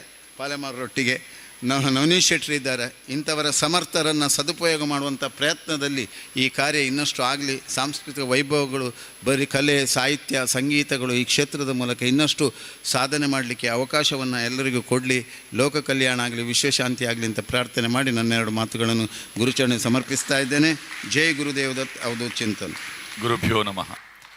ಪೂಜ್ಯ ಸ್ವಾಮೀಜಿಯವರೇ, ಕೃಷ್ಣಣ್ಣ ಅವರ ಯಕ್ಷಗಾನದ ಪ್ರೀತಿ ಎಷ್ಟು ಇದೆ ಅಂತ ಹೇಳಿದರೆ, 2002ರಲ್ಲಿ ಮಂಗಳೂರು ನೆಹರು ಮೈದಾನದ ಪಕ್ಕದ ಒಂದು ಮೈದಾನ, ಅದು ಯಕ್ಷಗಾನ ನಡೆಯುತ್ತಿದ್ದ ಮೈದಾನ, ಅದು ಯಕ್ಷಗಾನಕ್ಕೆ ಮೀಸಲಾಗಿಡಬೇಕು ಎನ್ನುವ ಕಾರಣಕ್ಕೆ ಒಂದು ಯಕ್ಷಗಾನ ಕಾರ್ಯಕ್ರಮ ಅಲ್ಲಿ ನಡೆದಿತ್ತು. ಅದರಲ್ಲಿ ಯೋಗೀಶ್ ಭಟ್ರು ಶಾಸಕರು ಅವರು ವೇಷ ಹಾಕಿದರು. ಕೃಷ್ಣ ಜೆ ಪಾಲೆಮಾರ್ ದೇವೇಂದ್ರನ ಪಾತ್ರ ನಿರ್ವಹಣೆ ಮಾಡಿದರು. ಕುಂಬಳೆ ಸುಂದರರಾಯರ ವಿಷ್ಣುವಿನ ಪಾತ್ರ, ದೇವದಾಸ್ ಕಾಪಿಕಾಡ್ ಮತ್ತು ಅವರ ಇಡೀ ತಂಡದವರು ವೇಷ ಹಾಕಿದರು. ಯೋಗೀಶಣ್ಣ, JK ರಾವ್ ಇವರೆಲ್ಲ ಇದ್ದರು. ಜೆ ರವೀಂದ್ರರು ಆ ದಿವಸದ ಕಾರ್ಯಕ್ರಮ ನಿರೂಪಣೆ ಮಾಡಿದರು. ಆ ಕಾರ್ಯಕ್ರಮದ ಫೋಟೋ ಈಗಲೂ ಕೂಡ ನಮ್ಮಲ್ಲಿ ಇದೆ. ಕೃಷ್ಣಣ್ಣ ಮೊದಲ ಬಾರಿಗೆ ಚುನಾವಣೆಗೆ ನಿಂತಾಗ ಆ ಚಿತ್ರ ಪ್ರಮುಖ ಸಂಜೆ ಪತ್ರಿಕೆಯಲ್ಲಿ ಮುಖಪುಟದಲ್ಲಿ ಪ್ರಕಟ ಆಗಿತ್ತು. ಈ ವ್ಯಕ್ತಿ ಚುನಾವಣೆಗೆ ನಿಂತಿದ್ದಾರೆ ಅಂತ. ಯಾರಿಗೂ ನಂಬಲಿಕ್ಕೆ ಆಗಲಿಲ್ಲ ಕೃಷ್ಣ ಜೆ ಪಾಲೆಮಾರ್ ಯಕ್ಷಗಾನ ವೇಷದಲ್ಲಿದ್ದಾರೆ ಅಂತ. ಅವರಿಗೆ ಯಕ್ಷಗಾನದ ಮೇಲಿನ ಆಸಕ್ತಿ ಎಷ್ಟಿದೆ ಅಂತ ಹೇಳಿದರೆ, ಪಾಲೆಮಾರ್ ಕನ್ವೆನ್ಷನ್ ಸೆಂಟರ್ನ ಉದ್ಘಾಟನೆ ನಾಳೆ, ಲೋಕಾರ್ಪಣೆ. ಅಲ್ಲಿ ಎಲ್ಲ ಕಾರ್ಯಕ್ರಮಗಳು ನಿಗದಿಯಾಗಿತ್ತು. ನಿನ್ನೆ ಅವರು ಹೇಳಿದರು, ನಾನು ಈ ವೇದಿಕೆ, ಈ ಸಭಾಂಗಣ, ಅಲ್ಲಿ ಹಿಂದೆ ಕಡೆ ಇರುವಂಥ ಗ್ರೀನ್ ರೂಮ್, ಇದರೆಲ್ಲ ವ್ಯವಸ್ಥೆ ಯಾಕೆ ಮಾಡಿದ್ದು ಅಂತ ಹೇಳಿದರೆ, ಇದು ಯಕ್ಷಗಾನಕ್ಕೂ ಕೂಡ ಆಗಬೇಕು ಅಂತ. ಆದ್ದರಿಂದ ಲೋಕಾರ್ಪಣೆಯ ದಿವಸ ಯಕ್ಷಗಾನ ಆಗಬೇಕು ಅಂತ ಹೇಳಿ ನಿನ್ನೆ ಸೆಟ್ ಮಾಡಿ ನಾಳಿನ ಕಾರ್ಯಕ್ರಮದಲ್ಲಿ ಪಟ್ಲ ಸತೀಶ್ ಶೆಟ್ಟಿಯವರ ನೇತೃತ್ವದಲ್ಲಿ 1.5 ಗಂಟೆಯ ಯಕ್ಷಗಾನ ಬಯಲಾಟದ ವ್ಯವಸ್ಥೆಯನ್ನು ಕೃಷ್ಣಣ್ಣ ನಾಳೆ ಮಾಡಿದ್ದಾರೆ. ಅವರ ಯಕ್ಷಗಾನದ ಪ್ರೀತಿ.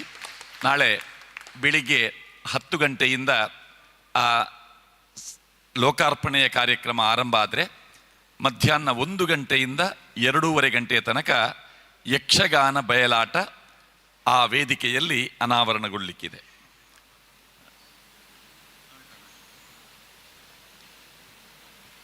ಬಂಧುಗಳೇ, ನಾಳಿನ ಪ್ರಸಂಗ ಶ್ರೀಕೃಷ್ಣ ಲೀಲಾಮೃತ ಅಂತ. ಅದು ಪುರಾಣದ ಕೃಷ್ಣನ ಕಥೆ. ಆದರೆ ನಮಗೆ ಇಲ್ಲಿ ಕೃಷ್ಣ ಲೀಲಾಮೃತವನ್ನು ನಾವೆಲ್ಲ ಇಲ್ಲಿ ಕಂಡು ಅನುಭವಿಸಿದವರು. ಸ್ವಾಮೀಜಿಯವರು ಮಾರ್ಮಿಕವಾಗಿ ಹೇಳಿದರು, ನಿಮ್ಮ ಮೂಲವನ್ನು ಮರೆಯಬೇಡಿ ಅಂತ. ಕೃಷ್ಣ ಪಾಲೆಮಾರ್, ಕೃಷ್ಣ ಜೆ ಪಾಲೆಮಾರ್, ಜಪ್ಪು. ಆ ಜಪ್ಪು ಅದನ್ನು ಬಿಟ್ಟಿಲ್ಲ, ಪಾಲೆಮಾರ್ ಅದನ್ನು ಹೊರತುಪಡಿಸಿ ಕೃಷ್ಣಣ್ಣ ಇಲ್ಲ. ಆದ್ದರಿಂದ ಅವರ ಮೂಲದ ಈ ಸ್ಥಳದ ಪ್ರೀತಿ. ಮತ್ತು ಯಾವಾಗಲೂ ಹೇಳ್ತಾರೆ, ನಮ್ಮದೊಂದು ಪುಟ್ಟ ಸಮುದಾಯ ಅಂತ. ಈ ಸಭಾಭವನದಲ್ಲಿ ಅತಿ ಹೆಚ್ಚು ಮಂದಿ ಕೃಷ್ಣ ಪಾಲೆಮಾರ್ ಅವರನ್ನು ಏಕವಚನದಲ್ಲಿ ಕರೆಯುವವರಿದ್ದಾರೆ. ಕೃಷ್ಣಣ್ಣನವರನ್ನು ಏಕವಚನದಲ್ಲಿ ಕರೆಯುವಂಥ ಒಂದು ಗುಂಪು ಇದ್ದರೆ ಅದು ಈ ಸಭಾಂಗಣದಲ್ಲಿ ಅಥವಾ ಈ ಪರಿಸರದಲ್ಲಿ. ಅಂದರೆ ಇದೆಲ್ಲ ನಿಮ್ಮ ಆತ್ಮೀಯರ ಬಳಗ, ಪ್ರಾಯದಲ್ಲಿ ನಿಮ್ಮ ಹಿರಿಯರು ಅಥವಾ ನಿಮ್ಮ ಸಮಪ್ರಾಯಿಗರೆಲ್ಲ ನಿಮ್ಮನ್ನು ಏಕವಚನದಲ್ಲೇ ಆ ಬಾಲ್ಯಾವಸ್ಥೆಯಲ್ಲಿ ಕರೆಯುವ ರೂಢಿ. ಅಂತಹ ಆ ಒಡನಾಟ ಇಟ್ಟುಕೊಂಡವರು. ಮತ್ತು ಕೃಷ್ಣಣ್ಣನ ಒಂದು ಟೀಮ್, ಅದು 40 ವರ್ಷದ ಮೊದಲು ಯಾರೆಲ್ಲ ಇದ್ದರು. ಜೆ ರವೀಂದ್ರ ಈಗ ನಮ್ಮೊಂದಿಗಿಲ್ಲ. ಹಿರಿಯ ರಂಗನಟ ಕಲಾವಲ್ಲಭ ಜೆ ರವೀಂದ್ರ ಮತ್ತು ಕೊರಗಪಣ್ಣ ಎಡಬಲಗಳಲ್ಲಿ ಕೃಷ್ಣಣ್ಣ ಅವರಿಗೆ ಮಾರ್ಗದರ್ಶನ ಮಾಡುತ್ತಿದ್ದ ಹಿರಿಯರು ಆ ಒಂದು ಪರಿವಾರದ ನೆನಪನ್ನು ಮಾಡಿಕೊಳ್ಳುತ್ತಾ ಇಂದು ಲೋಕಾರ್ಪಣೆಯ ಚಾಲನೆಯ ಈ ಹೊತ್ತಿನಲ್ಲಿ ಕೃಷ್ಣಣ್ಣನ ಬಂಧುಗಳು, ಅಭಿಮಾನಿಗಳು ಕೃಷ್ಣಣ್ಣ ಅವರಿಗೊಂದು ಗೌರವವನ್ನು ಸಾಂಕೇತಿಕವಾಗಿ ಪೂಜ್ಯ ಮೋಹನ್ ದಾಸ ಸ್ವಾಮೀಜಿಯವರ ಮೂಲಕ ಒಂದು ಶಾಲು ಹೊದಿಸುವುದರ ಮೂಲಕ ನಡೆಸ್ತಾರೆ. ದಯವಿಟ್ಟು ಶ್ರೀಮತಿ ಶಶಿಕಲಾ ಅವರ ಜೊತೆ ಸೇರಬೇಕು. ಪ್ರದೀಪ್, ಸೊಸೆ, ಮೊಮ್ಮಕ್ಕಳು ಒಟ್ಟಿಗೆ.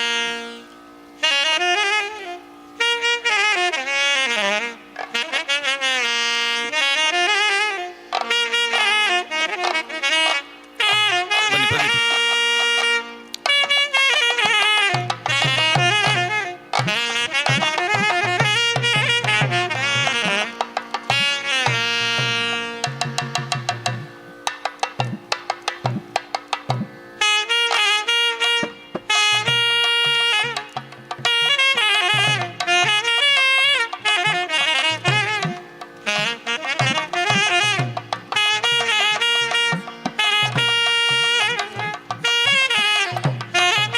ಪ್ರಸನ್ನ, ಪ್ರದೀಪ್ ಪಾಲೆಮಾರ್, ಪ್ರಸನ್ನ ಪಾಲೆಮಾರ್.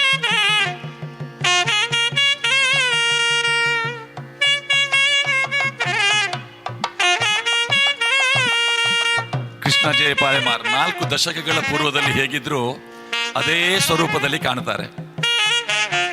ಮದುವೆ ಆಯಿತು, ಮಕ್ಕಳಾದರು, ಮಕ್ಕಳು ದೊಡ್ಡವರಾದರು, ಮಗನಿಗೆ ಮದುವೆ ಆಯಿತು, ಮೊಮ್ಮಕ್ಕಳಾದರು. ಈಗ ಮೊಮ್ಮಕ್ಕಳ ಜೊತೆ ಇರುವಂತಹ ಅಜ್ಜ, ತಂದೆ, ಪತಿ, ಮಾವ,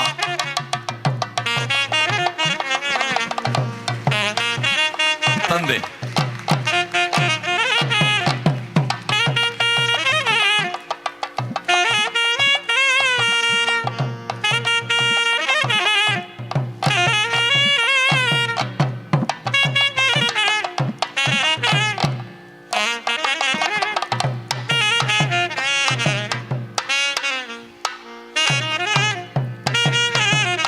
ಪ್ರದೀಪ್, ಪ್ರಸನ್ನ ಎದುರು ಬನ್ನಿ, ಪಕ್ಕದಲ್ಲಿ ನಿಂತ್ಕೊಳ್ಳಿ. ಹಿಂದ್ಗಡೆ ಇದ್ದೀರಿ, ಎದುರು ಸಾಲಿಗೆ ಬನ್ನಿ. ಆ ಕಡೆ ಸೇರಿಕೊಳ್ಳಿ. ಪ್ರಸನ್ನ ಆ ಕಡೆ ಬನ್ನಿ, ಬಲ ಬನ್ನಿ.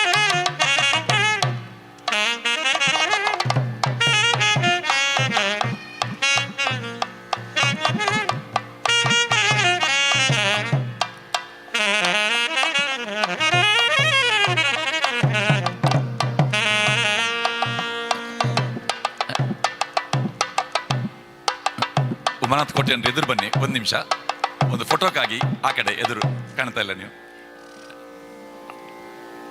ಪ್ರದೀಪ್ ಕೂಡ ಆ ಕಡೆ ಬನ್ನಿ. ಪ್ರದೀಪ್ ಆ ಕಡೆ ಬನ್ನಿ.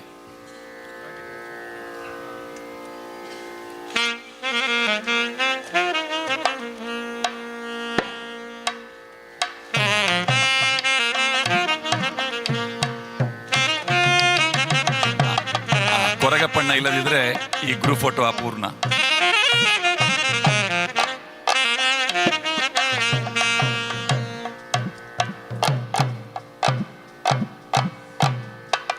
ಈಗ ಚಪ್ಪಾಳೆ ತಟ್ಟಬಹುದು.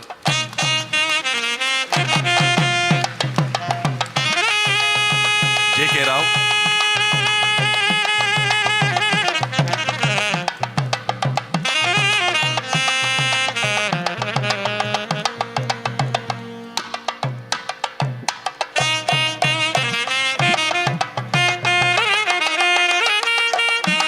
ಬಂಧುಗಳೇ, ಲೋಕಾರ್ಪಣೆಯ ಚಾಲನೆಯ ನುಡಿಗಳನ್ನಾಡಿದ ಸ್ವಾಮೀಜಿಯವರ ಆಶೀರ್ವಚನವನ್ನು ಕೇಳಿಸಿಕೊಂಡ ಕೃಷ್ಣಣ್ಣ ಅವರ ಮನದಾಳದ ಮಾತುಗಳು ಇದೀಗ ನಮ್ಮ ಮುಂದೆ.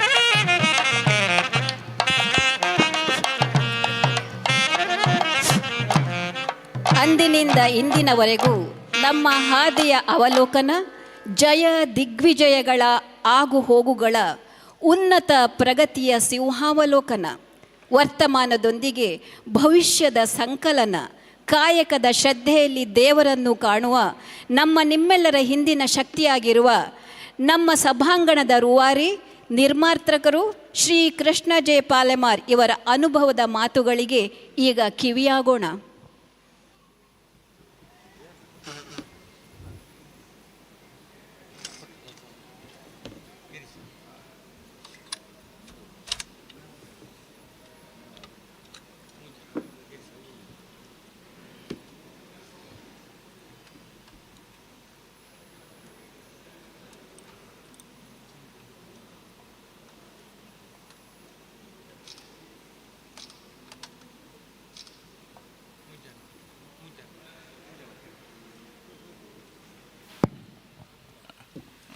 ಕೃಷ್ಣ ಜೆ ಪಾಲೆಮಾರ್ ಅವರಿಂದ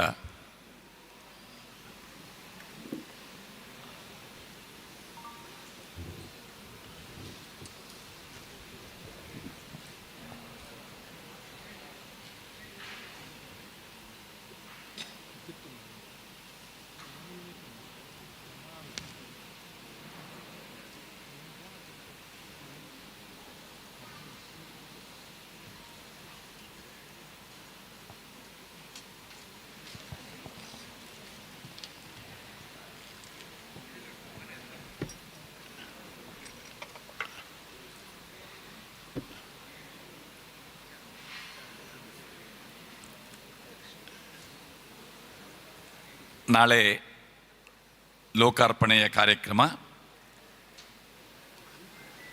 ಆಂಧ್ರ ಪ್ರದೇಶದ ರಾಜ್ಯಪಾಲರ ದಿವ್ಯ ಉಪಸ್ಥಿತಿಯಲ್ಲಿ ನಡೀತದೆ. ಆ ಕಾರ್ಯಕ್ರಮದ ಒಂದು ಪೂರ್ವಭಾವಿ ಕಾರ್ಯಕ್ರಮದ ಸ್ವರೂಪದಲ್ಲಿ ಇದೀಗ ಪಾಲೆಮಾರ್ ಪರಿವಾರವನ್ನು ಸಜ್ಜುಗೊಳಿಸುವ ಒಂದು ರಿಹರ್ಸಲ್ ಕಾರ್ಯಕ್ರಮ ಕೂಡ ಇಂದು. ಕೃಷ್ಣಣ್ಣ.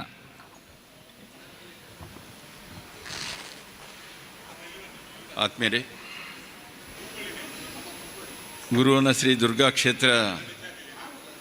ಕ್ಷೇತ್ರದಲ್ಲಿ ಲೋಕಾರ್ಪಣೆಗೆ ಚಾಲನೆ ನೀಡುವಂಥ ಈ ಕಾರ್ಯಕ್ರಮದ ಸಂದರ್ಭದಲ್ಲಿ ವೇದಿಕೆಯಲ್ಲಿ ಆಸೀನರಾದಂಥ ಪೂಜ್ಯ ಅಮ್ಮನವರನ್ನು ಅಲ್ಲದೆ ಸ್ವಾಮಿದ್ವಯರನ್ನು ವಂದಿಸುತ್ತಾ, ವೇದಿಕೆಯಲ್ಲಿ ಸಮಾರಂಭದ ಅಧ್ಯಕ್ಷರು ನನ್ನ ಆತ್ಮೀಯರ ಅಂತ ಉಮಾನಾಥ್ ಕೋಟ್ಯಾನ್ರವರೇ, ಹಾಗೂ ವೇದಿಕೆಯಲ್ಲಿ ನನ್ನ ಮತ್ತೊಬ್ಬರು ಆತ್ಮೀಯ ಮಿತ್ರ, ಗೆಳೆಯ, ಹತ್ತಿರದ ಸಂಬಂಧಿಯಾದಂಥ ಯೋಗೀಶ್ ಅಣ್ಣನವರೇ, ಹಾಗೂ ಸೇರಿದಂಥ ಎಲ್ಲ ಆತ್ಮೀಯ ಸದ್ಭಕ್ತ ಬಾಂಧವರೇ, ಇವತ್ತು ವಿಶೇಷವಾಗಿ ಮಂಗಳೂರು ನಗರದಲ್ಲಿ 4 ಸಭಾಂಗಣ ಮತ್ತು ಸಭಾಭವನವನ್ನು ಇವತ್ತು ಲೋಕಾರ್ಪಣೆ ಮಾಡುವಂಥ ಕಾರ್ಯಕ್ರಮಕ್ಕೆ ಇವತ್ತು ಚಾಲನೆಯನ್ನು ಕೊಡಲಿಕ್ಕೆ ಇವತ್ತು ನಮ್ಮ ನೇತ್ರಾವತಿ ಸಭಾಭವನದಲ್ಲಿ ಹಾಗೂ ನನ್ನ ಕುಲದೇವರಾದ ಮಲ್ಲಿಕಾರ್ಜುನ ಮತ್ತು ಇಷ್ಟ ದೇವತೆ ಅಂದ ಆ ತಾಯಿಯ ಸಾನ್ನಿಧ್ಯದಲ್ಲಿ ಇವತ್ತು ನಡೀಲಿಕ್ಕೆ ಭಾಳಷ್ಟು ಸಮಯದ ನಾವು ಒಂದು ಆಸೆ ಇತ್ತು. ಎಲ್ಲರೂ Palemar convention centre, Palemar garden, Palemar farm, Netravati ಸಭಾಭವನ. ಇದರ ಬಗ್ಗೆ ನೇತ್ರಾವತಿ ಅಂದರೆ ಯಾಕಂತ ಹೇಳಿದರೆ, ನೇತ್ರಾವತಿ ತಟದಲ್ಲಿ ಇಲ್ಲಿ ಇವತ್ತು ಈ ಸಭಾಭವನ ನಿರ್ಮಾಣ ಆಗಿದೆ. ಆದರೆ ಪಾಲೆಮಾರ್ ಅಂತ ಹೇಳುವಂಥದ್ದು ಕೆಲವರ ತಲೆಯಲ್ಲಿ ನನ್ನ ಹೆಸರು ಅಂತ ಇದೆ. ನನ್ನ ಹೆಸರು ಪಾಲೆಮಾರ್ ಅಲ್ಲ. ಯಾವಾಗಲೂ ತಿಳ್ಕೊಳ್ಬೇಕೆಲ್ಲರೂ, ಪಾಲೆಮಾರ್ ಅಂತ ಹೇಳಿದರೆ ಒಂದು ಮರಕ್ಕೆ ಹೆಸರು. ಪಾಲೆ ಮರ ಅಂದರೆ ತುಳು ಸಂಸ್ಕೃತಿಯಲ್ಲಿ, ತುಳುನಾಡಿನಲ್ಲಿ ಹಾಲಿನ ಮರಕ್ಕೆ ಹಾಲೆ ಮರ ಅಂತ ಹೇಳುವಂಥದ್ದು. ನಾವು ಕನ್ನಡದಲ್ಲಿ, ತುಳುನಲ್ಲಿ ಪಾಲೆಮರ ಅಂತ. ಪಾಲೆದ ಮರ ಉಪ್ಪಿನ ಮೂಲೆ.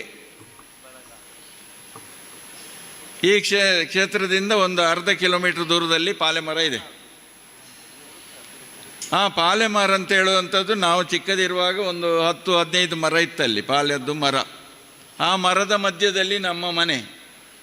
ಆ ಮನೆಯಲ್ಲಿ ಎಲ್ಲರೂ ಆ ಮನೆ ಕಟ್ಟಬೇಕಾದ್ರೆ ನನ್ನ ತಂದೆಯವರಿಗೆ ಭಾಳ ಹೆದರಿಸಿದರು. ನೀನು ಸಾಯ್ತಿ, ಆ ಮಕ್ಕಳನ್ನು ಹಿಡ್ಕೊಂಡೋಗಿ ಆ ಬನದಲ್ಲಿ ಮನೆ ಕಟ್ತೀಯಾ ಅಂತ.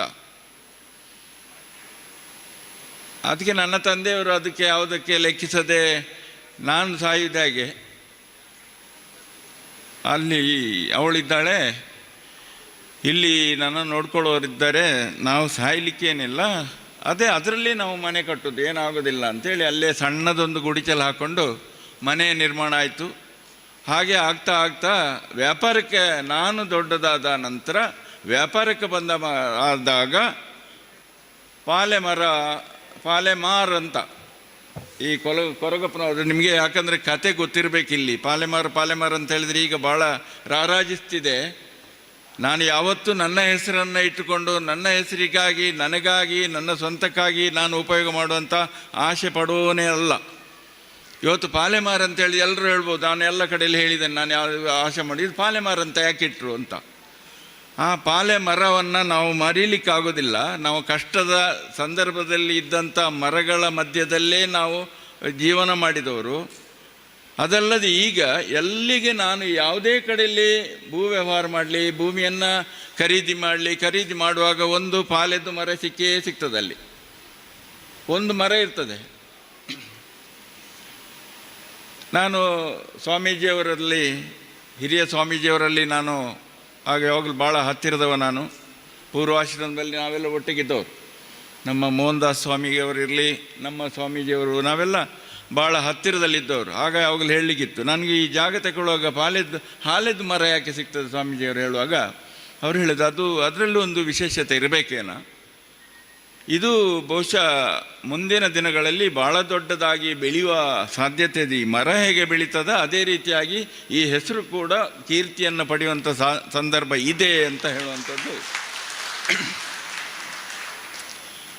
ಆ ಸಂದರ್ಭದಲ್ಲಿ ಹೇಳಿದರು. ಅದು ನನಗೆ ಈಗಲೂ ನೆನಪಾಗ್ತದೆ. ಯಾಕಂತ ಹೇಳಿದರೆ ನಾನು ಅಪೇಕ್ಷೆ ಪಟ್ಟು ಇವತ್ತು Palemar garden, Palemar farm, Palemar convention centre ಇಟ್ಟದಲ್ಲ. ಯಾವುದೋ ಸಂದರ್ಭದಲ್ಲಿ ಬಂತು ಪಾಲೆಮಾರ್ ಅಂತ ಇಡುವ ಅಂಥೇಳಿ ಪಾಲೆಮರ. ಆದರೆ ನನ್ನ ಸ್ವಂತ ಹೆಸರಲ್ಲ, ನಂದು ಹೆಸರು ಖಾಲಿ ಕೃಷ್ಣ ಮಾತ್ರ, ಕೃಷ್ಣ ಮಾತ್ರ ಇರೋದು. ಪಾಲೆಮರ ಅಂತ ಹೇಳಿದರೆ ಆ ಮನೆಗೆ ಹೆಸರು, ಮನೆಯ ಜಾಗಕ್ಕೆ ಹೆಸರು, ಮನೆಗೂ ಅಲ್ಲ, ನಮ್ಮ ಮನೆ ಅಲ್ಲ, ಆ ಜಾಗಕ್ಕೆ. ನೀವೆಲ್ಲ ತುಳುವಿನಲ್ಲಿ ಕೇಳು, ಬಾಕಿ ಮಾರು ಕಂಡ ಬೊಕ್ಕ ಎಂಚಿನ ಬೇತೆ ಮಾರು ಕಂಡೋಲ್ ಮಾತ್ರ ಬರ್ಕೊಂಡು ತುಳುವಿನಲ್ಲಿ ಹೇಳುದು ಪಾಲೆಮಾರ್ ಅಂತ. ಹಾಗೆ ಪಾಲೆಮರಕ್ಕೆ ಈ ಹೆಸರು ಬಂತು. ಆ ಹೆಸರನ್ನು ಇವತ್ತು ನಾವು ಗಾರ್ಡನಿಗಿರಲಿ ಅಥವಾ ಫಾರ್ಮಿಗಿರಲಿ ಇದೆಲ್ಲದಕ್ಕೆ ಇಟ್ಟದ್ದು ನಾವು. ಆ ಮನೆಯದ್ದು ಹೆಸರು, ಆ ಮರದ ಹೆಸರು, ಆ ಮರ ಈಗಲೂ ಇದೆ ನಮ್ಮ ಪಾಲೆಮಾರ್ ಕನ್ವೆನ್ಷನ್ ಸೆಂಟ್ರಲ್ಲಿ. ಅದನ್ನು ಅಳಿಲಿಕ್ಕೆ ಬಿಡಲಿಲ್ಲ, ಭಾಳ ಚಂದವಾಗಿ ಸುರಕ್ಷಿತವಾಗಿ ಅದನ್ನು ಬೆಳೆಸ್ತಾ ಇದ್ದೇವೆ.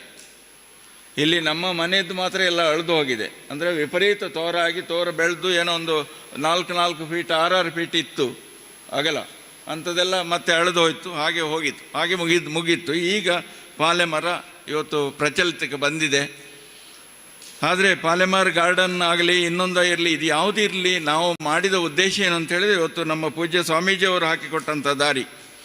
ನನ್ನ ಆತ್ಮೀಯರು, ನನ್ನ ಸಂಬಂಧಿ ಇರ್ಬೋದು, ನನ್ನ ಧಾರ್ಮಿಕ ನಂಬಿಕೆ ಈ ಸಂದರ್ಭದಲ್ಲಿ ಇದ್ದರೂ ಕೂಡ ಆ ಪೂಜ್ಯ ಸ್ವಾಮೀಜಿಯವರು ಆ ದಿನ ಯಾವಾಗಲೂ ಹೇಳಲಿಕ್ಕಿತ್ತು, ನಾವು ಸಾಂಸ್ಕೃತಿಕವಾಗಿ ಮತ್ತು ಧಾರ್ಮಿಕವಾಗಿ ಮುಂದೆ ಬರಬೇಕು. ಧಾರ್ಮಿಕವಾಗಿ ಇಲ್ಲದೇ ಇದ್ದರೆ, ಯಾಕಂದರೆ ನಮ್ಮ ಸಮಾಜ ಉಳಿದು ಭಾಳ ಅವಿದ್ಯಾವಂತರಾಗಿ ಹಿಂದೆ ಬಡತನದಿಂದ ಬೆಳೆದು ಬಂದಂಥ ಸಮಾಜ. ಇವತ್ತು ನಮಗೆ ಕೊರತೆ ಏನಿದೆ ಅಂತ ಧಾರ್ಮಿಕವಾಗಿ ಮತ್ತು ಸಾಂಸ್ಕೃತಿಕವಾಗಿ ನಾವು ಮೇಲೆ ಬರಬೇಕು.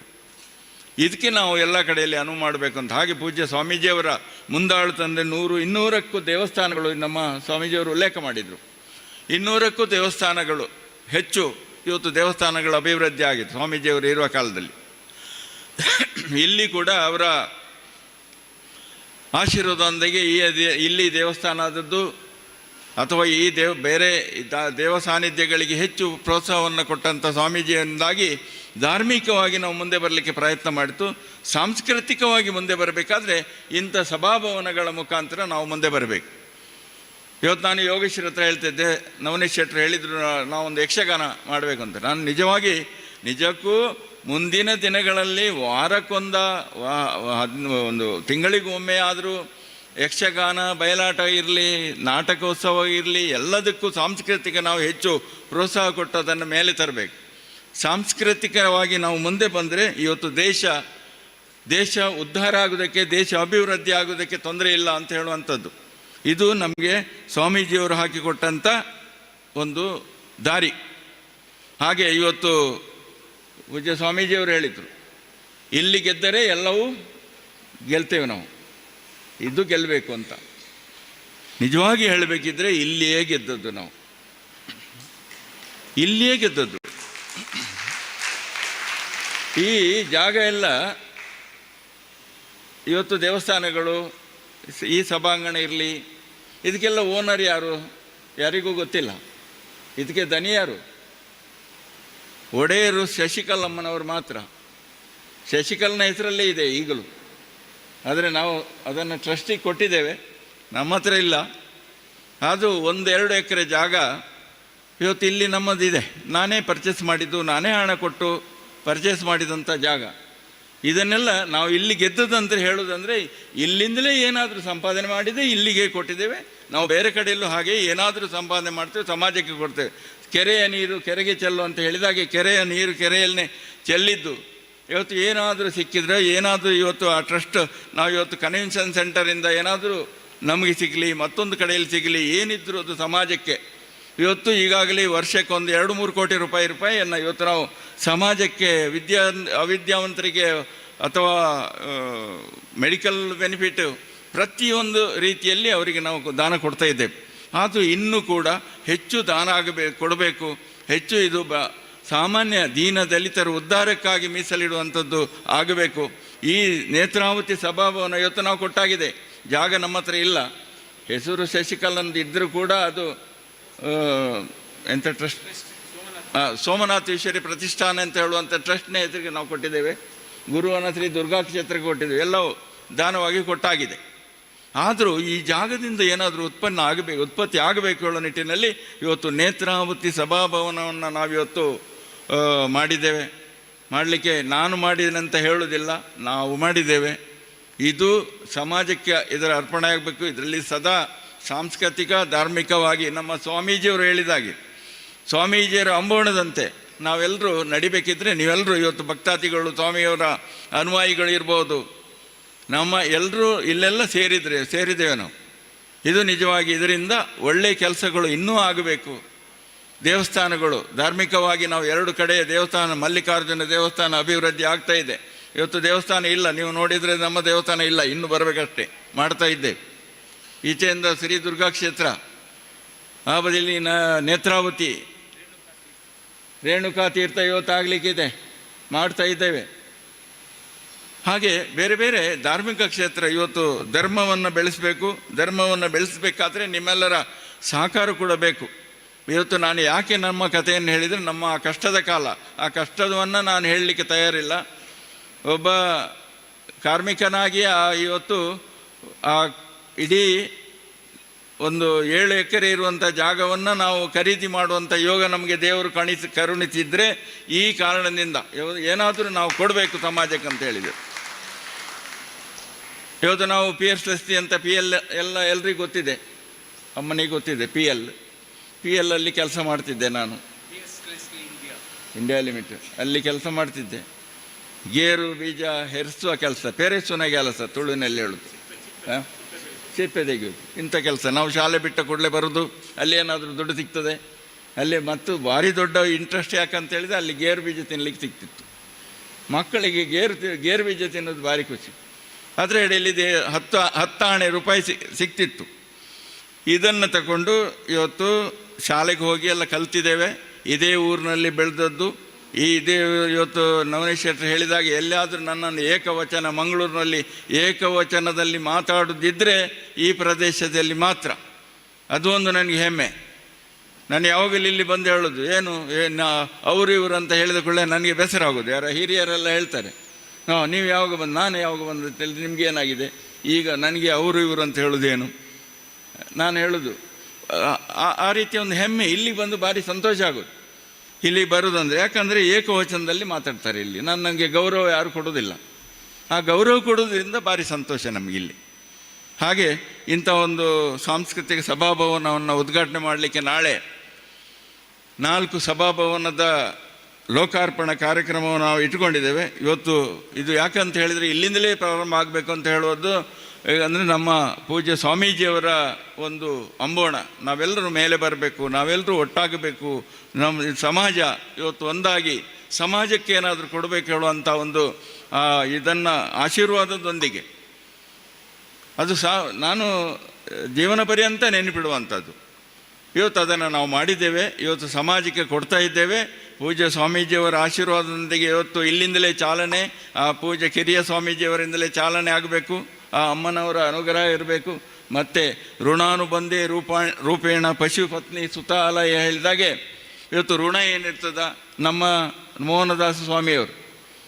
ಇವತ್ತು ಸ್ವಾಮಿಯವರು ಸರಿ, ನಾನು ಪೂರ್ವಾಶ್ರಮದಲ್ಲಿ ಭಾಳ ಒಟ್ಟಿಗಿದ್ದವರು, ಅವರೇ ನಮಗೆ ಸಿಕ್ಕಿದ್ದು, ಅವರೇ ಬರುವಂಥ ಪರಿಸ್ಥಿತಿ ಬಂತು. ಯಾಕಂತ ಹೇಳಿದರೆ ಮೊನ್ನೆ ಅವರಾಗಿ ಬಂದಿದ್ದರು, ಇವತ್ತು ನಾವು ಕರೆದಿದ್ದೇವೆ.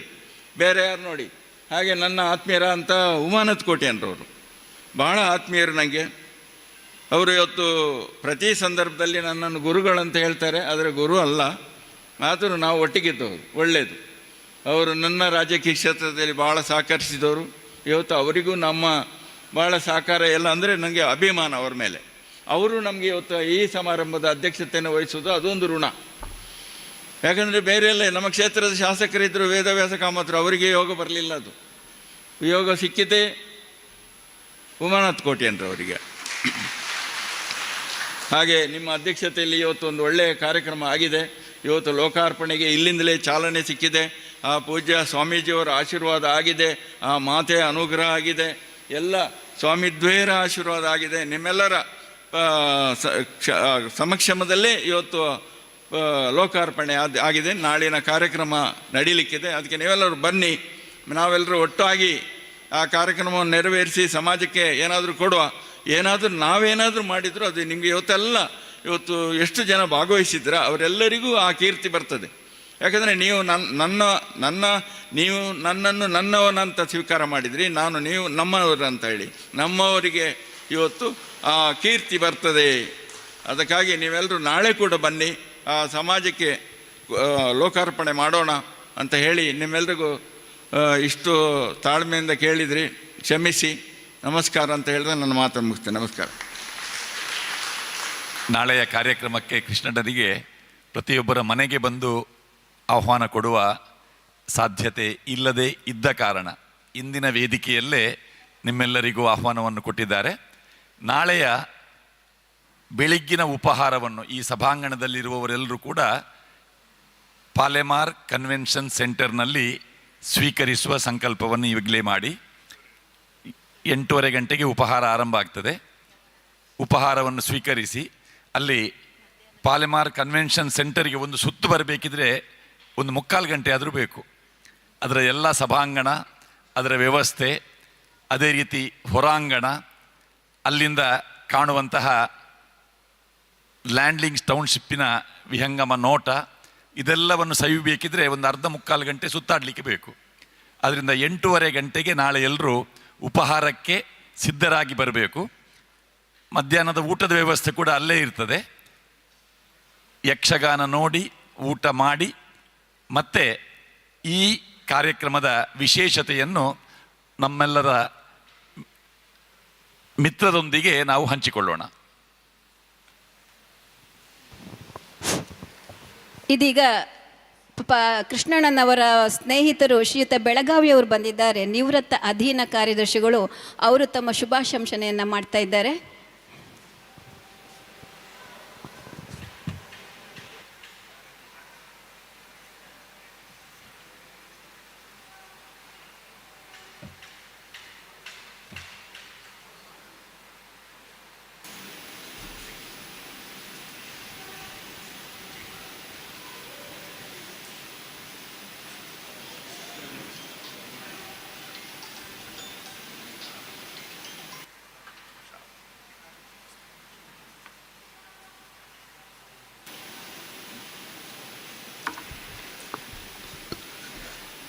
ಗುರುವನ ಶ್ರೀ ದುರ್ಗಾ ಕ್ಷೇತ್ರ, ಕಡೇಕಾರು ಶ್ರೀ ಮಲ್ಲಿಕಾರ್ಜುನ ದೇಗುಲ ಸಮುಚ್ಚಯ, ಜಪ್ಪಿನಮೊಗರು, ಮಂಗಳೂರು. ಈ ಒಂದು ಸಮುದಾಯ ಭವನದ ಚಾಲನೆಯ ಸಂದರ್ಭದಲ್ಲಿ ವೇದಿಕೆಯ ಮೇಲಿರುವಂಥ ಗುರು ಹಿರಿಯರಿಗೆ ಹಾಗೂ ಹಿರಿಯರಿಗೂ ಮತ್ತು ವೇದಿಕೆಯ ಮುಂಭಾಗದಲ್ಲಿರುವ ಎಲ್ಲ ಸಮಾಜದ ಬಂಧುಗಳಿಗೂ ನಮಸ್ಕರಿಸುತ್ತಾ, ನಾನು 1983ನೇ ಇಸ್ವಿಯಲ್ಲಿ ಈ ದೇವಸ್ಥಾನದ ಒಂದು ಕಾರ್ಯಕ್ರಮಕ್ಕೆ ಬಂದಿದ್ದೆ. ನಾನು ಪಾಲೇಮಾರ್ ಸಾಹೇಬರು ಅವಾಗ ಇನ್ನೂ ಇಷ್ಟು ಪ್ರವರ್ಧಮಾನಕ್ಕೆ ಬಂದಿರಲಿಲ್ಲ. ನಾನು ಆವಾಗ ವಿಧಾನಸೌಧದಲ್ಲಿ ಹೌಸಿಂಗ್ ಆ್ಯಂಡ್ ಅರ್ಬನ್ ಡೆವಲಪ್ಮೆಂಟ್ ಡಿಪಾರ್ಟ್ಮೆಂಟ್ನಲ್ಲಿ ಗುಮಾಸ್ತರಾಗಿ ಕೆಲಸ ಮಾಡ್ತಾಯಿದ್ದೆ. ಆವಾಗ ಈ ಒಂದು ಏನು ದೇವಸ್ಥಾನದ ಕಾರ್ಯಕ್ರಮಕ್ಕೆ ಯಾರಾದರೂ ಒಂದು ಗೆಸ್ಟನ್ನು ಕರ್ಕೊಂಬರ್ಬೇಕು ಅಂತ ಅವರು ಕೋರಿಕೆ ಮೇರೆಗೆ ನಾನು ಆವಾಗ ವಿನಯ ಪ್ರಸಾದ್ ಅವರನ್ನು, ವಿನಯ್ ಆವಾಗ ಸಿನಿಮಾ ನಟಿಯವರು ಭಾಳ ಪ್ರಬುದ್ಧಮಾನದಲ್ಲಿದ್ದರು, ಅವರ ಒಂದು ಕೇಳಿದಾಗ ಅದು ಮಂಗಳೂರಿನಲ್ಲಿ ಒಂದು ಕಾರ್ಯಕ್ರಮಕ್ಕೆ ನನಗೆ ಕರೀತಾರೆ ಅಂದರೆ ಭಾಳ ಖುಷಿಯಾಗಿ ಬಂದರು. ಆ ಸಂದರ್ಭದಲ್ಲಿ ಸುಮಾರು 101 ಮಹಿಳೆಯರ ಕುಂಭಮೇಳದೊಂದಿಗೆ ಅವರಿಗೆ ಅದ್ಧೂರಿಯಾದ ಸ್ವಾಗತವನ್ನು ಇಲ್ಲಿ ನೀಡಿದರು ಸಾಹೇಬರು. ಆ ಒಂದು ಸಂದರ್ಭವನ್ನು ನೆನೆಸ್ಕೊಂಡು ಇವತ್ತು ಈ ಕ್ಷೇತ್ರ ಈ ಮಟ್ಟಿಗೆ ಅಭಿವೃದ್ಧಿಯಾಗಿ ಅದು ಈ ಸಂದರ್ಭದಲ್ಲಿ ನನಗೆ ಇಲ್ಲಿ ಬಂದು ಪಾಲ್ಗೊಳ್ಳೋಕ್ಕೆ ಆಹ್ವಾನ ಕೊಟ್ಟದ್ದಂಥ ಪಾಲೇಮಾರ್ ಸಾಹೇಬರಿಗೆ ನಾನು ಮೊಟ್ಟ ಮೊದಲನೇದಾಗಿ ಧನ್ಯವಾದಗಳನ್ನು ಅರ್ಪಿಸ್ತಾ ಇದ್ದೇನೆ. ನನ್ನ ಅವರ ಸಂಬಂಧ 1987ರಿಂದ ಇಲ್ಲಿಯವರೆಗೂ ಅವಿರತವಾಗಿ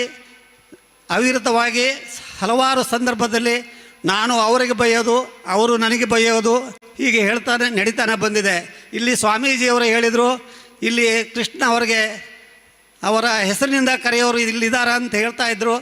ಅದರಲ್ಲಿ ಈ ಕ್ಷೇತ್ರದಲ್ಲಿ ನಾನು ಒಬ್ಬನು ಅವರಿಗೆ ಅತ್ಯಂತ ಆತ್ಮೀಯವಾಗಿ ಎಲ್ಲ ರೀತಿಯಿಂದಲೂ ಅವರಿಗೆ ಏನು ಹೇಳಿದ್ರಲ್ಲ, ಸಿಂಗಲ್ ವರ್ಡ್ನಲ್ಲಿ ಮಾತಾಡ್ಬೋದು ಅಂಥೇಳಿ ಆ ಒಂದು ಮಟ್ಟದಲ್ಲಿ ನಾನು ಇದ್ದೇನೆ. ಇವತ್ತು ನಾನು ಈ ಮಟ್ಟಕ್ಕೆ ಬರಲಿಕ್ಕೆ ಅವರ ಮೂಲವಾಗಿ ಕಾರಣ, ನಾನು ಹೌಸಿಂಗ್ ಆ್ಯಂಡ್ ಅರ್ಬನ್ ಡೆವಲಪ್ಮೆಂಟಲ್ಲಿ ಗುಮಾಸ್ತನಾಗಿ ಕೆಲಸ ಮಾಡ್ತಾ ಇದ್ದಾಗ ಈ ಒಂದು ಹೌಸಿಂಗ್ ರಿಯಲ್ ಎಸ್ಟೇಟ್ ವಿಷಯವನ್ನು ನನ್ನ ತಲೆಯಲ್ಲಿ ತುಂಬಿ ನೀನು ಯಾಕೆ ಬೆಳೆಯಬಾರ್ದು ಅಂತ ಒಂದು ಆಶೆಯನ್ನು ಹಚ್ಚಿಕೊಟ್ಟವರೇ ಅವರು ನನಗೆ. ಒಂದು ಸಂದರ್ಭ ನಾನು ಇವತ್ತು ಹೇಳೋಕ್ಕೆ ಇಷ್ಟಪಡ್ತಾ ಇದ್ದೇನೆ. ಮುಖ್ಯಮಂತ್ರಿಗಳು ನಾನು ರಿಯಲ್ ಎಸ್ಟೇಟ್ ಮಾಡೋಕ್ಕಿಂತ ಒಂದು ಹೌಸಿಂಗ್ ಸೊಸೈಟಿ ಮಾಡಬೇಕು ಅಂತ ನಾನು ತಲೆಯಲ್ಲಿ ಬಂತು. ಆವಾಗ ಅವ್ರು ನನಗೆ ಕೇಳಿದರು, ಬೆಳಗಾವಿಯವರೇ ನೀನು ದುಡ್ಡು ಮಾಡೋದಾದರೆ ನನ್ನ ಜೊತೆಗೆ ಬಾ, ಸಮಾಜದ ಕೆಲಸ ಮಾಡೋದಾದರೆ ಹೌಸಿಂಗ್ ಸೊಸೈಟಿ ಮಾಡು, ಯಾವುದನ್ನು ನೀನು ಆಯ್ಕೆ ಮಾಡ್ಕೊಳ್ತೀಯ ಅಂದರು. ನನಗೆ ಆವಾಗ ಸ್ವಲ್ಪ ಸಮಾಜದ ಬಗ್ಗೆ ಭಾಳ ಕಳಕಳಿ ಇತ್ತು. ನಮ್ಮದು ಕುರುಬ ಸಮಾಜ, ಹಿಂದುಳಿದ ಸಮಾಜ, ಸೇಮ್ ನಾವು ಎಲ್ಲ ಒಂದೇ 2Aದಲ್ಲೇ ಇರುವವರು. ಆ ಸಂದರ್ಭದಲ್ಲಿ ನಾವೊಂದು ಹೌಸಿಂಗ್ ಸೊಸೈಟಿ ಮಾಡಿ ಅದಕ್ಕೆ ಪ್ರತಿಯೊಂದು ಹಂತದಲ್ಲಿಯೂ ಬಂದು ನನಗೆ ಹೌಸಿಂಗ್ ಸೊಸೈಟಿಯಲ್ಲಿ ಒಂದು 100 ಎಕರೆ ಜಮೀನನ್ನು ನಾನು ಲೇಔಟ್ ಮಾಡುವಾಗ ಪ್ರತಿ ಹಂತದಲ್ಲಿಯೂ ಒಬ್ಬ ಶಾಸಕರಾಗಿ ಇಲ್ಲಿ ಹೋಗಬಾರ್ದು, ಗುಮಾಸ್ತರ ಹತ್ರ ಹೋಗಬಾರ್ದು, ಮಂತ್ರಿಗಳ ಹತ್ರ ಎಲ್ಲ ಹಂತದಲ್ಲೂ ಬಂದು ನನಗೆ ಸಹಾಯ ಮಾಡಿದರು. ಆ ಸಂದರ್ಭದಲ್ಲಿ ಮಾನ್ಯ ಸಿದ್ದರಾಮಯ್ಯನವರು ಉಪಮುಖ್ಯಮಂತ್ರಿಗಳಾಗಿದ್ದರು. ಅಲ್ಲೊಂದು ಸಂದರ್ಭ ಬಂತು, ಏನೋ ಒಂದು ನಮ್ಮ ಸೊಸೈಟಿಯ ಒಂದು ಹಕ್ಕುಪತ್ರವನ್ನು ಕೊಡುವಂಥ ಒಂದು ಸಂದರ್ಭ ಬಂತು. ಆ ಸಂದರ್ಭದಲ್ಲಿ ನಾನು ನೇರವಾಗಿ ಹೇಳಿದೆ, ನನಗೆ ಒಬ್ಬ ಗುರುಗಳಿದ್ದಾರೆ, ಆ ಗುರುಗಳು ನನಗೆ ಹೇಳಿದರು, ನಿನಗೆ ಸಾಮಾಜಿಕ ಕ್ಷೇತ್ರ ಬೇಕು ಅಥವಾ ರಿಯಲ್ ಎಸ್ಟೇಟ್ ಮಾಡೋ ಕ್ಷೇತ್ರ ಬೇಕು ಅಂದಾಗ ನಾನು ಇದನ್ನು ಕ್ಷೇತ್ರವನ್ನು ಆಯ್ಕೊಂಡೆ. ಆವಾಗ ಅವರು ಒಂದು ಮಾತು ಹೇಳಿದರು ನನಗೆ. ಆ ಮಾತು ಈಗಲೂ ನನಗೆ ನೆನಪಿದೆ ಅಂತ ಹೇಳಿ ಅವ್ರಿಗೆ ಹೇಳಿದೆ. ಏನಂತ ಹೇಳಿದ್ರು ಅಂದರೆ, ಬೆಳಗಾವಿಯವರೇ, ಈ ರಿಯಲ್ ಎಸ್ಟೇಟ್ನಲ್ಲಿ ಇವತ್ತು ಅನ್ಯಾಯ, ಆಕ್ರಮ ಇವೇ ನಡೀತಾ ಇದ್ದಾವೆ. ನಮ್ಮಲ್ಲಿ ಬರುವಂಥ ಜನರು ಒಂದು ನಿವೇಶನ ಪಡಿಬೇಕಾದ್ರೆ ಅವರಲ್ಲಿರುವಂಥ ಗೋಲ್ಡ್ ಆಗಲಿ ಬೇರೆ ಪ್ರಾಪರ್ಟಿಗಳನ್ನು ಒತ್ತೆ ಇಟ್ಟು ಅವರ ಮಕ್ಕಳಿಗೆ, ಅವರ ಮೊಮ್ಮಕ್ಕಳಿಗೆ ಅಥವಾ ಅವರ ಕುಟುಂಬಕ್ಕೆ ಮುಂದೆ ಒಂದು ಆದಾಯ ಆಗುತ್ತೆ ಅನ್ನೋ ದೃಷ್ಟಿಯಿಂದ ಅವರು ತಗೊಳ್ತಾರೆ. ಅದಕ್ಕೆ ಯಾವುದೇ ಕಾರಣಕ್ಕೂ ಮೋಸ ಆಗಬಾರ್ದು, ನೀವು ಆ ಕೆಲಸ ಮಾಡ್ತೀಯಾ ಅಂಥೇಳಿ ನನಗೆ ಹೇಳಿದರು.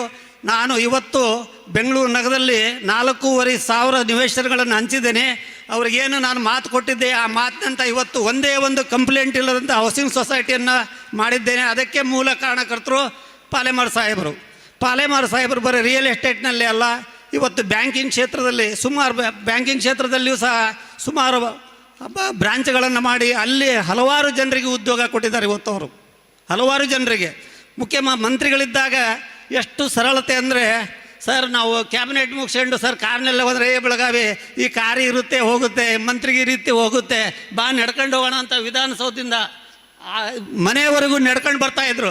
ಜನ ಇದನ್ನು ನೋಡ್ತಾ ಇದ್ರು, ಅವ್ರನ್ನ ಪಾಲೇಮಾರ್ ಹೌದಲ್ಲ ಇವರು, ಪಾಲೇಮಾರ್ ಹೌದಲ್ಲ. ಜನರಿಗೆ ಅಷ್ಟು ಸರಳ ಸಜ್ಜನ ವ್ಯಕ್ತಿಯಾಗಿ ಇವತ್ತು ಮಂತ್ರಿಯಾಗಿ ಅಲ್ಲಿ ಕೆಲಸ ಮಾಡಿದರು. ಮಂತ್ರಿಗಳಾಗಿದ್ದಾಗ ಇವತ್ತು ಗೊತ್ತಿದೆ ತಮಗೆ, ಮಂತ್ರಿಗಳ ಸಂಬಂಧಿಕರು, ಮಕ್ಕಳು, ಅಳಿಯಂದರು ಬಂದು ಅವ್ರ ಮಂತ್ರಿಗಳಾದರೆ ಅವ್ರ ಚೇಂಬರನ್ನು ಆವರಿಸಿ ಎಲ್ಲ ದುರಾಡಳಿತವನ್ನು ಮಾಡ್ತಾ ಇದ್ದಾರೆ. ತಾವೆಲ್ಲ ಗೊತ್ತಿದೆ. ಆದರೆ ಪಾಲೇಮಾರ್ ಅವರು ಮಂತ್ರಿಗಳಾಗಿದ್ದಾಗ ಅವರ ಯಾವ ಇಬ್ಬರ ಪುತ್ರರು ಒಂದೇ ಒಂದು ದಿವಸ ನಮ್ಮ ಚೇಂಬರಿಗೆ ಬಂದಂಥ ಒಂದು ಉದಾಹರಣೆ ಇಲ್ಲ.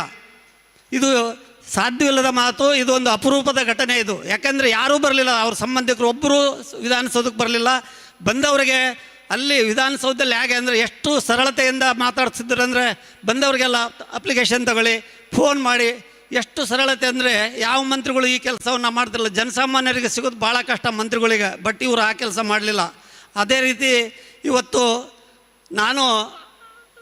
ನನಗೆ ಒಂದು ಸಲ ಹೇಳಿದೆ, ಸಮಾಜಕ್ಕೆ ಏನಾದರೂ ಮಾಡಬೇಕು ಅಂತೀರಲ್ಲ ಸರ್ ಏನು ಅಂತ ಕೇಳಿದಾಗ ಅವರೊಂದು ವೃದ್ಧಾಶ್ರಮವನ್ನು ಮಾಡಬೇಕು ಬೆಳಗಾವಿ ಅಂತ ಹೇಳಿದರು ನನಗೆ. ಅದು ಒಂದು ಬಾಕಿ ಇದೆ ಸಾಹೇಬ್ರದ್ದು ಒಂದು. ತಾವು ಹೇಳಿದ್ರಿ ಅಲ್ಲ, ನಾವೆಲ್ಲ ಅಲ್ಲಿಗೆ ಬರಬೇಕಲ್ಲ, ನಾವೆಲ್ಲ ಅವ್ರ ಹಳೆಯ ಸ್ನೇಹಿತರು ಎಲ್ಲ ಒಟ್ಟಿಗೆ ಇರಬೇಕು. ಅದರಿಂದ ಒಂದು ವೃದ್ಧಾಶ್ರಮವನ್ನು ಅವರು ಹೇಳಿದರು. ಅದರಂತೆ ಅವರು ಅದನ್ನು ಮಾಡಬೇಕು ಅಂತೇಳಿ ನನ್ನ ಮನವಿ ಸಾಧ್ಯವಾದರೆ ಮಾಡಲಿ, ಅದೇನು ಕಂಪಲ್ಸರಿ ಅಲ್ಲ, ಅವರಿಗೆ ದೊಡ್ಡದಲ್ಲ ಅದು. ಎಲ್ಲ ಪುಣ್ಯಕ್ಕಿಂತ ಅದೊಂದು ವೃದ್ಧರಿಗೆ ಒಂದು ಆಶ್ರಯ ನೀಡೋದು ಭಾಳ ದೊಡ್ಡ ಒಂದು ಪುಣ್ಯ. ಆ ಒಂದು ಕೆಲಸವನ್ನು ಅವರು ಮಾಡಬೇಕು ಅಂಥೇಳಿ ನಾನು ವಿನಂತಿಸ್ತೇನೆ. ಹಾಗೂ ಇನ್ನೂ ಇವತ್ತು ಬೆಂಗಳೂರು ನಗರದಲ್ಲಿರುವಂಥ ರಿಯಲ್ ಎಸ್ಟೇಟ್ ಉದ್ಯಮಿಗಳು ಇವತ್ತು ನೋಡಿದರೆ, ನಾನು ಇವತ್ತಲ್ಲಿ ಹೆಸರು ಹೇಳೋದಾದರೆ ಇವತ್ತು ಪ್ರಿಸ್ಟೇಜ್ನರ್ ಇರ್ಬೋದು, ಸತ್ವದವ್ರು ಇರ್ಬೋದು, ಬ್ರಿಗೇಡ್ನರ್ ಇರ್ಬೋದು, ಅವರು ಸಾವಿರಾರು ಕೋಟಿ ಆಸ್ತಿ ಮಾಡಿದ್ದಾರೆ. ಈ ಸಾವಿರಾರು ಕೋಟಿ ಮಾಡಿ ಇನ್ನು ಲಕ್ಷಾಂತರ ಕೋಟಿ ಮಾಡಬೇಕು ಅಂತೇಳಿ ಅವ್ರು ಮಾಡ್ತಾ ಇದ್ದಾರೆ.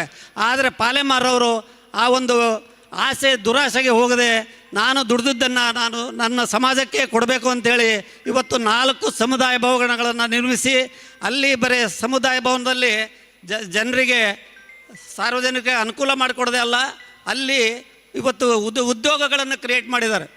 ಎಷ್ಟು ಉದ್ಯೋಗಗಳು ಇವತ್ತು ಈ ಸಮುದಾಯ ಭವನದಲ್ಲಿ ಹೆಚ್ಚು ಕಡಿಮೆ ಒಂದು 500 ಜನರಿಗೆ ಅವರು ಇವತ್ತು ಮಂಗಳೂರು ನಗರದಲ್ಲಿ ಇವತ್ತು ಉದ್ಯೋಗವನ್ನು ಸೃಷ್ಟಿ ಮಾಡಿ ಇಲ್ಲಿಯ ಜನರಿಗೆ ಅನುಕೂಲ ಮಾಡಿಕೊಟ್ಟಿದ್ದಾರೆ. ಹೀಗೆ ಇನ್ನೂ ಇವರಿಗೆ ದೇವರು ಶಕ್ತಿಯನ್ನು ಕೊಡಲಿ. ಇವರಿಗೆ ಎಷ್ಟೋ ಅವಕಾಶ ಬಂದಿತ್ತು. ಒಂದು ಸಲ ನನಗೆ ಮಾನ್ಯ ಕುಮಾರಸ್ವಾಮಿ ಅವರು ಕೃಷ್ಣ ಪಾಲೇಮಾರ್ ಅವ್ರನ್ನ MLC ಮಾಡೋಣ ಬೆಳಗಾವಿಯವರೇ, ಒಂದು ಸ್ವಲ್ಪ ಮಾತಾಡಿ ಅಂತ ಹೇಳಿದರು. ನಾನು ಹಲವಾರು ಸಲ ಮಾತಾಡಿದೆ. ಅವಾಗ ಹೇಳಿದರು ನಾನು ಒಂದು ಪಕ್ಷದಲ್ಲಿದ್ದೇನೆ, MLC ಮಾಡಿಬಿಡೋರು ಯಾರು ಕುಮಾರಸ್ವಾಮಿ ಅವರು.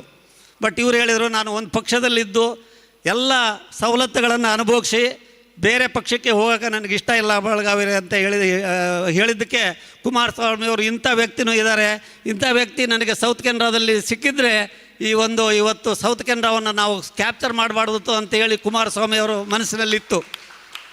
ಹೀಗೆ ಸಿದ್ಧಾಂತಕ್ಕೆ ಬದ್ಧರಾಗಿ ಸಮಾಜಕ್ಕೆ ಯಾವುದೇ ಒಂದು ಕೆಟ್ಟ ಹೆಸರಿಲ್ಲದೆ ಇಷ್ಟೊಂದು ಜನರಿಗೆ ನಿವೇಶನಗಳನ್ನು ನಾನು ಲ್ಯಾಂಡ್ ಲಿಂಕ್ ಟೌನ್ಶಿಪ್ಪನ್ನು ಮಾಡಿದಾಗ ನಾನು ಇಲ್ಲಿಗೆ ಬಂದಾಗ ನೋಡಿರೋದೊಂದು ಕಾಡು.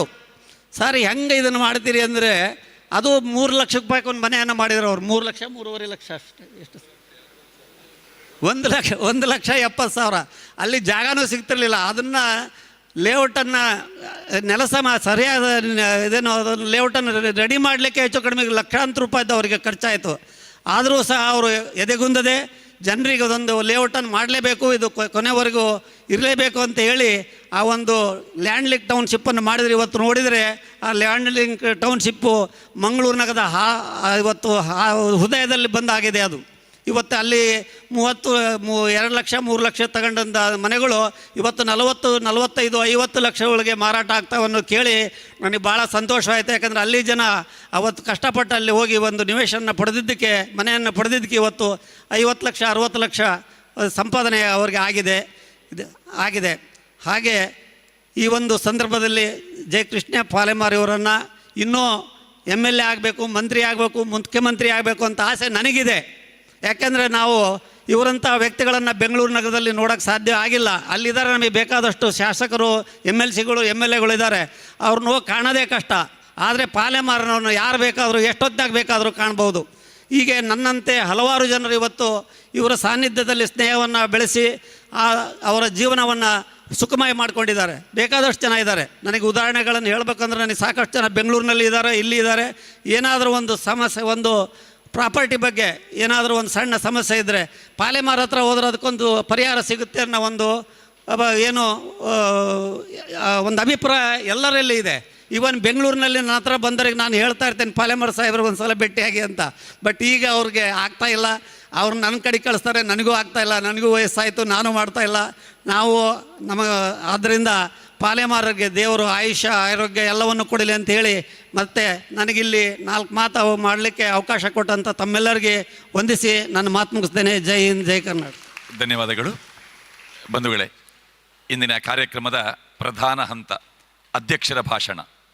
ಅಜಯ್ ಬಿರುವಾ ಎನ್ನುವಂತಹ ಒಬ್ಬ ಚಿತ್ರ ನಟ, ಹೆಸರು ಕೇಳಿರ್ಬೋದು ನೀವು, ಅಜಯ್ ಬಿರುವಾ ಅಂತ. ಆ ನಟ ಈಗ ವೇದಿಕೆಯಲ್ಲಿ ಉಮಾನಾಥ್ ಕೋಟ್ಯಾನ್ರಾಗಿ ಕೂತಿದ್ದಾರೆ. ಉಮಾನಾಥ್ ಕೋಟ್ಯಾನ್ರವರ ನಾಟಕದ ಹೆಸರು ಅಜಯ್ ಬಿರುವಾ ಅಂತ. ಸಿನಿಮಾದಲ್ಲೂ ಕೂಡ ಅದೇ ಹೆಸರನ್ನು ಅವರು ಬಳಸ್ತಾ ಇದ್ದರು. ಜೆ ರವೀಂದ್ರ ಅವರು ರಂಗಭೂಮಿಯಲ್ಲಿ ಸಕ್ರಿಯರಾದ ಸಂದರ್ಭಗಳಲ್ಲಿ ಉಮಾನಾಥ್ ಕೋಟ್ಯಾನ್ ಖಳನಾಯಕರಾಗಿ ಹಳ್ಳಿಗಳ ನಾಟಕದಲ್ಲಿ ವಿಜೃಂಭಿಸುತ್ತಿದ್ದಂತಹ ಕಲಾವಿದ. ಜೆ ಕೃಷ್ಣಪಾಲ್ ಪಾಲೆಮಾರ್ ಅವರನ್ನು ಅನೇಕ ವರ್ಷಗಳಿಂದ ಬಹಳ ಹತ್ತಿರದಿಂದ ಬಲ್ಲವರು ಇಂದಿನ ಕಾರ್ಯಕ್ರಮದ ಅಧ್ಯಕ್ಷತೆಯನ್ನು ವಹಿಸಿಕೊಂಡಿದ್ದಾರೆ. ಮೂಡಬಿದ್ರಿಯ ಶಾಸಕ ಉಮಾನಾಥ್ ಕೋಟ್ಯಾನ್ ಅವರಿಂದ ಅಧ್ಯಕ್ಷೀಯ ಭಾಷಣ.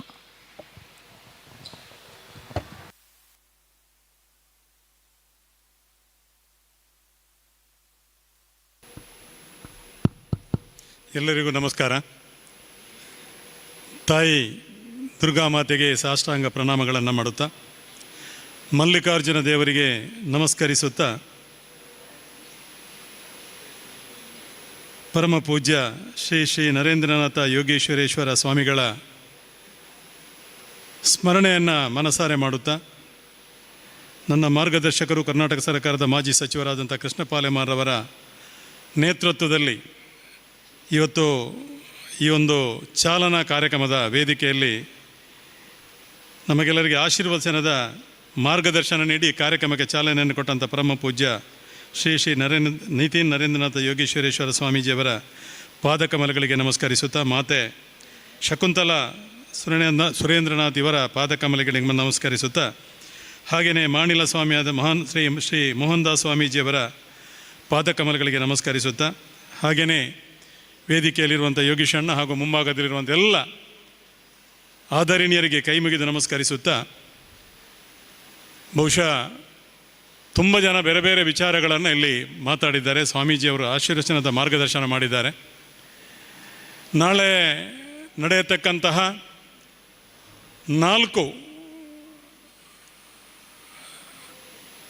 ಸಭಾಂಗಣಗಳ ಲೋಕಾರ್ಪಣೆಗೆ ಮುಂಚೆ ನನ್ನ ಹುಟ್ಟೂರು, ನನ್ನ ಜನ್ಮಸ್ಥಳವಾದಂಥ ಈ ದುರ್ಗೆಯ ಕ್ಷೇತ್ರದಲ್ಲಿ, ಜಪ್ಪುವಿನ ಕ್ಷೇತ್ರದಲ್ಲಿ ಪರಮಪೂಜ್ಯ ಸ್ವಾಮೀಜಿಯವರ ನೇತೃತ್ವದಲ್ಲಿ ಇದಕ್ಕೆ ಚಾಲನೆಯನ್ನು ಕೊಡಬೇಕು ಅಂತ ಮೊನ್ನೆ ನಮ್ಮಲ್ಲಿ ಹೇಳಿದರು. ಒಂದು ದಿನ ಮೊದಲೇ ಇದಕ್ಕೆ ಚಾಲನೆಯನ್ನು ಕೊಟ್ಟು ನಾಳೆ ನಾವು ಲೋಕಾರ್ಪಣೆ ಮಾಡಬೇಕು ಅಂತ ಹೇಳಿಕೊಂಡು, ಹಾಗಾಗಿ ಇವತ್ತು ಅವರು ಜನಿಸಿದಂಥವರ ಜನ್ಮಭೂಮಿ ಈ ಒಂದು ಮಣ್ಣಿನಲ್ಲಿ ಅದಕ್ಕೆ ಪರಮಪೂಜ್ಯ ಸ್ವಾಮೀಜಿಯವರ ಮಾರ್ಗದರ್ಶನದೊಂದಿಗೆ ಚಾಲನೆ ಸಿಕ್ಕಿತ್ತು. ದೀಪ ಬೆಳಗಿಸುವುದರ ಮುಖಾಂತರ ಅದಕ್ಕೆ ಚಾಲನೆಯನ್ನು ಕೊಟ್ಟಿದ್ದರೆ ನಾಳೆ ಪಾಲೆಮಾರ್ ಕನ್ವೆನ್ಷನ್ ಸೆಂಟರ್ ಆಂಧ್ರ ಪ್ರದೇಶದ ಘನವೆತ್ತ ರಾಜ್ಯಪಾಲರು ನಜೀರ್ ಅವರ ದಿವ್ಯ ಹಸ್ತದಿಂದ ಅದು ಲೋಕಾರ್ಪಣೆಗೊಳ್ಳಲಿಕ್ಕಿದೆ. ಹಾಗೆಯೇ ಬೇರೆ ಬೇರೆ 4 ಸಭಾಂಗಣಗಳು, ಇದು ಹಾಗೆಯೇ ಪಾಲೆಮಾರ್ ಗಾರ್ಡನ್ ಮತ್ತು ಪಾಲೆಮಾರ್ ಫಾರ್ಮ್ಸ್ ಕಾಟಿಬಳ್ಳ ಸುರತ್ಕಲ್ಲಿರುವಂಥದ್ದು ಸಹ ನಾಳೆ ಲೋಕಾರ್ಪಣೆಗೊಳ್ಳಲಿಕ್ಕಿದೆ. ಬಹುಶಃ ಅವಿಭಜಿತ ದಕ್ಷಿಣ ಕನ್ನಡ ಉಡುಪಿ ಜಿಲ್ಲೆಯಲ್ಲಿ ಮಾತ್ರವಲ್ಲ, ಕರ್ನಾಟಕದಲ್ಲಿ 4 ಸಮುದಾಯ ಭವನಗಳು ಏಕಕಾಲದಲ್ಲಿ ಲೋಕಾರ್ಪಣೆಗೊಳ್ಳುವುದು ಇದು ಪ್ರಥಮ ಅಂತ ನಾನು ಈ ಸಂದರ್ಭದಲ್ಲಿ ಹೇಳಲಿಕ್ಕೆ ಇಚ್ಛೆಪಡ್ತೇನೆ. ಇಷ್ಟು ದೊಡ್ಡ ಸುಮಾರು ಪಾಲೆಮಾರ್ ಕನ್ವೆನ್ಷನ್ ಸೆಂಟರ್ಗೆ ನಾನು ಅದು ಪ್ರಾರಂಭದಿಂದ ಇವತ್ತಿನವರೆಗೆ ಅವರ ಜೊತೆ ಇದ್ದೇನೆ. ನನ್ನ ಲೆಕ್ಕದಲ್ಲಿ ಒಂದು 75ರಿಂದ 80 ಕೋಟಿ ರೂಪಾಯಿಗಳು ಖರ್ಚಾಗಿರ್ಬೋದು. ಇದು ಹೊಂಡಕ್ಕೆ ಮಣ್ಣು ತುಂಬಿಸಿಕೊಂಡು ಮೇಲೆ ಬಂದದ್ದು. ಸುಮಾರು 7-7.5 ಎಕರೆ ಜಾಗದಲ್ಲಿ ಮಣ್ಣು ತುಂಬಿಸಿ ಅದನ್ನು ಮೇಲೆಗೆ ತರುವಾಗ 1 ವರ್ಷದಲ್ಲಿ ಅದು ಸಂಪೂರ್ಣ ಆಗಬೇಕು ಅಂತ ಅವರ ಇಚ್ಛೆ ಇತ್ತು. ಅದಾಗಲಿಲ್ಲ, 2 ವರ್ಷಗಳು ಹಿಡಿಯಿತು. ಬಹುಶಃ ನಾನು ಆಗ ಹೇಳಿದಾಗೆ ಅವಿಭಜಿತ ಜಿಲ್ಲೆಗಳಲ್ಲಿ ಇಂಥ ಒಂದು ಪಾಲೆಮಾರ್ ಕನ್ವೆನ್ಷನ್ ಸೆಂಟರ್ನಂತಹ ಸುಸಜ್ಜಿತ ಮತ್ತು ಅಷ್ಟೇ ವಿಶಾಲವಾದ ಪಾರ್ಕಿಂಗ್ ವ್ಯವಸ್ಥೆಗಳನ್ನು ಒಳಗೊಂಡಂಥ ಒಂದು ಸಭಾಂಗಣ ಇದು 2 ಜಿಲ್ಲೆಗಳಲ್ಲಿ ಸಿಕ್ಕಲಿಕ್ಕಿಲ್ಲ. ಅಷ್ಟೇ ವಾಸ್ತುಶಿಲ್ಪದ ಸಭಾಂಗಣ ಇದು. ಅದೇ ರೀತಿಯಲ್ಲಿ ಸುಮಾರು 7 ಎಕರೆ ಜಾಗದಲ್ಲಿ 3.5 ಎಕರೆ ಜಾಗದಲ್ಲಿ ಓಪನ್ ಪಾರ್ಕ್ ಮತ್ತು ಪುಟ್ಟದಾದಂಥ ಸುಸಜ್ಜಿತವಾದಂಥ AC ಹಾಲ್, ಅದು ಪಾಲೆಮಾರ್ ಗಾರ್ಡನ್ ಜಪ್ಪಲ್ಲಿ ಮಾರ್ಗನ್ ಗೇಟಲ್ಲಿ. ಇದು ಸಹ ಬಹುಶಃ ಒಂದು ದಿನವೂ ಪುರುಸೋತಿಲ್ಲದೆ ಇದು ಬ್ಯುಸಿಯಾಗಿ ಕಾರ್ಯಕ್ರಮವನ್ನು ಇಲ್ಲಿ ನಡೀತಾ ಇದೆ. ಅದೇ ರೀತಿಯಲ್ಲಿ ನಮ್ಮ ಕಾಟಿಬಳ್ಳ ಕೃಷ್ಣಾಪುರದಲ್ಲಿರುವಂಥ ತೆಂಗಿನ ತೋಟದ ಮಧ್ಯದಲ್ಲಿ ಅವರ ಮಗನ ಒಂದು ಬಹಳ ಸಂಕಲ್ಪ ಪ್ರದೀಪಣ್ಣಂದು, ಇಲ್ಲಿ ಸಹ ಒಂದು ಏನಾದರೂ ಕಾರ್ಯಕ್ರಮವನ್ನು ಆಯೋಜನೆ ಮಾಡಲಿಕ್ಕೆ ವ್ಯವಸ್ಥೆ ಮಾಡಬೇಕು ಅಂತ ಅದನ್ನು ಮಾಡಿ ಅದು ಸಹ ಭಾಳ ಅಚ್ಚುಕಟ್ಟಾಗಿ ಮೂಡಿ ಬಂದಿದೆ. ಅದನ್ನು ಸಹ ನಾಳೆ ಲೋಕಾರ್ಪಣೆಗೊಳಿಸಲಿಕ್ಕಿದ್ದೇವೆ. ಅದೇ ರೀತಿಯಲ್ಲಿ ಇದು ಬಹುಶಃ ಇಲ್ಲಿ ಕಳೆದ ಒಂದು 10, 16, 17 ವರ್ಷಗಳ ಹಿಂದೆ ಅಂತ ಭಾವಿಸ್ತೇನೆ ನಾನು, ಇಲ್ಲೊಂದು ಬ್ರಹ್ಮಕಲಶ ಆಗುವಾಗ ಒಂದು 3.5 ತಿಂಗಳು ಕೊರಗಪ್ಪಣ್ಣ, ನಾನು, ಯೋಗೀಶಣ್ಣ ಇಲ್ಲೆಲ್ಲ ಪರಮ ಪೂಜ್ಯ ನರೇಂದ್ರನಾಥ ಯೋಗೀಶ್ವರೇಶ್ವರ ಸ್ವಾಮೀಜಿಗಳ ಮಾರ್ಗದರ್ಶನದಲ್ಲಿ ನಿರಂತರವಾಗಿ ನಾನು ಬೆಳಿಗ್ಗೆ ಬಂದರೆ 1 ಗಂಟೆ 2 ಗಂಟೆ ರಾತ್ರಿಗೆ ಹೋಗಿದ್ದಿದ್ದೆ ಇಲ್ಲಿಂದ. ಯಾಕೆಂದರೆ ಅವರು ಮಿನಿಸ್ಟರ್ ಆಗಿದ್ದರೆ ಅವರಿಗೆ ಬರಲಿಕ್ಕೆ ಪುರುಸೊತ್ತಿರಲಿಲ್ಲ. ಮತ್ತು ಅವರಿಗೆ ಸರಕಾರ ಮಾಡುವ ಮೊದಲು ಅವರನ್ನೆಲ್ಲ ಬೇರೆ ಕಡೆಗೆ ಕೊಂಡೋಗಿ ಶಿಫ್ಟ್ ಮಾಡಿ ಅವರನ್ನೊಂದು ಗುಪ್ತ ಸ್ಥಳದಲ್ಲಿ ಇಟ್ಟಿದ್ದರು. ಕೇವಲ ಅವರ ಮಾರ್ಗದರ್ಶನದಲ್ಲಿ ಇದನ್ನು ನಾವು ಮಾಡಿಕೊಂಡು ಬಂದಿದ್ದೇವೆ. ನಾವೆಲ್ಲಲ್ಲಿ ಕೆಲಸ ಮಾಡಿಕೊಂಡಿದ್ದೆವು. ಒಂದು 3.5 ತಿಂಗಳ ಕಾಲ 4 ತಿಂಗಳ ಕಾಲ ನಾನು ನಿರಂತರವಾಗಿ ಇಲ್ಲಿ ಕೆಲಸ ಕಾರ್ಯಗಳನ್ನು ಮಾಡಿ ಕೆಲಸ ಮಾಡಿದ ಅನುಭವ ಇದೆ. ಹಾಗಾಗಿ ನಾನು ರಾಜಕೀಯಕ್ಕೆ ಬಂದದ್ದೇ ಅನಿರೀಕ್ಷಿತ. ನನಗೆ ರಾಜ್ಯಕ್ಕೆ ಅಂತೇಳಿ ಸ್ವಲ್ಪ ಅಲರ್ಜಿ, ಅಂದರೆ ನಾನು ಸ್ವಲ್ಪ ನೇರವಾಗಿ ಮಾತಾಡೋ, ನಮ್ಮ ನವನೀಶ್ ಶೆಟ್ಟಿಗೆ ಗೊತ್ತಿದೆ, ನಾನು ಸ್ವಲ್ಪ ನೇರವಾಗಿ ಮಾತಾಡೋರು ರಾಜಕೀಯಕ್ಕೆ ಬರಬಾರ್ದು. ಮೊನ್ನೆ ಸಹ ಹೇಳಿದರು, ನೀವು ನಿಮ್ಮ ಸ್ವಲ್ಪ ನೇರ ಮತ್ತು ಕೋಪವನ್ನು ಕಡಿಮೆ ಮಾಡಬೇಕು ಅಂತ ಪಾಲೆಮಾರವರು. ಅದು ಹಾಗಲ್ಲ. ಆದರೆ ನನ್ನನ್ನು ಅನಿರೀಕ್ಷಿತವಾಗಿ ಅವರು ರಾಜಕೀಯಕ್ಕೆ ಪ್ರವೇಶ ಮಾಡಿದ ಮೇಲೆ ನನ್ನೊಟ್ಟಿಗೆ ನೀನು ಬರಬೇಕು, ನನ್ನ ಜೊತೆ ನೀನು ಇರಬೇಕು ಅಂತ ಹೇಳಿಕೊಂಡು ಏನೂ ABCD ರಾಜಕೀಯದ ಗೊತ್ತಿಲ್ಲದವನು ನೇರವಾಗಿ ಸುರತ್ಕಲ್ನ ಅಧ್ಯಕ್ಷ ಮಾಡಿದರು. ಬಹುಶಃ ನನಗೊಂದು ಮಾತು ಕೊಟ್ಟಿದ್ದರು ಅವರು, ಸರ್ ನನ್ನನ್ನು ಯಾಕೆ ಅಧ್ಯಕ್ಷ ಮಾಡ್ತೀನಿ ಅಂತ ಕೇಳಿದೆ. ನನಗೇನೂ ಗೊತ್ತಿಲ್ಲ ನಾನು ಅಧ್ಯಕ್ಷನಾಗಿ ಏನು ಮಾಡಲಿ ಅಂತ. ನೀನು ನನ್ನ ಜೊತೆ ಇದ್ದರೆ ನನಗೆ ಒಂದು ಮಂಗಳೂರು ಮಹಾನಗರ ಪಾಲಿಕೆ ಗೆಲ್ಲಬೇಕು ಅಂತ ಇದ್ದೆ, ನೀನು ನನ್ನ ಜೊತೆ ಇದ್ದರೆ ನಾನು ಗೆಲ್ತೇನೆಂಬ ವಿಶ್ವಾಸ ಅವರಿಗಿತ್ತು. ಅದಕ್ಕಾಗಿ ನಾನೆಲ್ಲ ಬಿಟ್ಟು ಅವರ ಜೊತೆ ಸೇರಿಕೊಂಡು ನಿರಂತರವಾಗಿ ಸುರತ್ಕಲ್ನಲ್ಲಿ ಅವರ ಪರವಾಗಿ ಕೆಲಸ ಮಾಡಿದೆ. 20 ಸ್ಥಾನ 27ರಲ್ಲಿ ಗೆಲ್ಲಬೇಕು ಅಂತ ಟಾರ್ಗೆಟ್ ಕೊಟ್ಟಿದ್ರು. 20 ಸ್ಥಾನ ನಾವು ಗೆಲ್ಲೇಬೇಕು 27ರಲ್ಲಿ ಅಂತ. ಅವರ ಕ್ಷೇತ್ರಕ್ಕೆ 27 ಕ್ಷೇತ್ರಗಳು ಬರ್ತಾಯಿತ್ತು. ಆಗ ಸುರತ್ಕಲ್ ಇತ್ತು. ನಾವು 22 ಸ್ಥಾನಗಳನ್ನು ಗೆದ್ದೆವು. 20 ಕೊಟ್ಟದ್ದು 22 ಸ್ಥಾನಗಳನ್ನು ಅವರ ಮಾರ್ಗದರ್ಶನದಲ್ಲಿ ನಾವು ಗೆದ್ದೆವು. ಹಾಗಾಗಿ ನಾನು ರಾಜ್ಯಕ್ಕೆ ಬಹುಶಃ ನನ್ನನ್ನು ಎಳೆದುಕೊಂಡು ಅವರು ಆ ರಾಜ್ಯಕ್ಕೆ ನನ್ನನ್ನು ಎಳೆದುಕೊಂಡು ಹೋದ್ದರಿಂದ ಇವತ್ತು ನಾನೊಬ್ಬ ನಿಮ್ಮ ಮುಂದೆ ಜನಪ್ರತಿನಿಧಿಯಾಗಿ ಜನಸೇವಕನಾಗಿ ಕಾಣಲಿಕ್ಕೆ ಸಾಧ್ಯತೆ ಆಯಿತು. ಆ ಋಣ ಸಹ ನನ್ನ ಮೇಲಿದೆ. ಅದಕ್ಕಾಗಿ ನಾನು ಅವರನ್ನು ಗುರುಗಳು ಅಂತ, ರಾಜಕೀಯ ಗುರುಗಳು ಅಂತ ಎಲ್ಲಿಯೂ ಕರೀತಾ ಇದ್ದೇನೆ. ಇವತ್ತು ನಾನು ನರೇಂದ್ರನಾಥ್ ಸ್ವಾಮೀಜಿಯವರ ಬಗ್ಗೆ 1-2 ಮಾತುಗಳನ್ನು ಹೇಳಬೇಕು.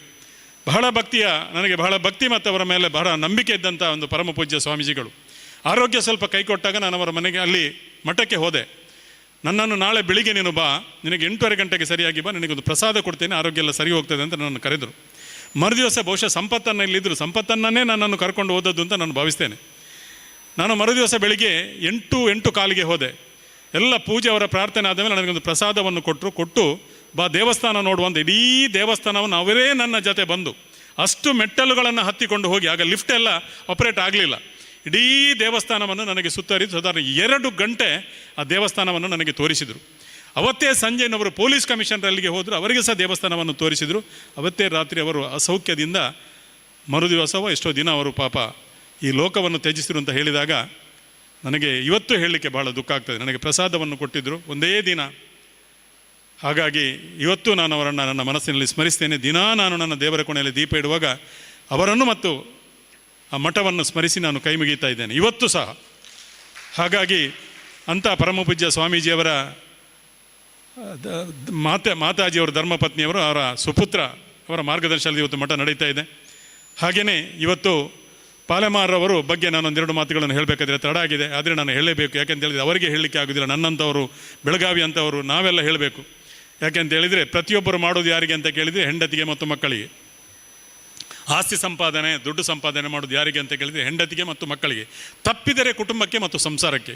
ಆದರೆ ಪಾಲೆಮಾರವರು ಸಂಸಾರಕ್ಕೆ, ಸಮುದಾಯಕ್ಕೆ, ಸಮಾಜಕ್ಕೆ ಈ 3 ದೃಷ್ಟಿಕೋನದಲ್ಲಿ ಇಟ್ಟುಕೊಂಡು ಯಾವುದೇ ಜಾತಿ ಮತ ಭೇದ ಇಲ್ಲದೆ ಎಲ್ಲರಿಗೂ ಸಹಕಾರವನ್ನು ಕೊಡುತ್ತಾ ಬಂದಿದ್ದಾರೆ. ಎಷ್ಟು ಉಂಟು ಅಷ್ಟನ್ನು ಕೊಡ್ತಾ ಬಂದಿದ್ದಾರೆ. ಎಷ್ಟು ಖಾಲಿ ಆಯಿತು ಅಷ್ಟು ದೇವರವರಿಗೆ ಪುನಃ ತುಂಬಿಸ್ತಾ ಇದ್ದಾರೆ. ಯಾಕೆಂತ ಹೇಳಿದರೆ ಅವರ ಮನಸ್ಸು ಅಷ್ಟು ದೊಡ್ಡದು. ಯಾರೇ ಬರಲಿ ಕಷ್ಟ ಅಂತ ಹೇಳಿಕೊಂಡು ಅಥವಾ ಯಾರೇ ಡೊನೇಷನ್ಗೆ ಬರಲಿ ಅವರಿಗೆ ಒಂದಿಷ್ಟು ದುಡ್ಡನ್ನು ಕೊಟ್ಟು ಅವರ ಸಮಸ್ಯೆಯನ್ನು ಪರಿಹರಿಸುವಂಥವರು. ಇವತ್ತು ಬೇರೆ ಬೇರೆ ಪಾರ್ಟಿ ಲೆವೆಲ್ ಇರ್ಬೋದು ಅಥವಾ ಸಂಘ ಸಂಸ್ಥೆಗಳಿರ್ಬೋದು, ಮದುವೆ ಮುಂಜಿಗಳಿರ್ಬೋದು, ಪ್ರತಿಯೊಂದಕ್ಕೂ ದೇವರವರಿಗೆ ಕೊಡುವಂಥ ಶಕ್ತಿಯನ್ನು ಕೊಟ್ಟಿದ್ದಾರೆ ಮತ್ತು ದೊಡ್ಡ ಮನಸ್ಸನ್ನು ಕೊಟ್ಟಿದ್ದಾರೆ. ಅಷ್ಟೇ ದೇವರವರಿಗೆ ಹಿಂದಿನಿಂದ ಅದು ಖಾಲಿ ಆದಷ್ಟು ಹರಿದು ಬರ್ತದೆ. ನಾವೆಲ್ಲ ಒಟ್ಟಿಗೆ ಕೂತ್ಕೊಂಡು ಮಾತಾಡುವಾಗ ನಾನು ಸೂರಜೆಲ್ಲ ಹೇಳ್ತೇವೆ. ಯಾಕೆಂತ ಹೇಳಿದರೆ ಅವರಿಗೆ 1 ಕೋಟಿ 2 ಕೋಟಿ ಒಂದು ವೇಳೆ ಕ್ಯಾಶ್ ಬಂದರೆ ಅದು ಮುಗಿಯದೆ ಅವರಿಗೆ ನಿದ್ದೆ ಬರೋದಿಲ್ಲ ಅಂತ. ಅದನ್ನು ಮುಗಿಸ್ಬೇಕು, ಹೇಗಾದರೂ ಮಾಡಿ ಅದನ್ನು ಮುಗಿಸ್ಬೇಕು. ಯಾರಿಗಾದರೂ ಕೊಟ್ಟು, ಯಾರಿಗೆ ಕೊಡಲಿಕ್ಕೆ ಉಂಟು ಯಾರಿಗೆ ಕೊಟ್ಟು ಅಂತ ಕೇಳಿ ಕೊಡುವಂಥ ಕೈ ಅದು. ಹಾಗಾಗಿ ಇವತ್ತು ಅಂಥ ಒಬ್ಬ ಪುಣ್ಯಾತ್ಮ ನನ್ನ ಹತ್ರ ಮೊನ್ನೆ ಒಂದು ವಾರದ ಮೊದಲೊಂದು ಮಾತು ಹೇಳಿದರು. ಏನು ಅಂತ ಕೇಳಿದರೆ, ನನಗೊಂದು ಆಸೆ ಇತ್ತು, ಗುಡಿಸಲಿತ್ತು ನಂದು, ತೆಂಗಿನ ಪಕ್ಕಾಸನ್ನು ಹಾಕಿ ಅದಕ್ಕೆ ಹಂಚಿ ಹಾಕಬೇಕು ಅಂತ ನನಗೆ ಮನಸ್ಸಿತ್ತು ಕೊಟ್ಟೆ ಅಂತ. ಹಿಂದಿನ ದಿನಗಳಲ್ಲಿ ಪಾಲೆಮಾರಲ್ಲಿ ಮನೆ ಇರುವಾಗ ಒಂದು ಗುಡಿಸಲಿತ್ತು, ಅದಕ್ಕೆ ಒಂದು ತೆಂಗಿನ ಮರದ ಪಕ್ಕಾಸನಕ್ಕೆ ಒಂದು ಮನೆ ಕಟ್ಟಬೇಕು ಅಂತ ನನಗೆ ಮನಸ್ಸಿತ್ತು, ಭಾರಿ ಆಸೆ ಇತ್ತು. ಇವತ್ತು ದೇವರು ಇಲ್ಲಿವರೆಗೆ ತಂದು ನಿಲ್ಲಿಸಿದ್ದಾನೆ ಅಂತ. ಆ ಮಾತು ನೋಡಿ, ಅಷ್ಟು ವರ್ಷದ ಹಿಂದಿದ್ದು. ಯಾರಾದರೂ ಅಂಥ ಅರಮನೆಯಲ್ಲಿ ಕೂತು ಹೇಳ್ತಾರ? ನಾವು ಭಾವಿಸೋಣ. ಅಂಥ ಅರಮನೆಯಲ್ಲಿ ಕೂತು ಅಂದಿನ ದಿನಗಳ ನೆನಪನ್ನು ಅವರು ಹಾಕ್ತಾರೆ. ಆಗ ನಮಗೆ ನಿಜವಾಗಿಯೂ ನಾವು ಮನುಷ್ಯರು, ನಾವು ಏನು ಮಾಡಬೇಕು, ನಮ್ಮದು ಏನು ಆಗಬೇಕು ಅಂತ ನಮಗೆ ಒಂದು ಮನವರಿಕೆ ಆಗಬೇಕು. ಆದ್ದರಿಂದ ಇವತ್ತು ಕೃಷ್ಣ ಪಾಲೆಮಾರವರು ದೊಡ್ಡ ಉದ್ಯಮಿ, ಬೇಕಾದಷ್ಟು ಅವರಿಗೆ ಹೇಗೆ ಬೇಕಾದರೂ ಮಾಡ್ಬೋದು. ಆದರೆ ನನ್ನ ಲೆಕ್ಕದಲ್ಲಿ ಅವರು 100ರಲ್ಲಿ ಒಂದು 75 ರೂಪಾಯಿಯನ್ನು ಸಮಾಜಕ್ಕೆ ಸಮರ್ಪಣೆ ಮಾಡ್ತಾರೆ, ಸಮುದಾಯಕ್ಕೆ ಸಮರ್ಪಣೆ ಮಾಡ್ತಾರೆ.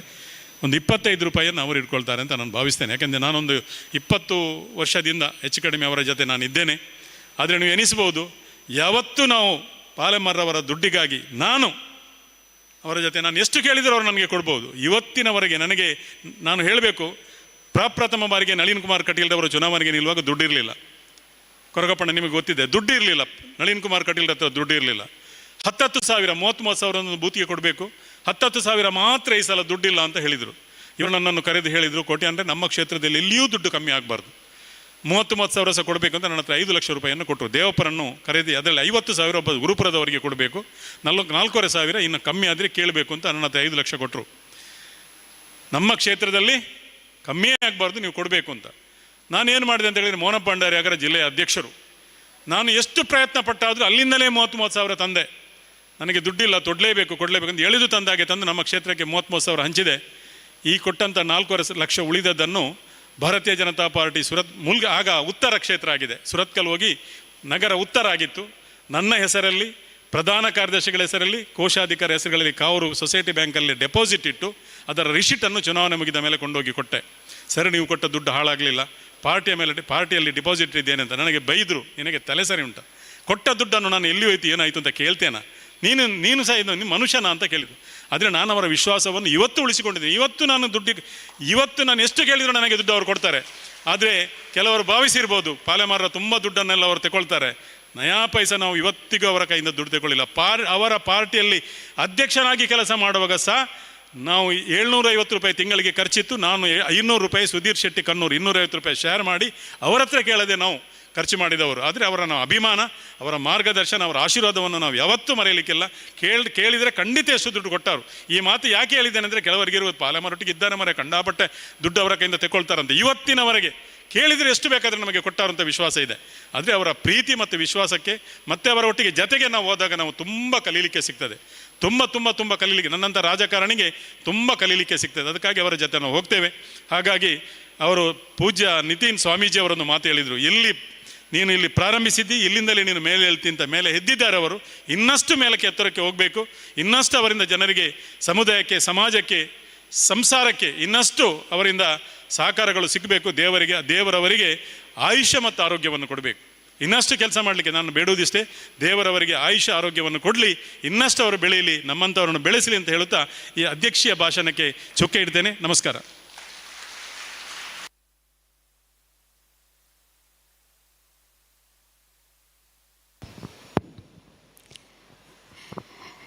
ಜನನಿ ಜನ್ಮಭೂಮಿಶ್ಚ ಸ್ವರ್ಗಾದಪಿ ಗರೀಯಸಿ ಎಂಬಂತೆ ಹೆತ್ತ ತಾಯಿ, ಜನ್ಮಭೂಮಿ ಇವೆರಡನ್ನು ಕೂಡ ಮರೆಯಲಿಕ್ಕೆ ಸಾಧ್ಯ ಇಲ್ಲ. ಪಾಲೆಮಾರವರು ಈ ಜಾಗದಲ್ಲಿಯೇ ಹುಟ್ಟಿದವರು, ಈ ಜಾಗದಲ್ಲಿಯೇ ಬೆಳೆದವರು, ಈ ಜಾಗವನ್ನು ಮರೀಲಿಲ್ಲ. ಇಲ್ಲಿಯೇ ತನ್ನನ್ನು ಏಕವಚನದಿಂದ ಕರೆಯುವವರು ಇದ್ದಾರೆ ಎಂಬ ಒಂದು ಹೆಗ್ಗಳಿಕೆಯಿಂದ ಮಾತನಾಡಿದವರು. ಅವರ ಸ್ನೇಹತನವನ್ನು, ಅವರ ಉದಾರತೆಯನ್ನು ಎಲ್ಲವನ್ನು ಕೂಡ ನಾನು ಮೈಗೂಡಿಸಿಕೊಂಡು ಬಂದಿದ್ದೇನೆ ಎಂಬ ತನ್ನ ಆತ್ಮೀಯ ಮಾತುಗಳೊಂದಿಗೆ ಅಧ್ಯಕ್ಷೀಯ ಮಾತುಗಳನ್ನು ಹೇಳಿದಿರ ಉಮಾನಾಥ ಕೋಟ್ಯಾನ್ರವರೇ, ನಿಮಗಿದು ನಮ್ಮೆಲ್ಲರ ಪರವಾಗಿ ವಂದನೆಗಳನ್ನು ಸಲ್ಲಿಸ್ತಾ ಇದ್ದೇವೆ. ಇಷ್ಟರವರೆಗೆ ನಮ್ಮ ಈ ಕಾರ್ಯಕ್ರಮ ಸುಸಾಂಗವಾಗಿ ನೆರವೇರಿದೆ. ಪ್ರಾರಂಭದಲ್ಲಿ ಶುಭ ನುಡಿಗಳಿಗೆ ಪ್ರಾರ್ಥನೆಯನ್ನು ಗೈದವಳು ಕುಮಾರಿ ಮೇಘಾ ಸತೀಶ್. ದಯವಿಟ್ಟು ವೇದಿಕೆಗೆ ಬಂದು ನಮ್ಮ ಗೌರವವನ್ನು ಸ್ವೀಕರಿಸಬೇಕಾಗಿ ಕೇಳಿಕೊಳ್ತಾ ಇದ್ದೇನೆ. ಮೇಘಾ ಸತೀಶ್.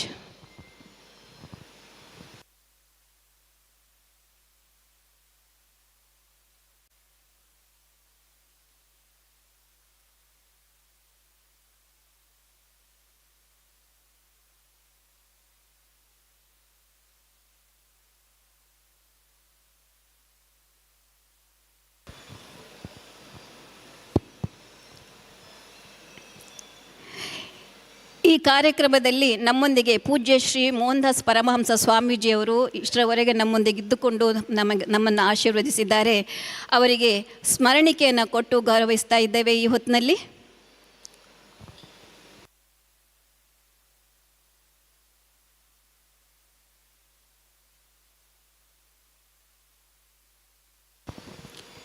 ಶ್ರೀಯುತ ಕೃಷ್ಣಣ್ಣ ಅವರು ಶಾಲು ಹೊದಿಸಿ ಸ್ವಾಮಿಯವರನ್ನು ಗೌರವಿಸ್ತಾ ಇದ್ದಾರೆ ಫಲಪುಷ್ಪವನ್ನು ನೀಡುವುದರ ಮೂಲಕ.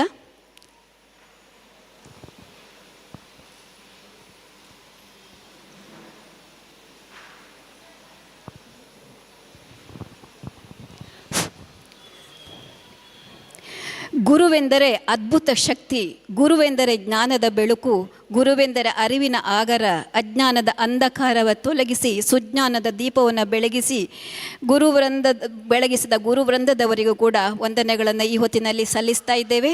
ಈಗ ನಾವು ಕಾರ್ಯಕ್ರಮದ ಕೊನೆಯ ಹಂತಕ್ಕೆ ಬರ್ತಾ ಇದ್ದೇವೆ. ನಮ್ಮ ಅತ್ಯಾಧುನಿಕ ಸಭಾಭವನ ಲೋಕಾರ್ಪಣೆಯನ್ನು ಗೈದು ಹರಸಲು ಬಂದವರು ತಾವು ಪೂಜನೀಯ ಮಾತೆ ಹಾಗೂ ಸ್ವಾಮಿಗಳವರು. ನಿಮ್ಮ ಉಪಸ್ಥಿತಿಯಲ್ಲಿ ಧನ್ಯತೆಯ ಕಂಡವರು ನಾವು. ನಮ್ಮ ಕರೆಗೆ ನೀಡಿದ ಮನ್ನಣೆಗೆ ಧನ್ಯವಾದಗಳ ಪ್ರೀತಿಯ ನಾಲ್ಕು ನುಡಿಗಳ ಸಮರ್ಪಣೆ. ಆಗಮಿಸಿರುವ ಪ್ರತಿಯೋರ್ವರನ್ನು ಕೂಡ ವಂದಿಸಲಿಕ್ಕಿದ್ದಾರೆ ಶ್ರೀಯುತ JK ರಾವ್.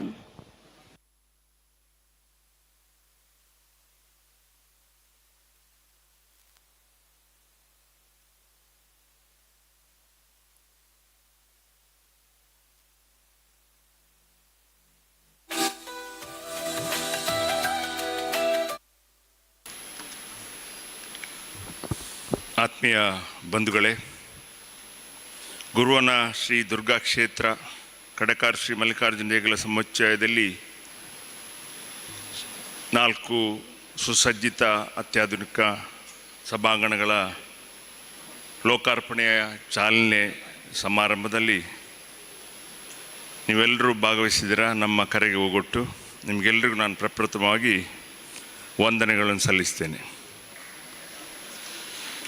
ಮುಖ್ಯವಾಗಿ ಇವತ್ತು ಮರಕಡ ಕ್ಷೇತ್ರದ ಪೀಠಾಧಿಪತಿ ಪೂಜ್ಯನೀಯ ಶ್ರೀ ಶ್ರೀ ನಿತಿನ್ ನರೇಂದ್ರನಾಥ ಸ್ವಾಮೀಜಿಗಳು ನೀವು ಇಲ್ಲಿ ಆಗಮಿಸಿದ್ದೀರ. ಈ ಒಂದು ಕ್ಷೇತ್ರವನ್ನು ಪಾವನಗೊಳಿಸಿದ್ದೀರ. ಈ ಒಂದು ಸಭಾಂಗಣಕ್ಕೆ ನೀವು ಬಂದಿದ್ದೀರ.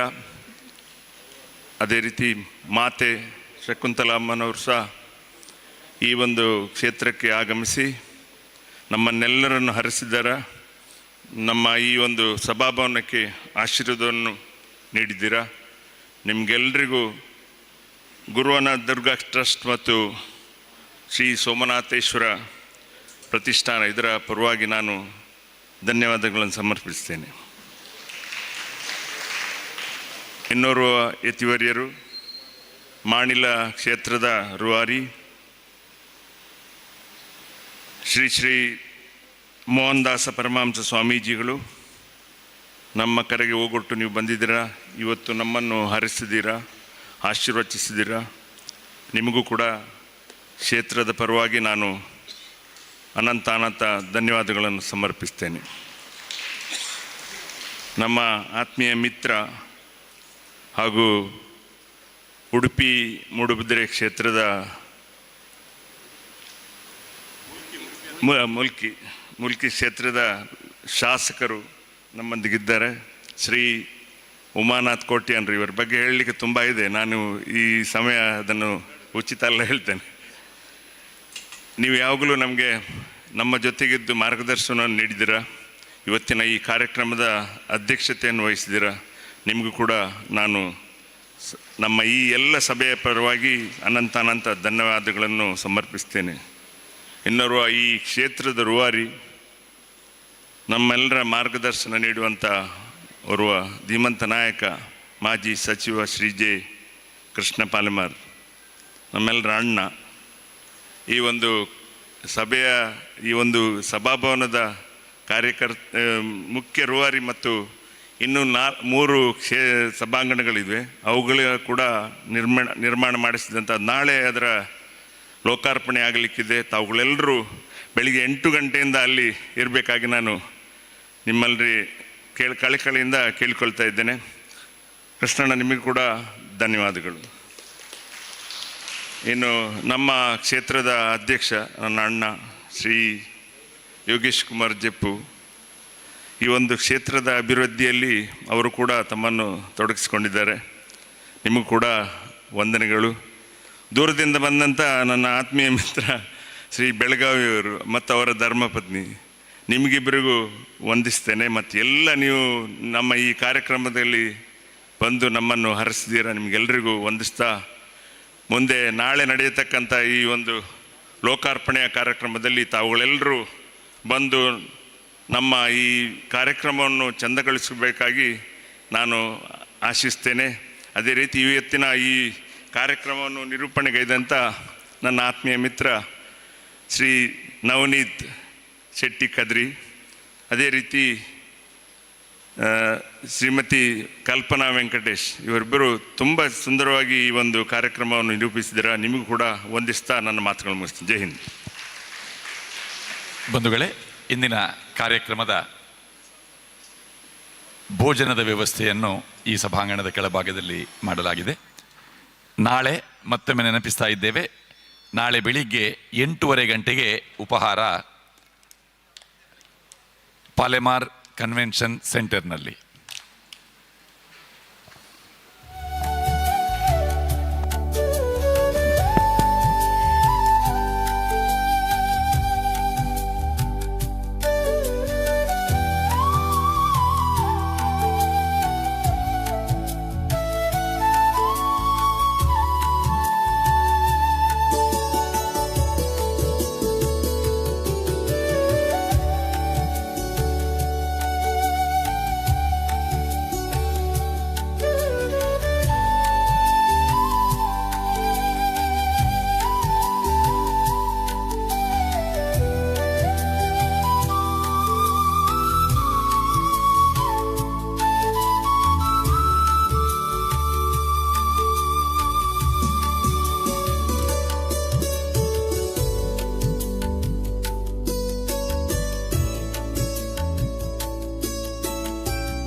ಪರಿಚಯದವರು